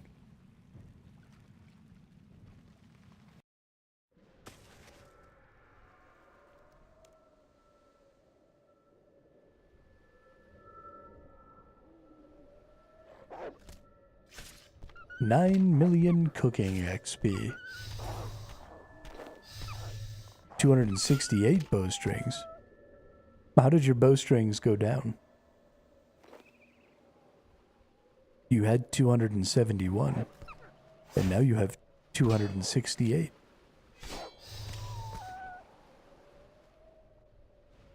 Did you eat 3 of the bowstrings? Oh, from 1 drop. Got it. I thought maybe you got hungry and you didn't have nothing else to eat.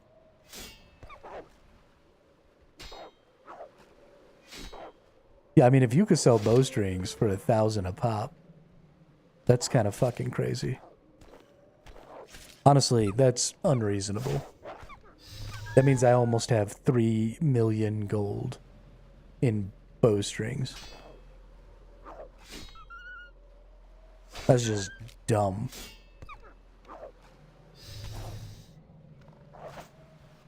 BXP coming might come up a bit. You might be right. But that wouldn't make any sense if there's a whole other bowstring that's cheaper. Like, unless the fungal bowstrings are also keeping pace, then why would the regular bowstrings get more expensive? Is there more XP or... Look, I'm so confused. That doesn't make any sense. What in the holy shit is going on?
Yeah, like, that's crazy.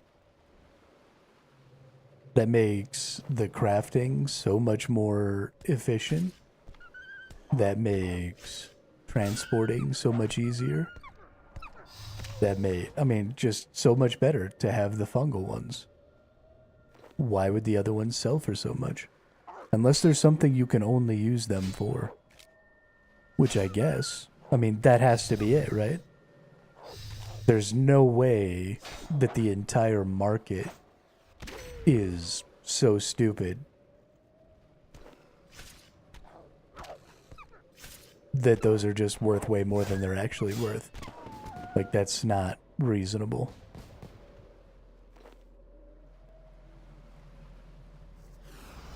Grounding boots in Demonheim.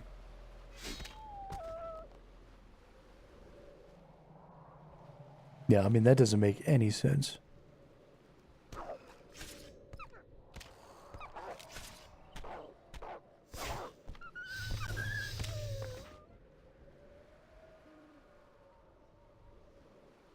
I mean, at that cost, it's almost worth it to make the freaking things. Go pick flax.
That was a useless time for Rejuvenate to cast. Utterly useless.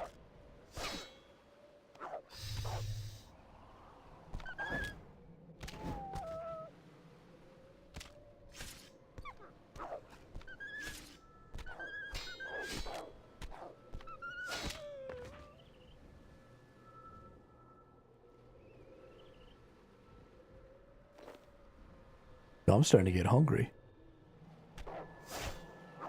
The other day, I thought that I was ending the stream at like 5:45.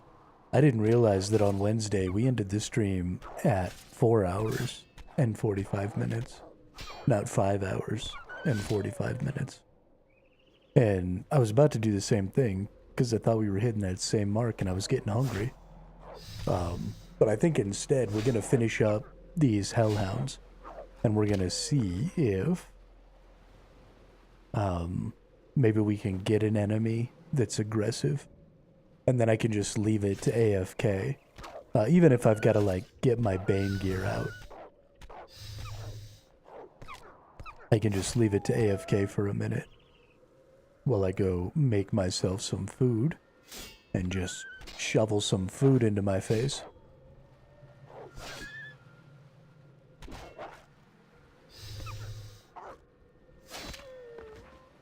I wish that I could augment my Bane gear, because it's so much stronger than this Varric gear. And that would make me very happy. I know it's possible to like transform the Bane gear into like Dragon Bane or Demon Bane or whatever. And then you can augment that gear, which would be cool to do. But, ooh, what's this? Preserved meat. That's a nice little heal. It doesn't look preserved, but it says it's preserved. Is it lying to me? Am I actually gonna die if I eat that?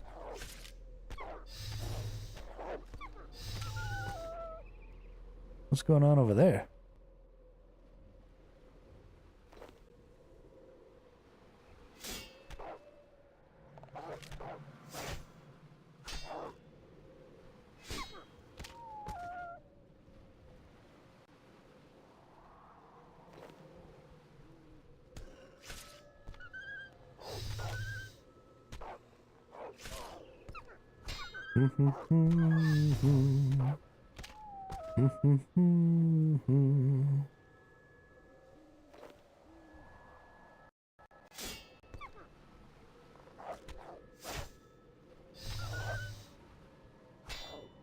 I actually don't think I can wait to eat. I am really hungry. And I want some food. I don't do hungry very well. It's one of those feelings that I just really don't enjoy. So we're going to heal up here a little bit, and I'll be right back in just a second.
Yo, what is up, Y guy? Sorry, I went to go get some food. I got the hungries.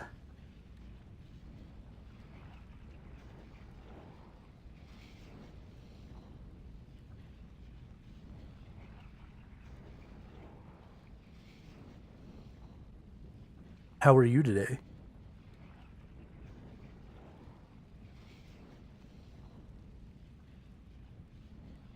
I've got the magic in me.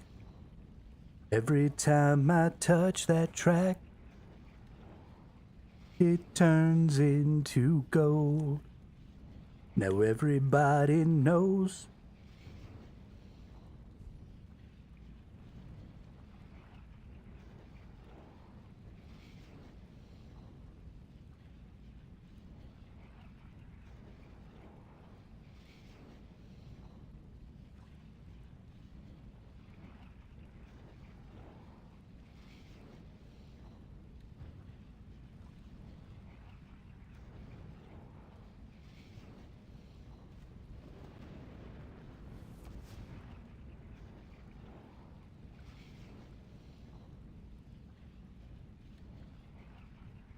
All right.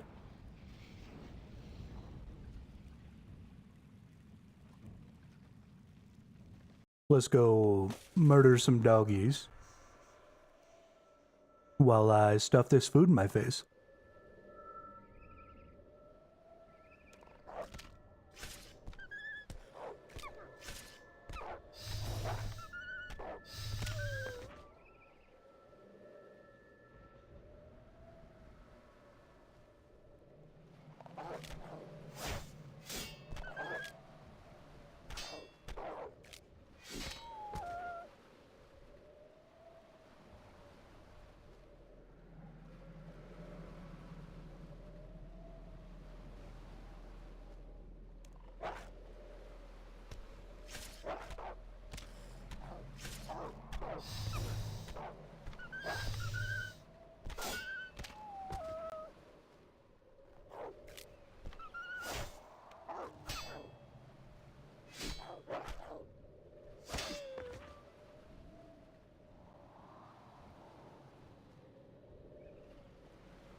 So long, Dean, and thanks for all the fish.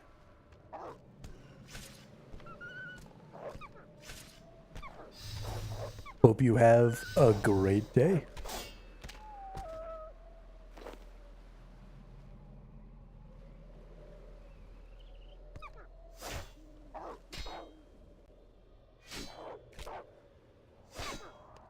Oh man, that was good. Nothing like feeling full.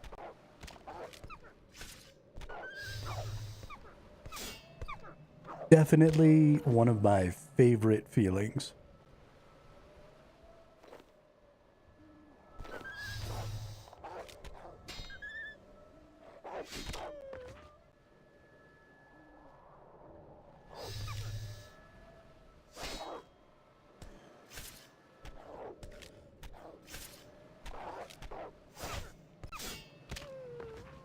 Kill more doggies.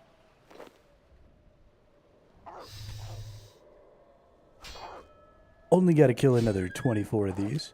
Thank goodness that Dean told me about this NPC contact spell.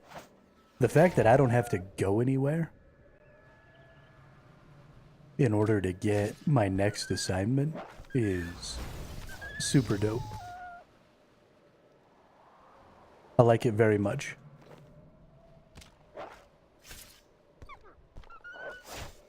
Bye.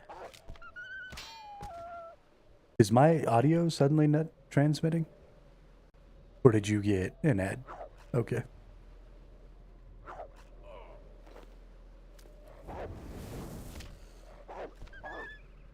Have a great day, Dean.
Ba-dum bum bum ba-dum bum bum.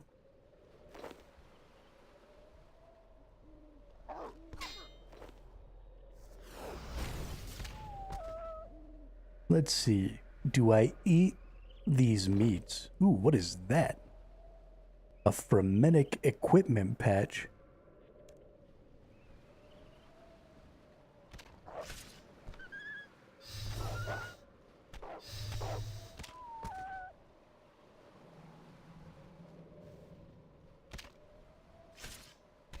What does this do? Can be used to upgrade frenetic equipment. Upgrade it to what? Hey, there's another level. Now I can kill seekers. I don't know what the fuck that is, but I can murder it.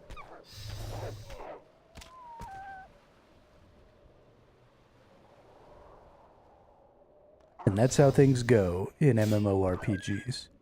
You find out about a new creature, and then you murder it. Oftentimes, repeatedly.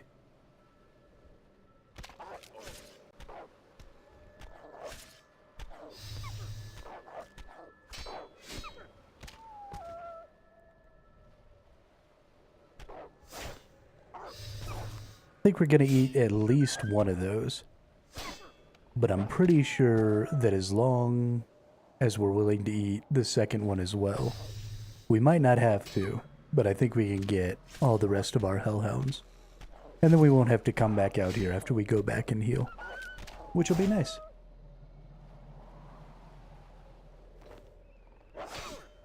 And then we'll contact the duder. And when we do that, we will be able to get another assignment.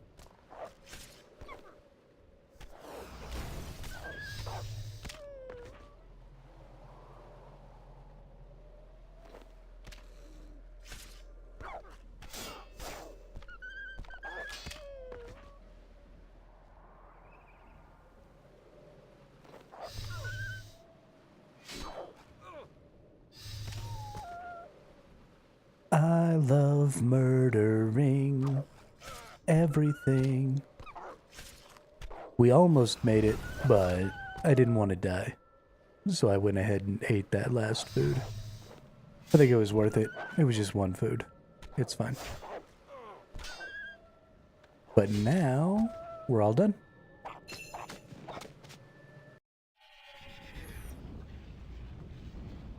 And so we can go over here and get our HP.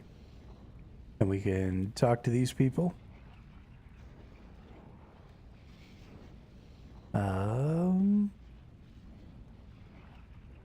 Duradel. Duradel, you must speak to me. I need an assignment. 190 aberrant specters. Yo, that's a crap load of aberrant specters.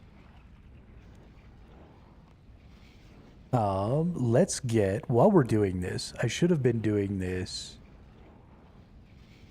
the whole time, but we're gonna bring our herb bag. And we're also gonna bring our gem bag. Because things be dropping gems and herbs and other whatnots and tidbits. And so we want to make sure that we get all that stuff. And then we need to get in here and get our mask. It's not a face. No, it's a clothespin. That's right. Or I think they call it a nose pin.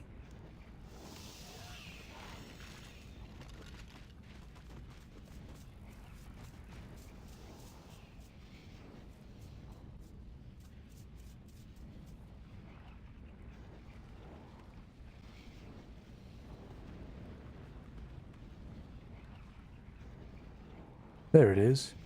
Nose peg. Got it? Then we can equip that bad boy.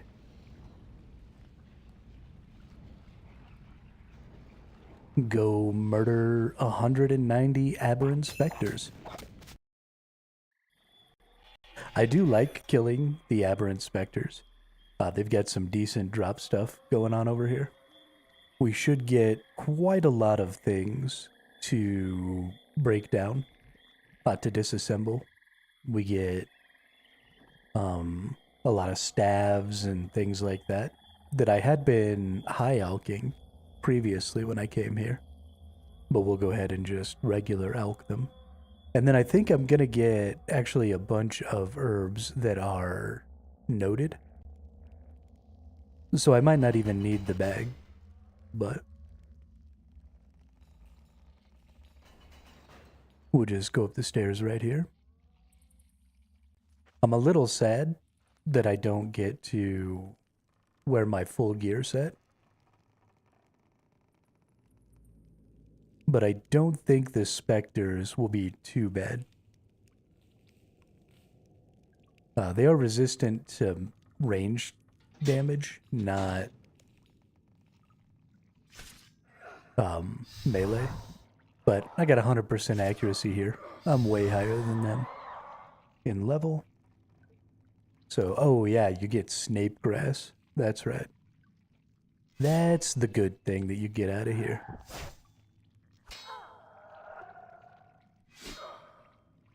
And lots of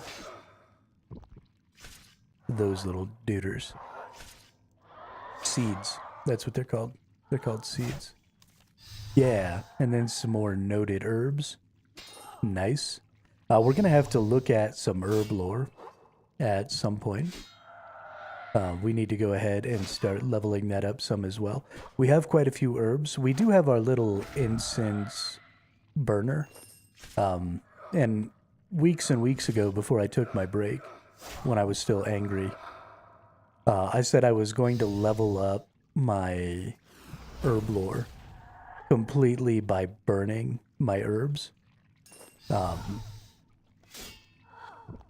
Because I was mad that the game didn't tell me that I might need my lower tier potions to make higher tier potions in the future. But I think I'm probably going to just angry at the game.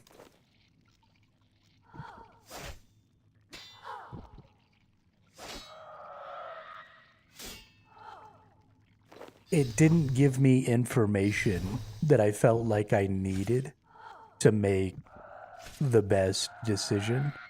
And so I made the wrong decision. And that made me mad.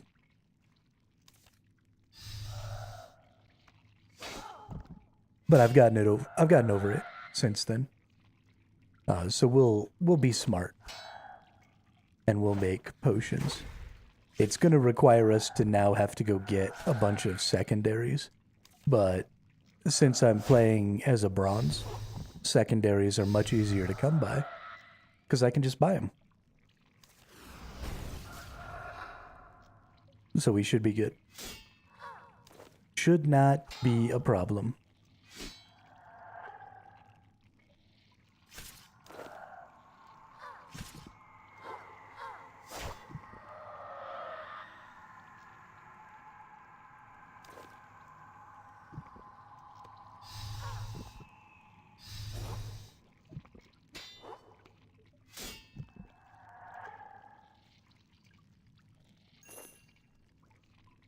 Bronze man, indeed.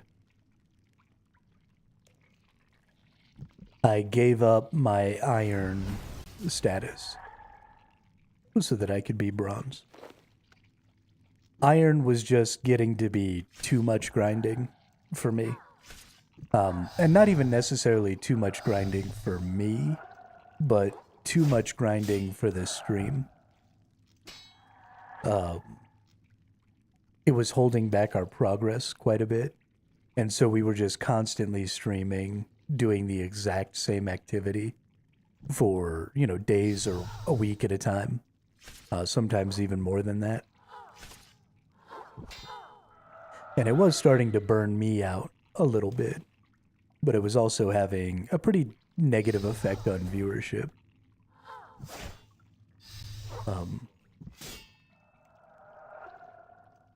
And this way we can get to a little more stuff without having to farm too hard.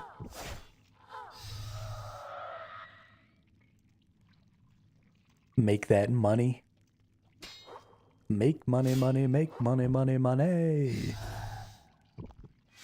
And also, I do love having access to being able to sell stuff. I really like selling things. Makes me happy.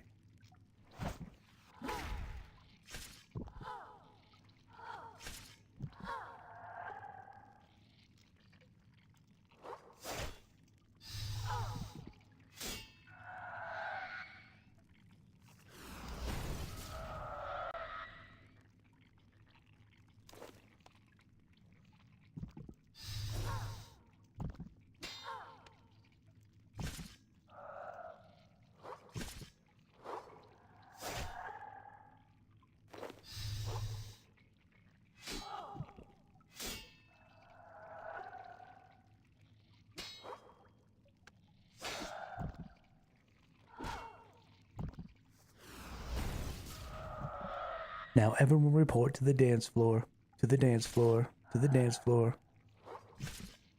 Now everyone report to the dance floor. All right, stop.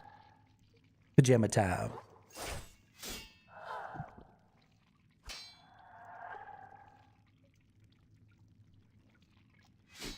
Oh no, I can't get my salvage. What am I gonna do?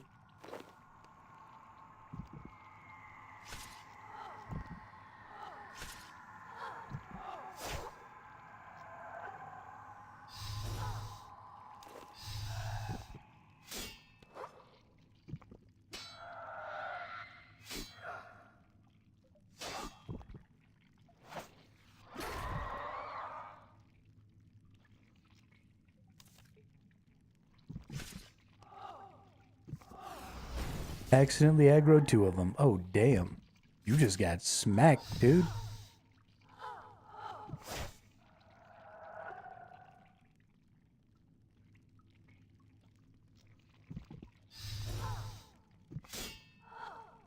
I don't actually think I need rejuvenate, so we might as well stop wasting our runes. We're actually almost out. We bought 1,000 like a week ago of the bone runes, so that's not too bad. 1,000 bone runes. It was a couple 100,000 gold, I think, but not terrible. And we definitely overused them by using like resonance and stuff like that, because I forgot that resonance requires runes. So really, we should probably have a couple 100 left. But that's fine. Not a problem.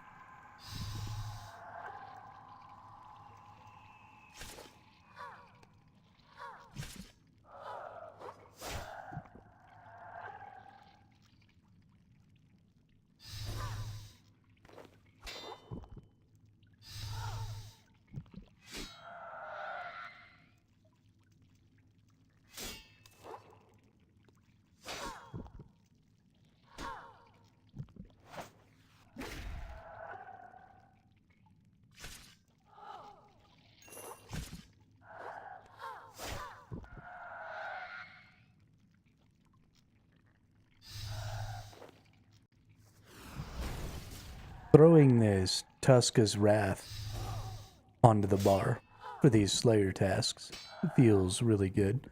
I'm glad that I got that super early Beastmaster Hound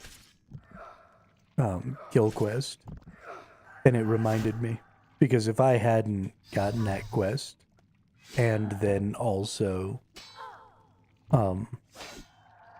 gotten a copy of the book, I would have totally forgotten that Tuska's Wrath exists. And then I would have just been standing there like a dum-dum, not doing the thing. Something I want to look at. So somebody gave me some cannonballs, and then we kind of went on a bit of a hiatus. And so we never ended up using the cannonballs. But the cannonballs are used primarily as a way to pull enemies, right? But I just realized that I might be able to do that with a summon. So if I have a summon that's on aggro, and it's aggroing everything, right?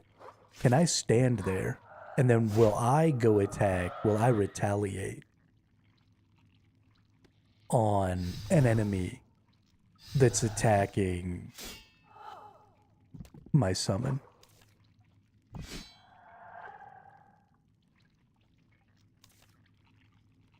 Because that'd be really cool.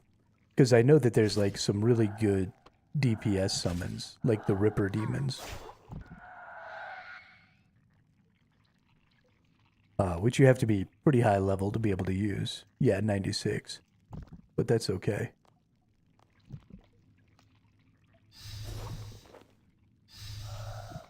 Because if I could just go in somewhere where there's things that aren't aggressive and Ripper Demon them, that'd be super cool.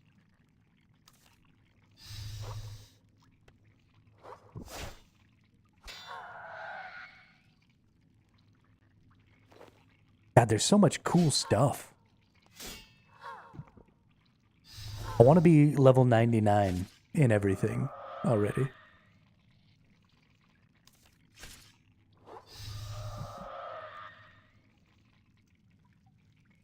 I want to do all the things. And the stuffs.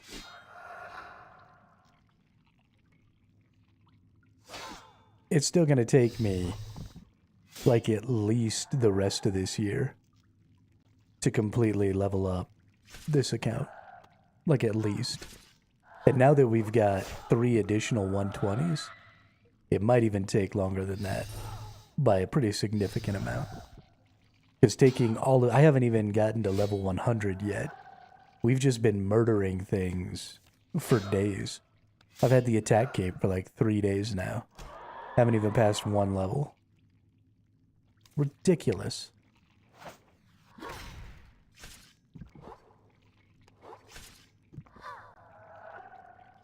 Oh, that's because I don't have attack XP on. Never mind. I'm just a fucking moron. Shit, I forgot that's a thing. Oh my goodness. Damn, that's funny. That is funny.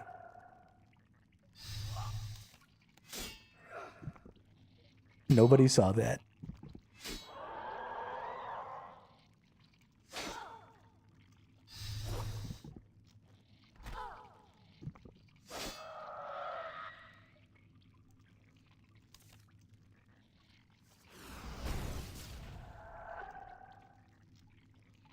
Best thing about being a small streamer, there's only like 6 people who know how much you mess up.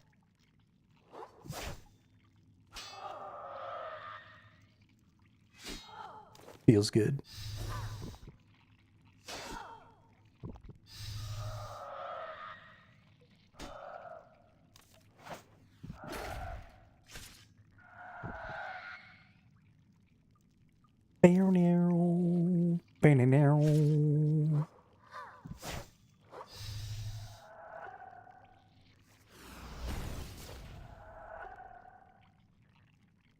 Ba-da-ba-ba-ba-dow. Ba-da-ba-ba-ba-da-ba-bow. Oop. I hadn't killed this enemy before I moved on.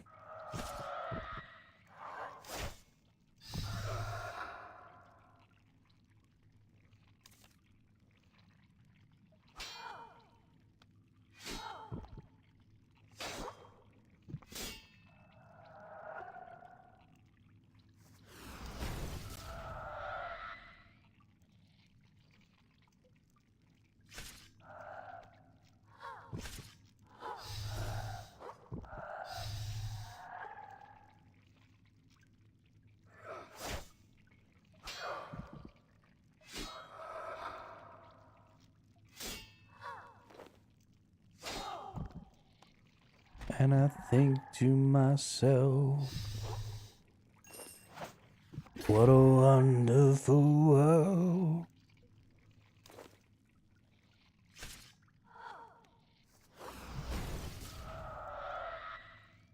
Get slammed. Oh, shiznit. What do we got here? Grimy dwarf weed. Give me some of that.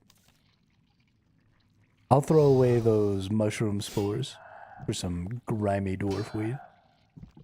Hell yeah.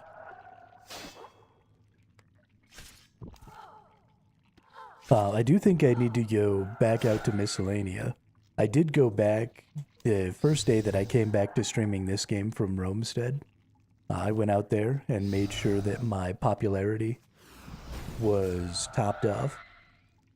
But I think I'm probably back down to about 90% again. So I should probably go back out and get that topped off again. Speaking of which, they've probably got a mess ton of herbs for me too. I keep forgetting that I've got them primarily producing herbs, which is great. We're going to have so many herbs. Oh my goodness, that's going to be great. We're going to be able to get a ton of Herblore XP. Might need to take a look.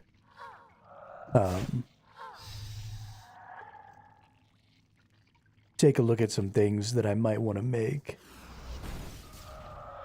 And what things I might need in the future to make some other stuff. Like to make the overloads. Don't you need supers?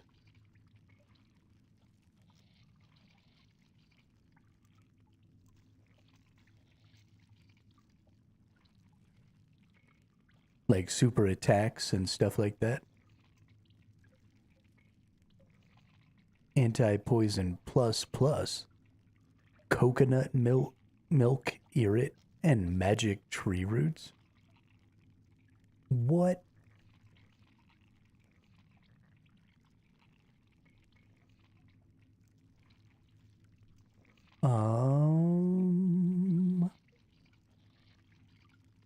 Summoning renewal.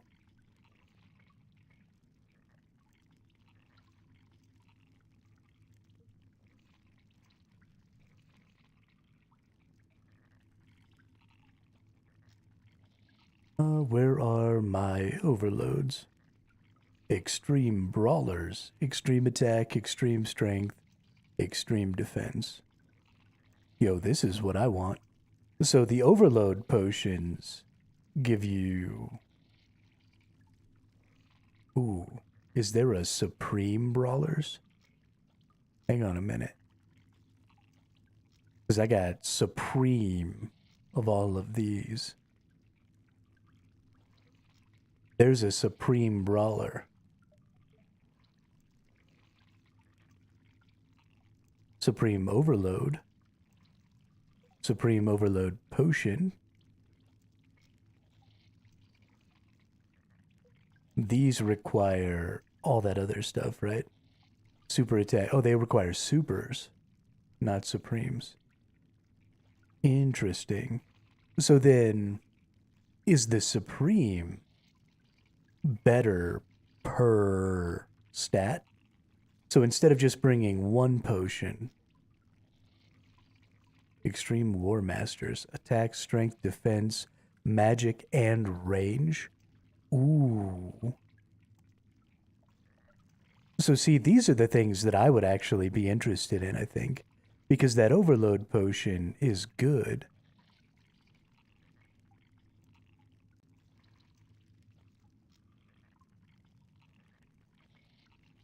But unless it, like, really boosts... Because it's just using... Oh, this one. This is just overload. And it uses all of the extremes. So why is this super overload? Or the supreme overload only taking supers? That doesn't make any sense. Surely that requires supremes and not supers. When the regular overload requires extremes. That's got to be a typo, right? Oh, you have to have an overload. So you have to have the extremes plus a super. Okay, that kind of makes sense.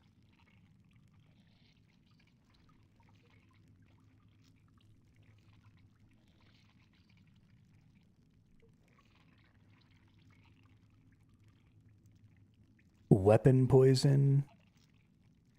Weapon poison plus with poison slime and primal extract.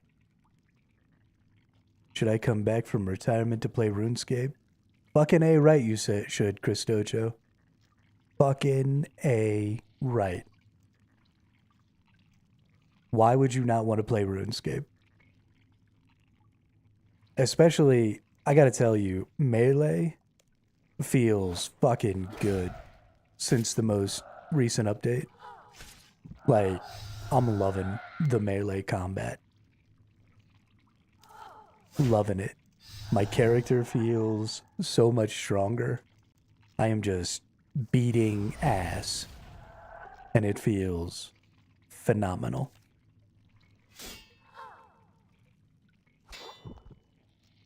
I haven't felt this good about myself in a long time.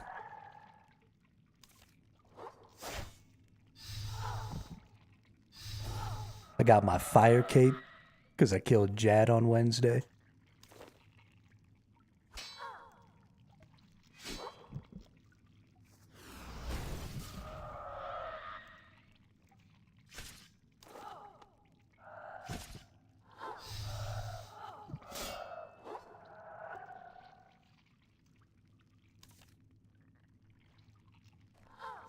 That felt great.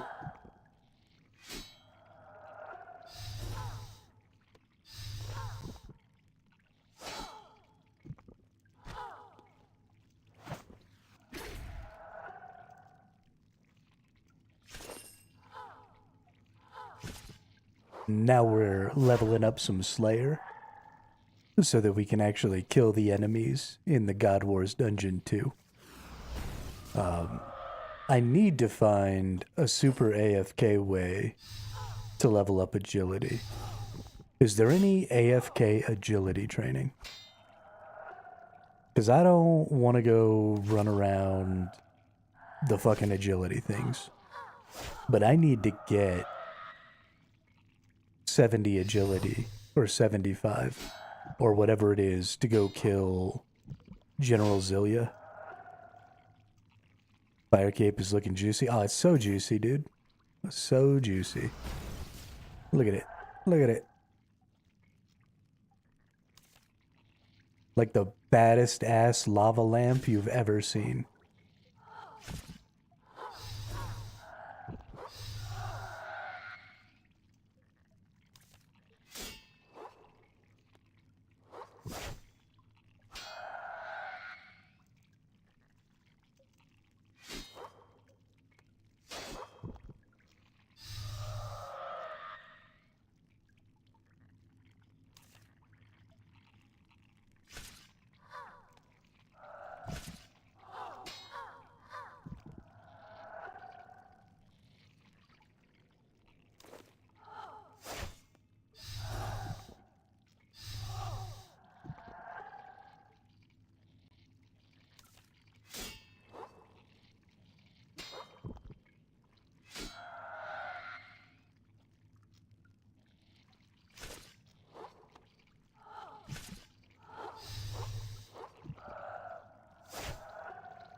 Next account main goal. Honestly, I've decided that my favorite thing to do in this game is to murder things. Especially since the new update has been so much fun for combat. So pretty much all of my short and long-term goals right now are just about killing things. I just want to kill more bosses. I want to get better gear. And then I want to kill some more bosses. And then I want to get better gear. And then I want to kill some more bosses. And so anything that I have to do as far as like other skills and stuff, then we'll do that stuff. But mostly I just want to murder things. I'm really enjoying murdering things. I want to murder some more things.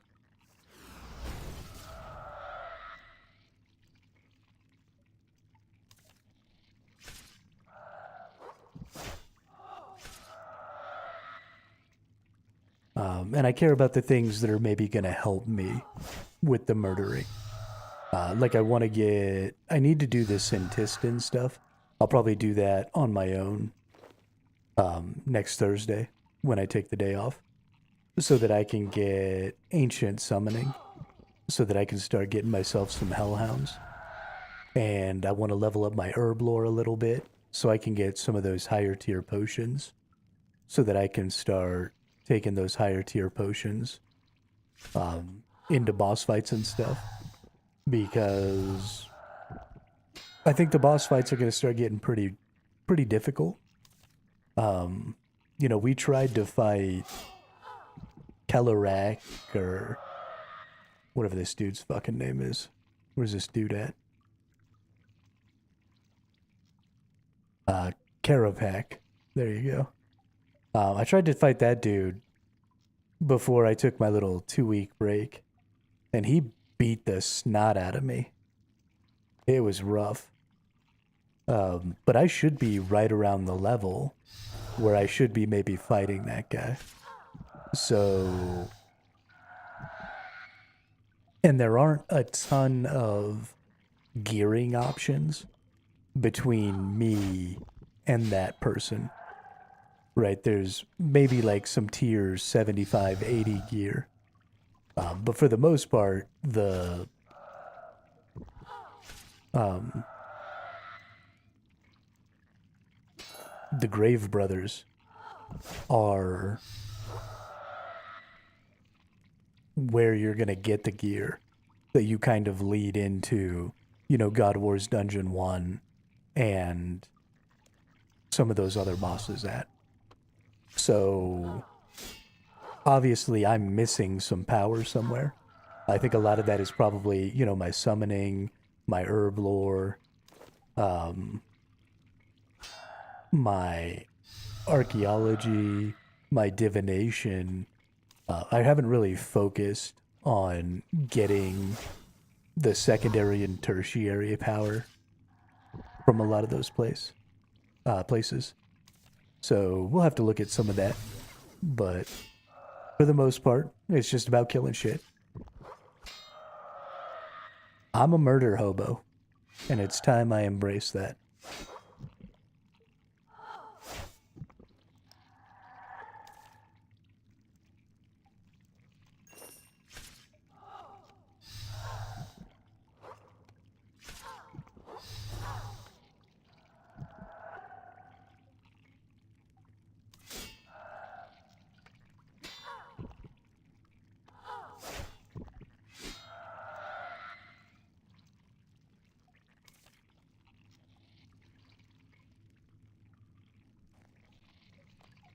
Let's see, let's attack that dude. Let's look at this herb lore. Not super. What comes after super? Is it extreme? Do I need anti-poisons? No. Anti-poison totem.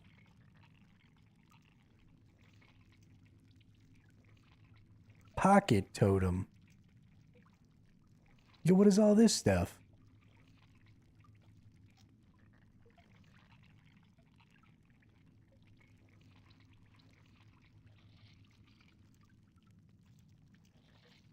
Grand strength potions do use super strength and regular strength. Okay. See, those are the things that I needed to know.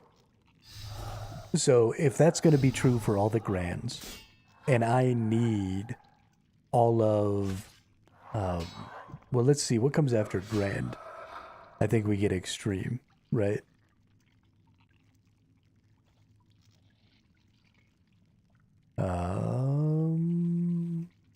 So grand defense.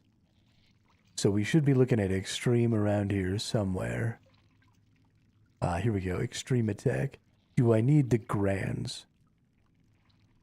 No, I need supers and an Avento. Supers and a dwarf weed. Okay. So I'm going to probably skip grands. So I'm going to make supers, and then I'm going to go straight to extremes. So I'll need to find a way to level up the intermediary there. But we'll just stockpile supers. And then make extremes.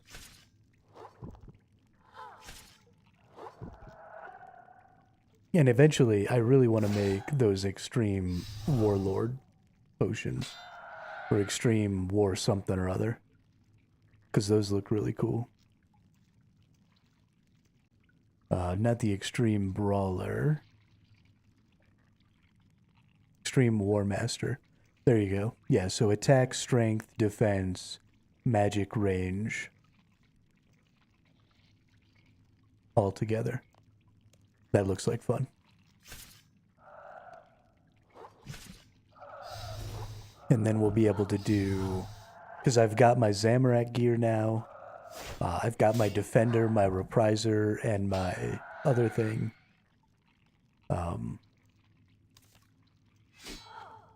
Stay hydrated. Heck yeah.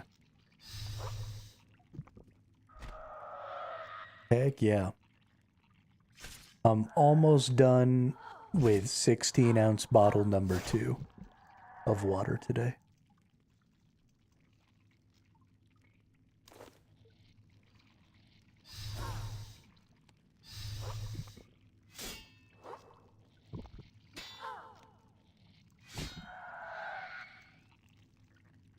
drank like a whole bottle before stream.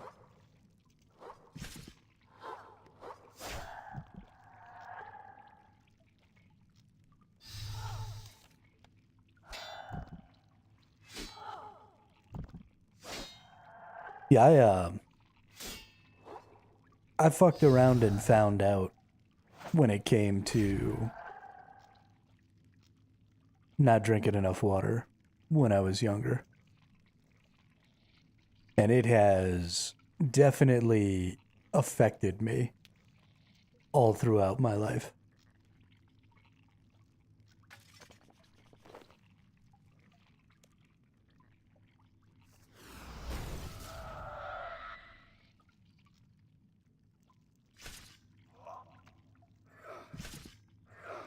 But I can feel it now. I didn't really notice when I was younger, but if I don't drink water, even for just like a few hours, if I don't, have a sip or two, then you can start to notice. Your body's like, hey, dickhead,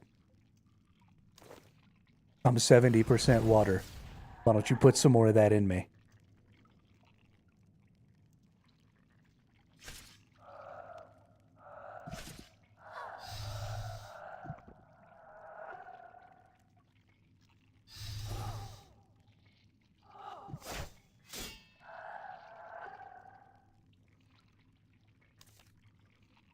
It's funny because they stressed the weirdest things to us when we were kids and we were growing up. Like when I was in grade school, I learned about quicksand. Did I create the thumbnail? Yeah, I create all of the thumbnails. The image that is the background is from the press kit for Runescape. And then I made the border. And then I stole their logo and I put it up in that corner. And then I wrote the words.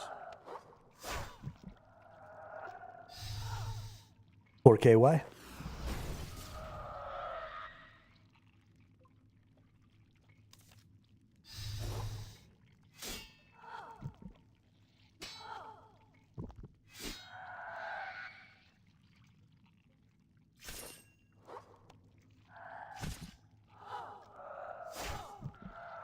Did I misspell something or something like that?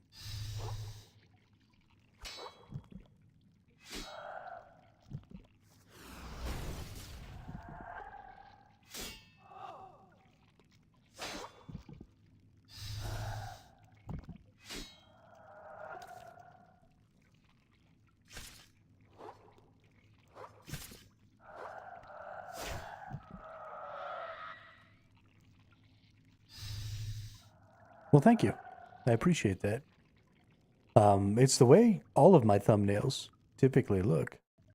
I don't think I did anything particularly different today.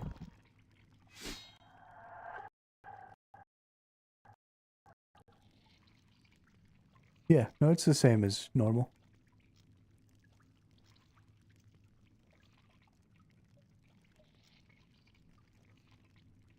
I like to keep my thumbnails pretty, like, standard.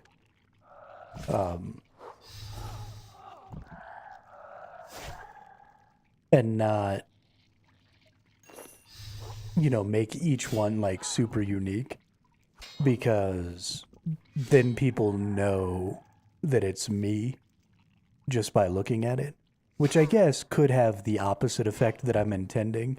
So what I'm intending is, for people who like to watch my channel, not to have to like take time to realize, oh, that's Hermit. I like them to be able to like, oh, okay, that's the way Hermit's thing always looks. And so I always have that border. The color changes depending on the game usually. And then I always use, big bold words and then some background image from the game. And I try and just follow that template as much as possible. Because then it makes my content super identifiable for people who like it. Although I guess it also means that people who don't like it know beforehand that it's me. And they can be like, well, fuck that guy in particular, and not click it. But the Helm of Neatsnot is so nostalgic. I did not know that that's what that person was wearing. Like I said, that background image is from the Runescape press kit.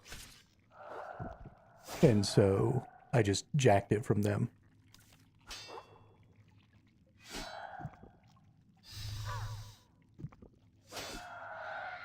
I assume that's okay. It was a different image. That image specifically, I think they put out with the new update.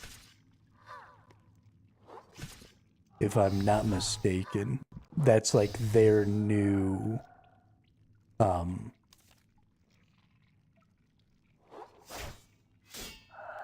image for the whole new year. They made a new RuneScape logo.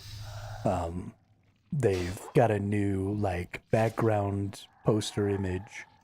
They've got, kind of a whole little rebrand for this new year. And I'm pretty sure that's the image in the background there.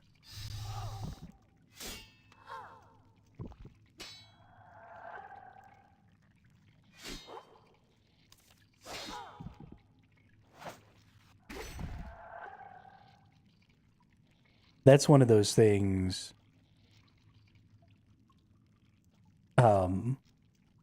that this game does a lot better than some games I've played.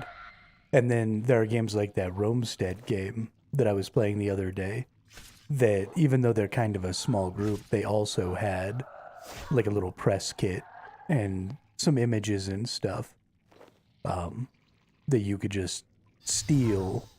And I think that's really good because it does a lot to help quickly identify things. And it really cuts down on, it elevates the minimum quality of things that are associated with your game. So like if I was just gonna make my RuneScape thumbnails on my own, like I don't really have a lot of artistic knowledge. So I would probably, take an image from in the game, like take myself a screenshot and then put myself and then put that screenshot up there.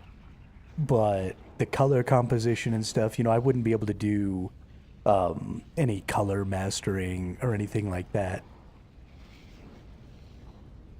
So the thumbnail would just be getting a straight up in-game screenshot. And while that wouldn't be terrible, it's not immediately identifiable and it's not of the quality that you would necessarily want to see. And so when you put stuff like that out, right, you give resources to people who maybe that's not their primary thing, right? Like I'm not an artist, but Jagex employs a bunch of artists. And so now I have this access to this much higher quality image that was taken or made with some purpose and represents a lot more of what Jagex is trying to put out. And I think that's really good. And it helps, across multiple creators, right? Lots of people are going to use, that image or other images from, them specifically that are going to have that same feel, that same vibe. And so it makes it easier to find those views or videos. It makes it easier to identify who's doing what. So I'm really glad that they put stuff out there and have, a lot of images and stuff that are out that I can just steal and use for that stuff. Because I'm just not that person. I'm never going to be that person. I don't do the art thing.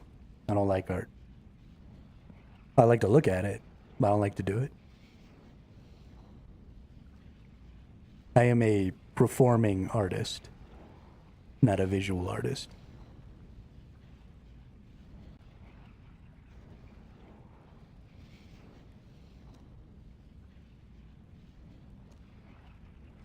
Let's see. We're quite a ways away from another level there.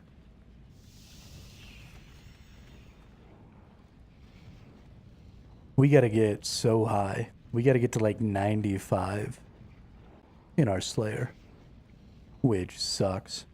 This is gonna take forever. But that's okay. We'll get there. We'll fucking get there.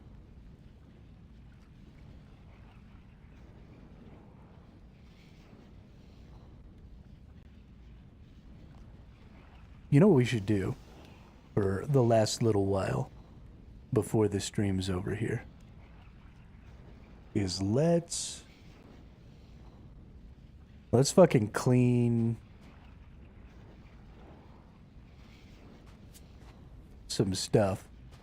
Let's get, oh, I don't even think I have the ability to get those. Never mind. Which ones can I clean? I can definitely do irrits. So let's save that right there. And then let's clean these irrits.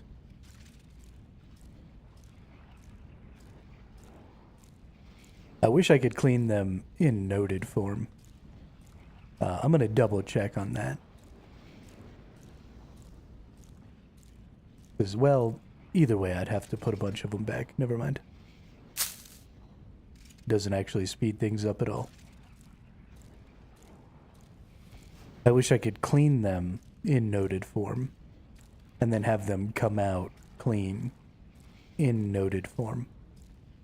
That would make me real happy.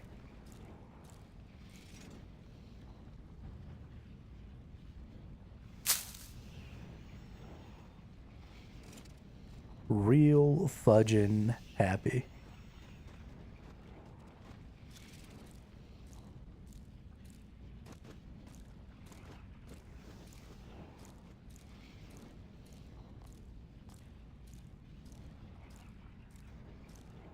We'll get these done. We've got a lot of vials of water too. So we might even go through the effort here of turning these into unfinished potions. I think I've got like 1,000 vials of water.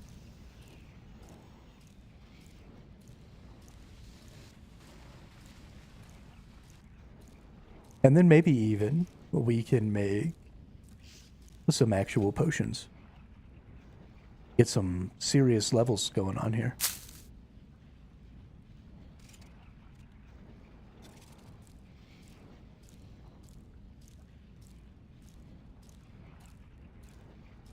Because I'd like to get up into the 80s with the herb lore and get some extreme potions going on.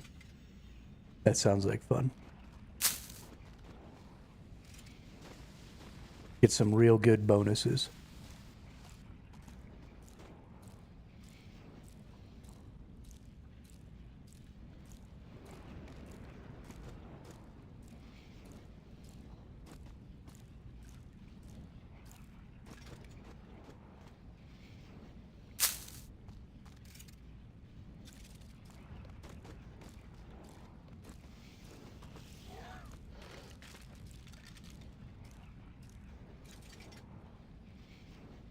Alright, put those away. Get some more grimies here. I can definitely do Horrorlanders. So we'll go ahead and save that one.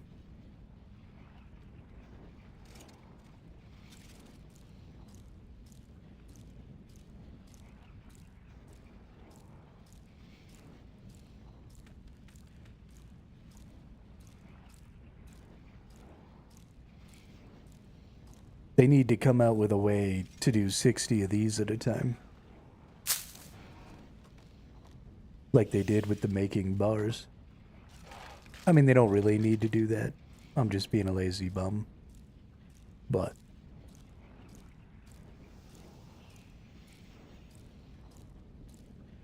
Cleaning them herbs. Soap and water. Using that Dawn dish soap. You know. Strong enough to get the grime off. Gentle enough not to hurt the plant.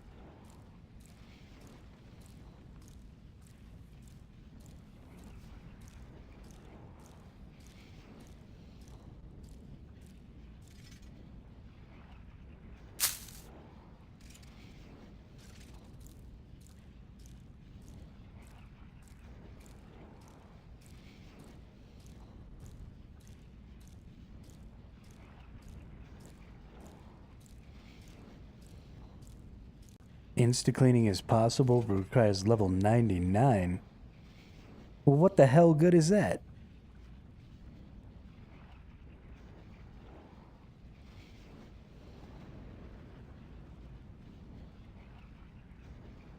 What the hell good is that?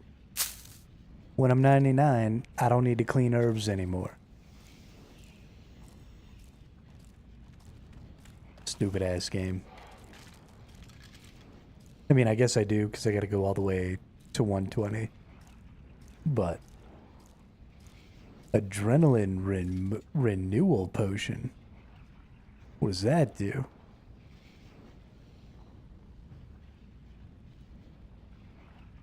A power burst of feats? What is all this shit? Oh my god. How am I supposed to learn everything in this game?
I can't hit the button right. I keep trying to, like, enter my bank instead of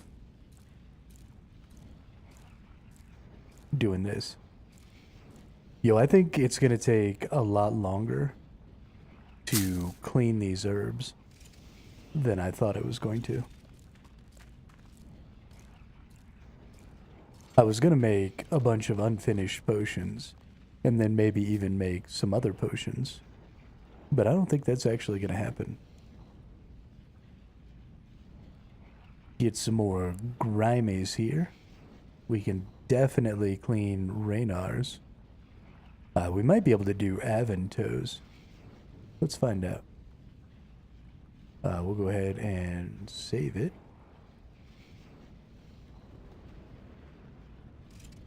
Hey, I can clean Aventos. And Bloodweeds and Quarms. Nice.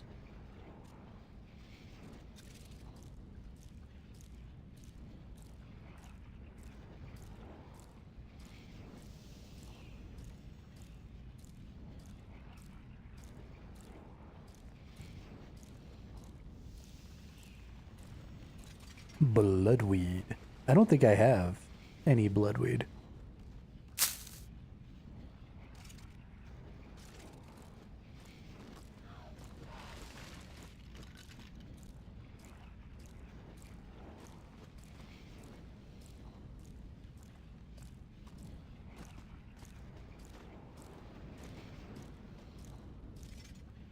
I'm pretty sure that a lot of them are real names for real plants.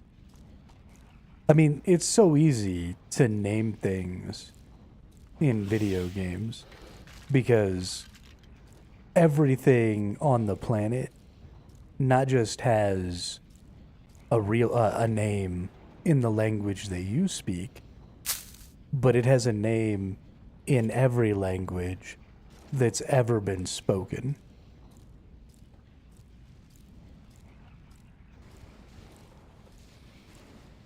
And then there are a lot of languages that use the roots of other languages and then change words slightly to make new languages or because of accents or all kinds of things.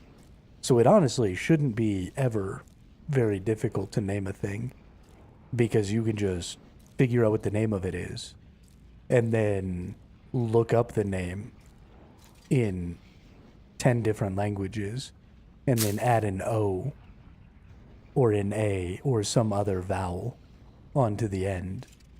And then bammo, you've got a name.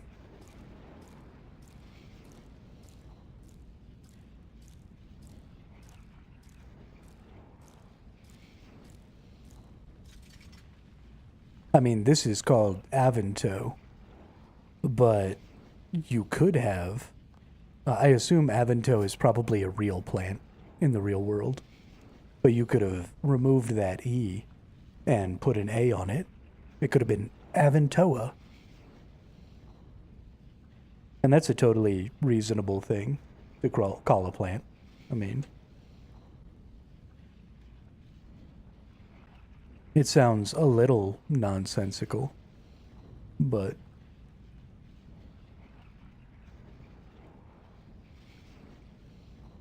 I mean, language kind of is nonsensical.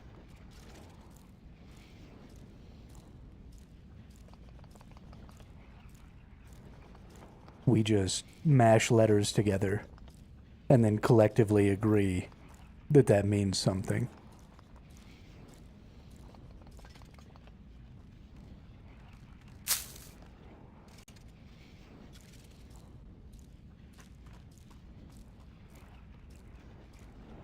I mean, the fact that letters even exist is honestly kind of weird.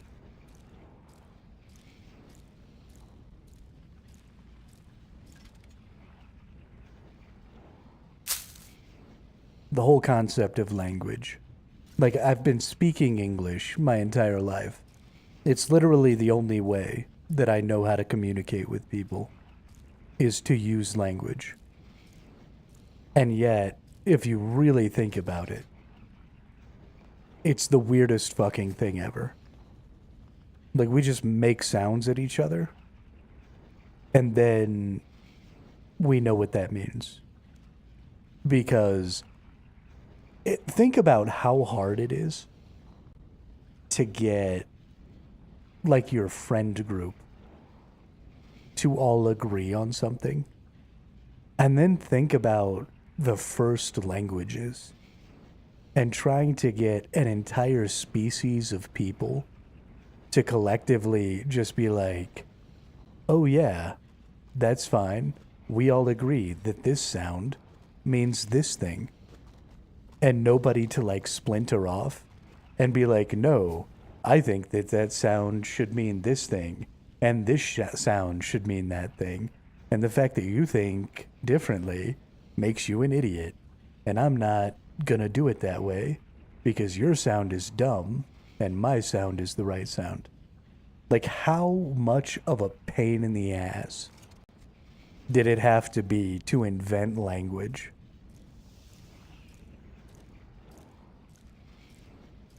You get like 6 out of 10 people calling trees trees, and then you've got some asshole who wants to be the person who invented the word for tree. And so he's like, no, that's not a tree. That's a schleberneb. And then you've got 4 out of those 10 people calling trees schlebernebs. And just compound that by thousands of time.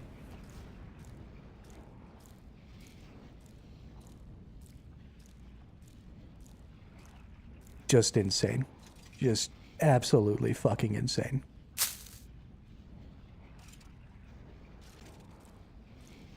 And somehow, now, in this modern age, I can sit here and just emit random sounds into a microphone.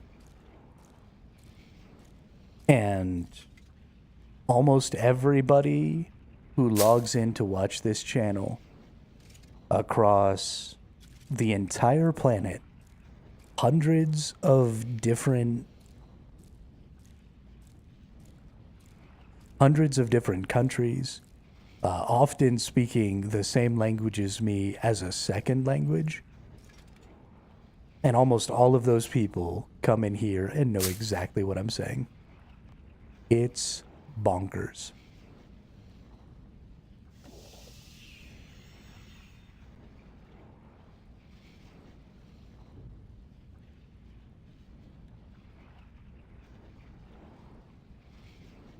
It also kind of changes my perspective on how many languages there are in the world. Because if you really think about how obstinate people are and how much they like to be unique, I mean, how many of us, when we were kids, used really basic ciphers and stuff like that to make new languages, right? We like just jumbled up letters and stuff like that. So we were really writing the same words, just M was A instead of M. And so that was an extremely common thing to do as a kid, was to quote unquote make your own language that way. And so it's insane that when that's such a universal experience, that we don't just have like a bajillion languages.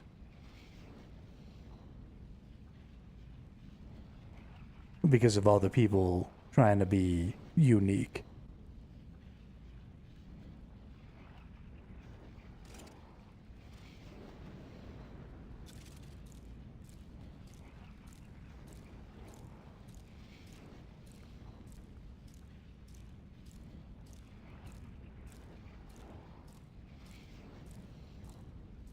I don't know.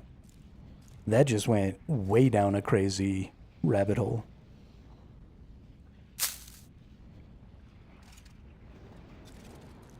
Sometimes my brain just starts thinking about stuff. And it goes in a really weird direction.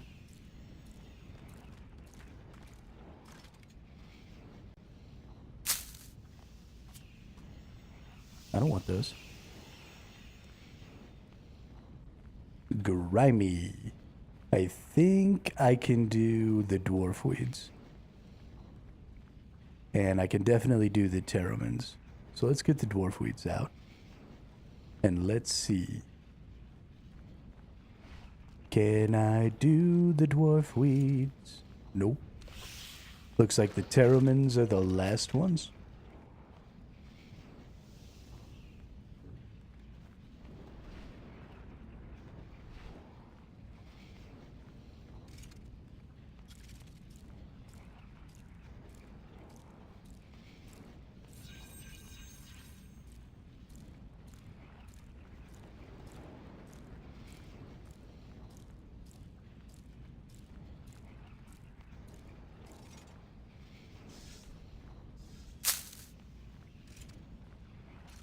And I'm not even gonna pass a level.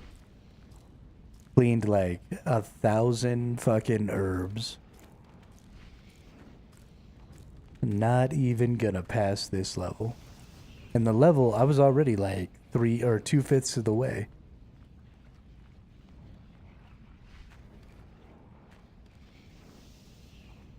Herblore sucks.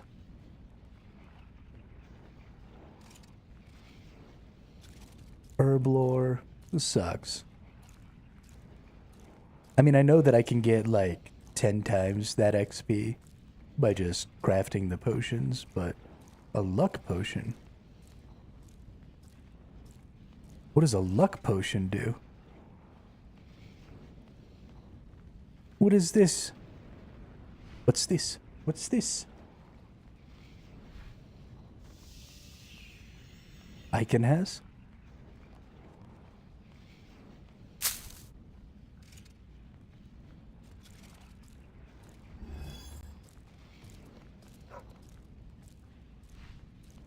Alright, a luck potion grants the player tier 2 luck, equivalent to wearing a ring of wealth. I cleaned 5k of each herb for overloads last DXP. So I have a question. Maybe you can help me with this, Chris. How or why do people use overloads instead of the extreme potions? Do they give you even more? Or like what's the value there? Is there a better type of luck potion? I bet you there's a extreme luck potion. And maybe a supreme.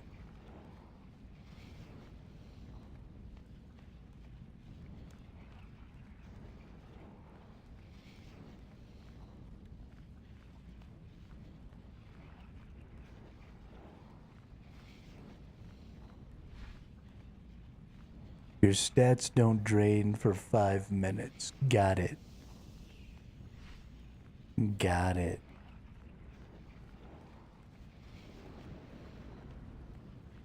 An enhanced luck potion makes a luck potion and onyx bolt tips.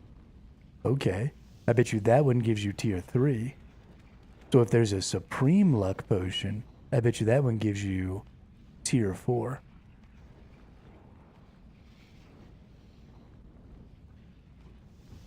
Or whatever the next tier of luck potion's gonna be. Oh, I must have missed it.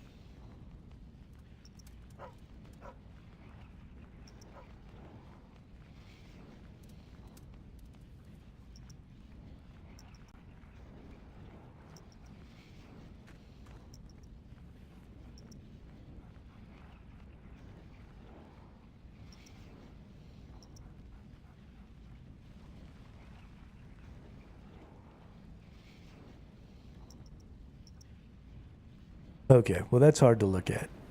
So we're gonna go over here. And maybe it'll tell us, let's see, what we can create with it.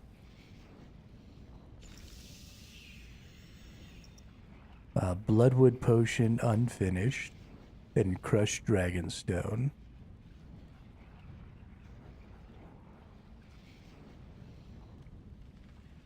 And then we can create enhanced luck. And that gives us tier 3.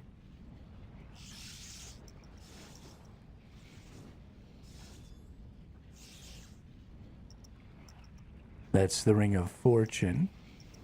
So, Spirit Attraction Potion.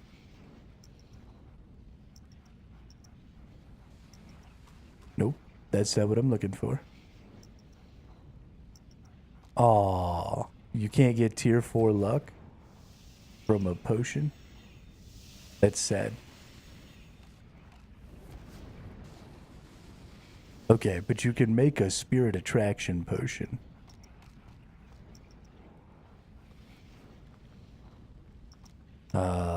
Potion that automatically collects various spirits that are typically spawned while skilling for 15 minutes. It's made la la la la. The potion will automatically collect various spirits when they spawn. When this occurs, the message, whatever, will be sent.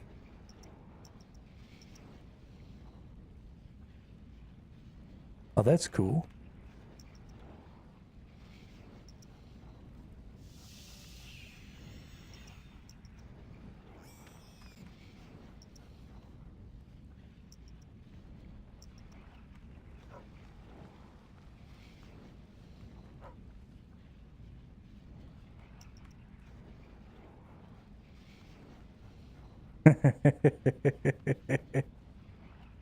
uh, And then it doesn't turn into anything.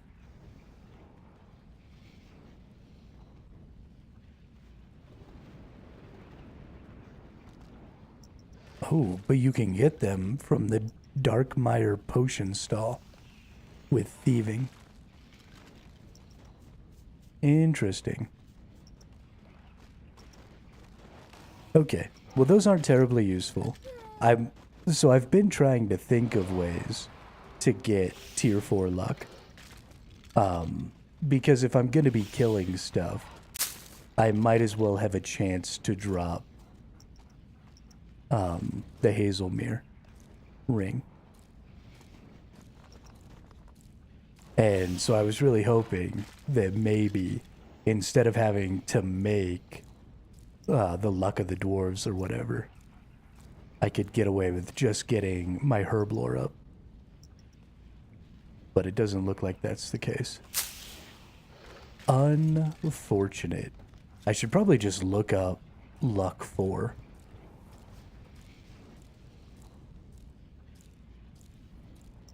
Or luck tier 4.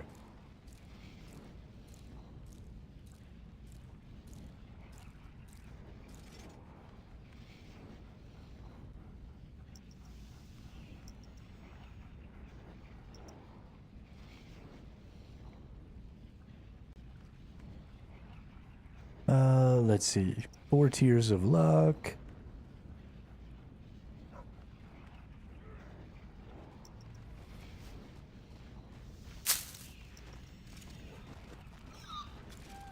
Archaeology might have some luck tier effects. Okay. Let's see. Tier 1, 2, 3, 4. So the only 2 things that can give you tier 4 are Hazelmere's and Luck of the Dwarves. However,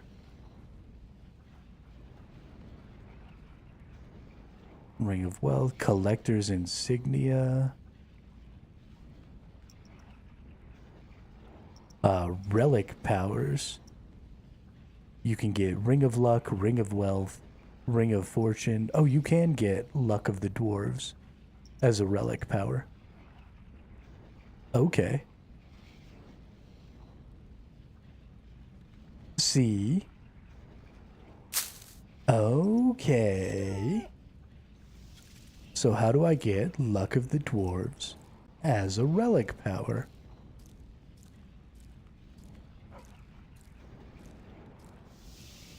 Costs 4,000 chronotes and uses 200 monolith energy.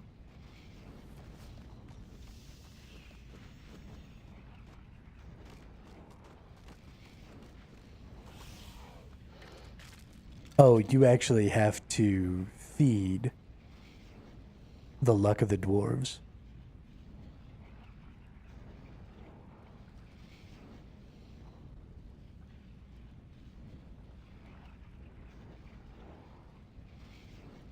Got it. Got it. Okay, well that's not really an option.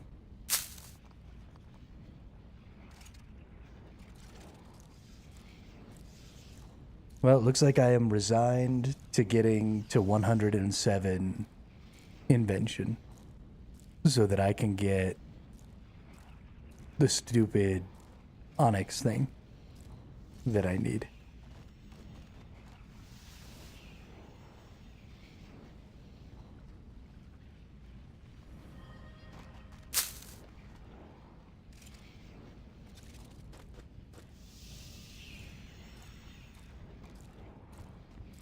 What a sad day.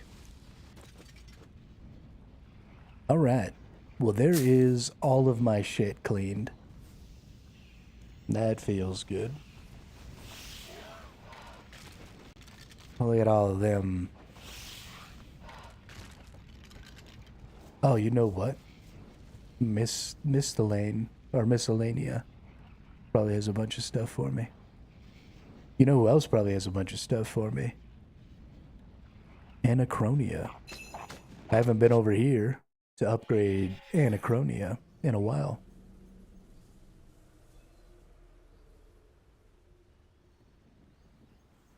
So let's go check it out.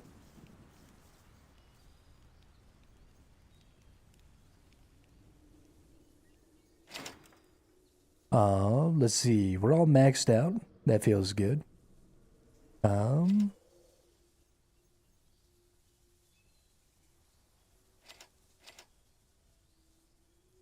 We've got allows you to construct all tier 2 buildings, attracts new visitors. Should I probably make that? Hunter's Lodge.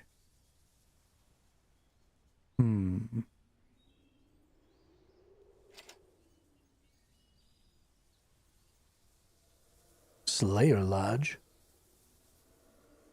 Player Lodge. Black. Got a bunch of stuff in my throat. Remote totem charging point. Let's just level up the town hall, eh? Boom shakalaka. And then next we'll need some more resources and we'll level this up. Let's see if maybe there's anything that my spare resources I have here can make. Looks like probably not. Nope. Okay.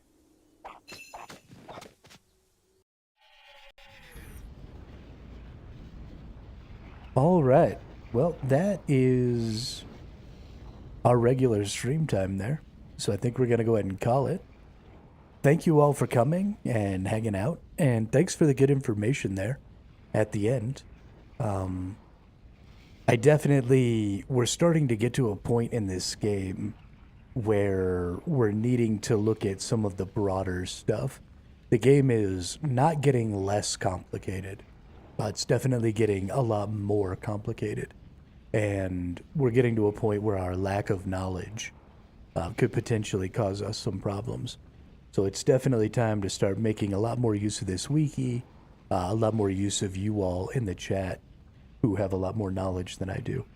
But it's also reinvigorating some of my excitement for the game because I like getting stronger. I like learning new things. That stuff's always fun. So, yeah, I hope everybody has a great rest of their day. I will see you all again at the regular time tomorrow. So thanks again.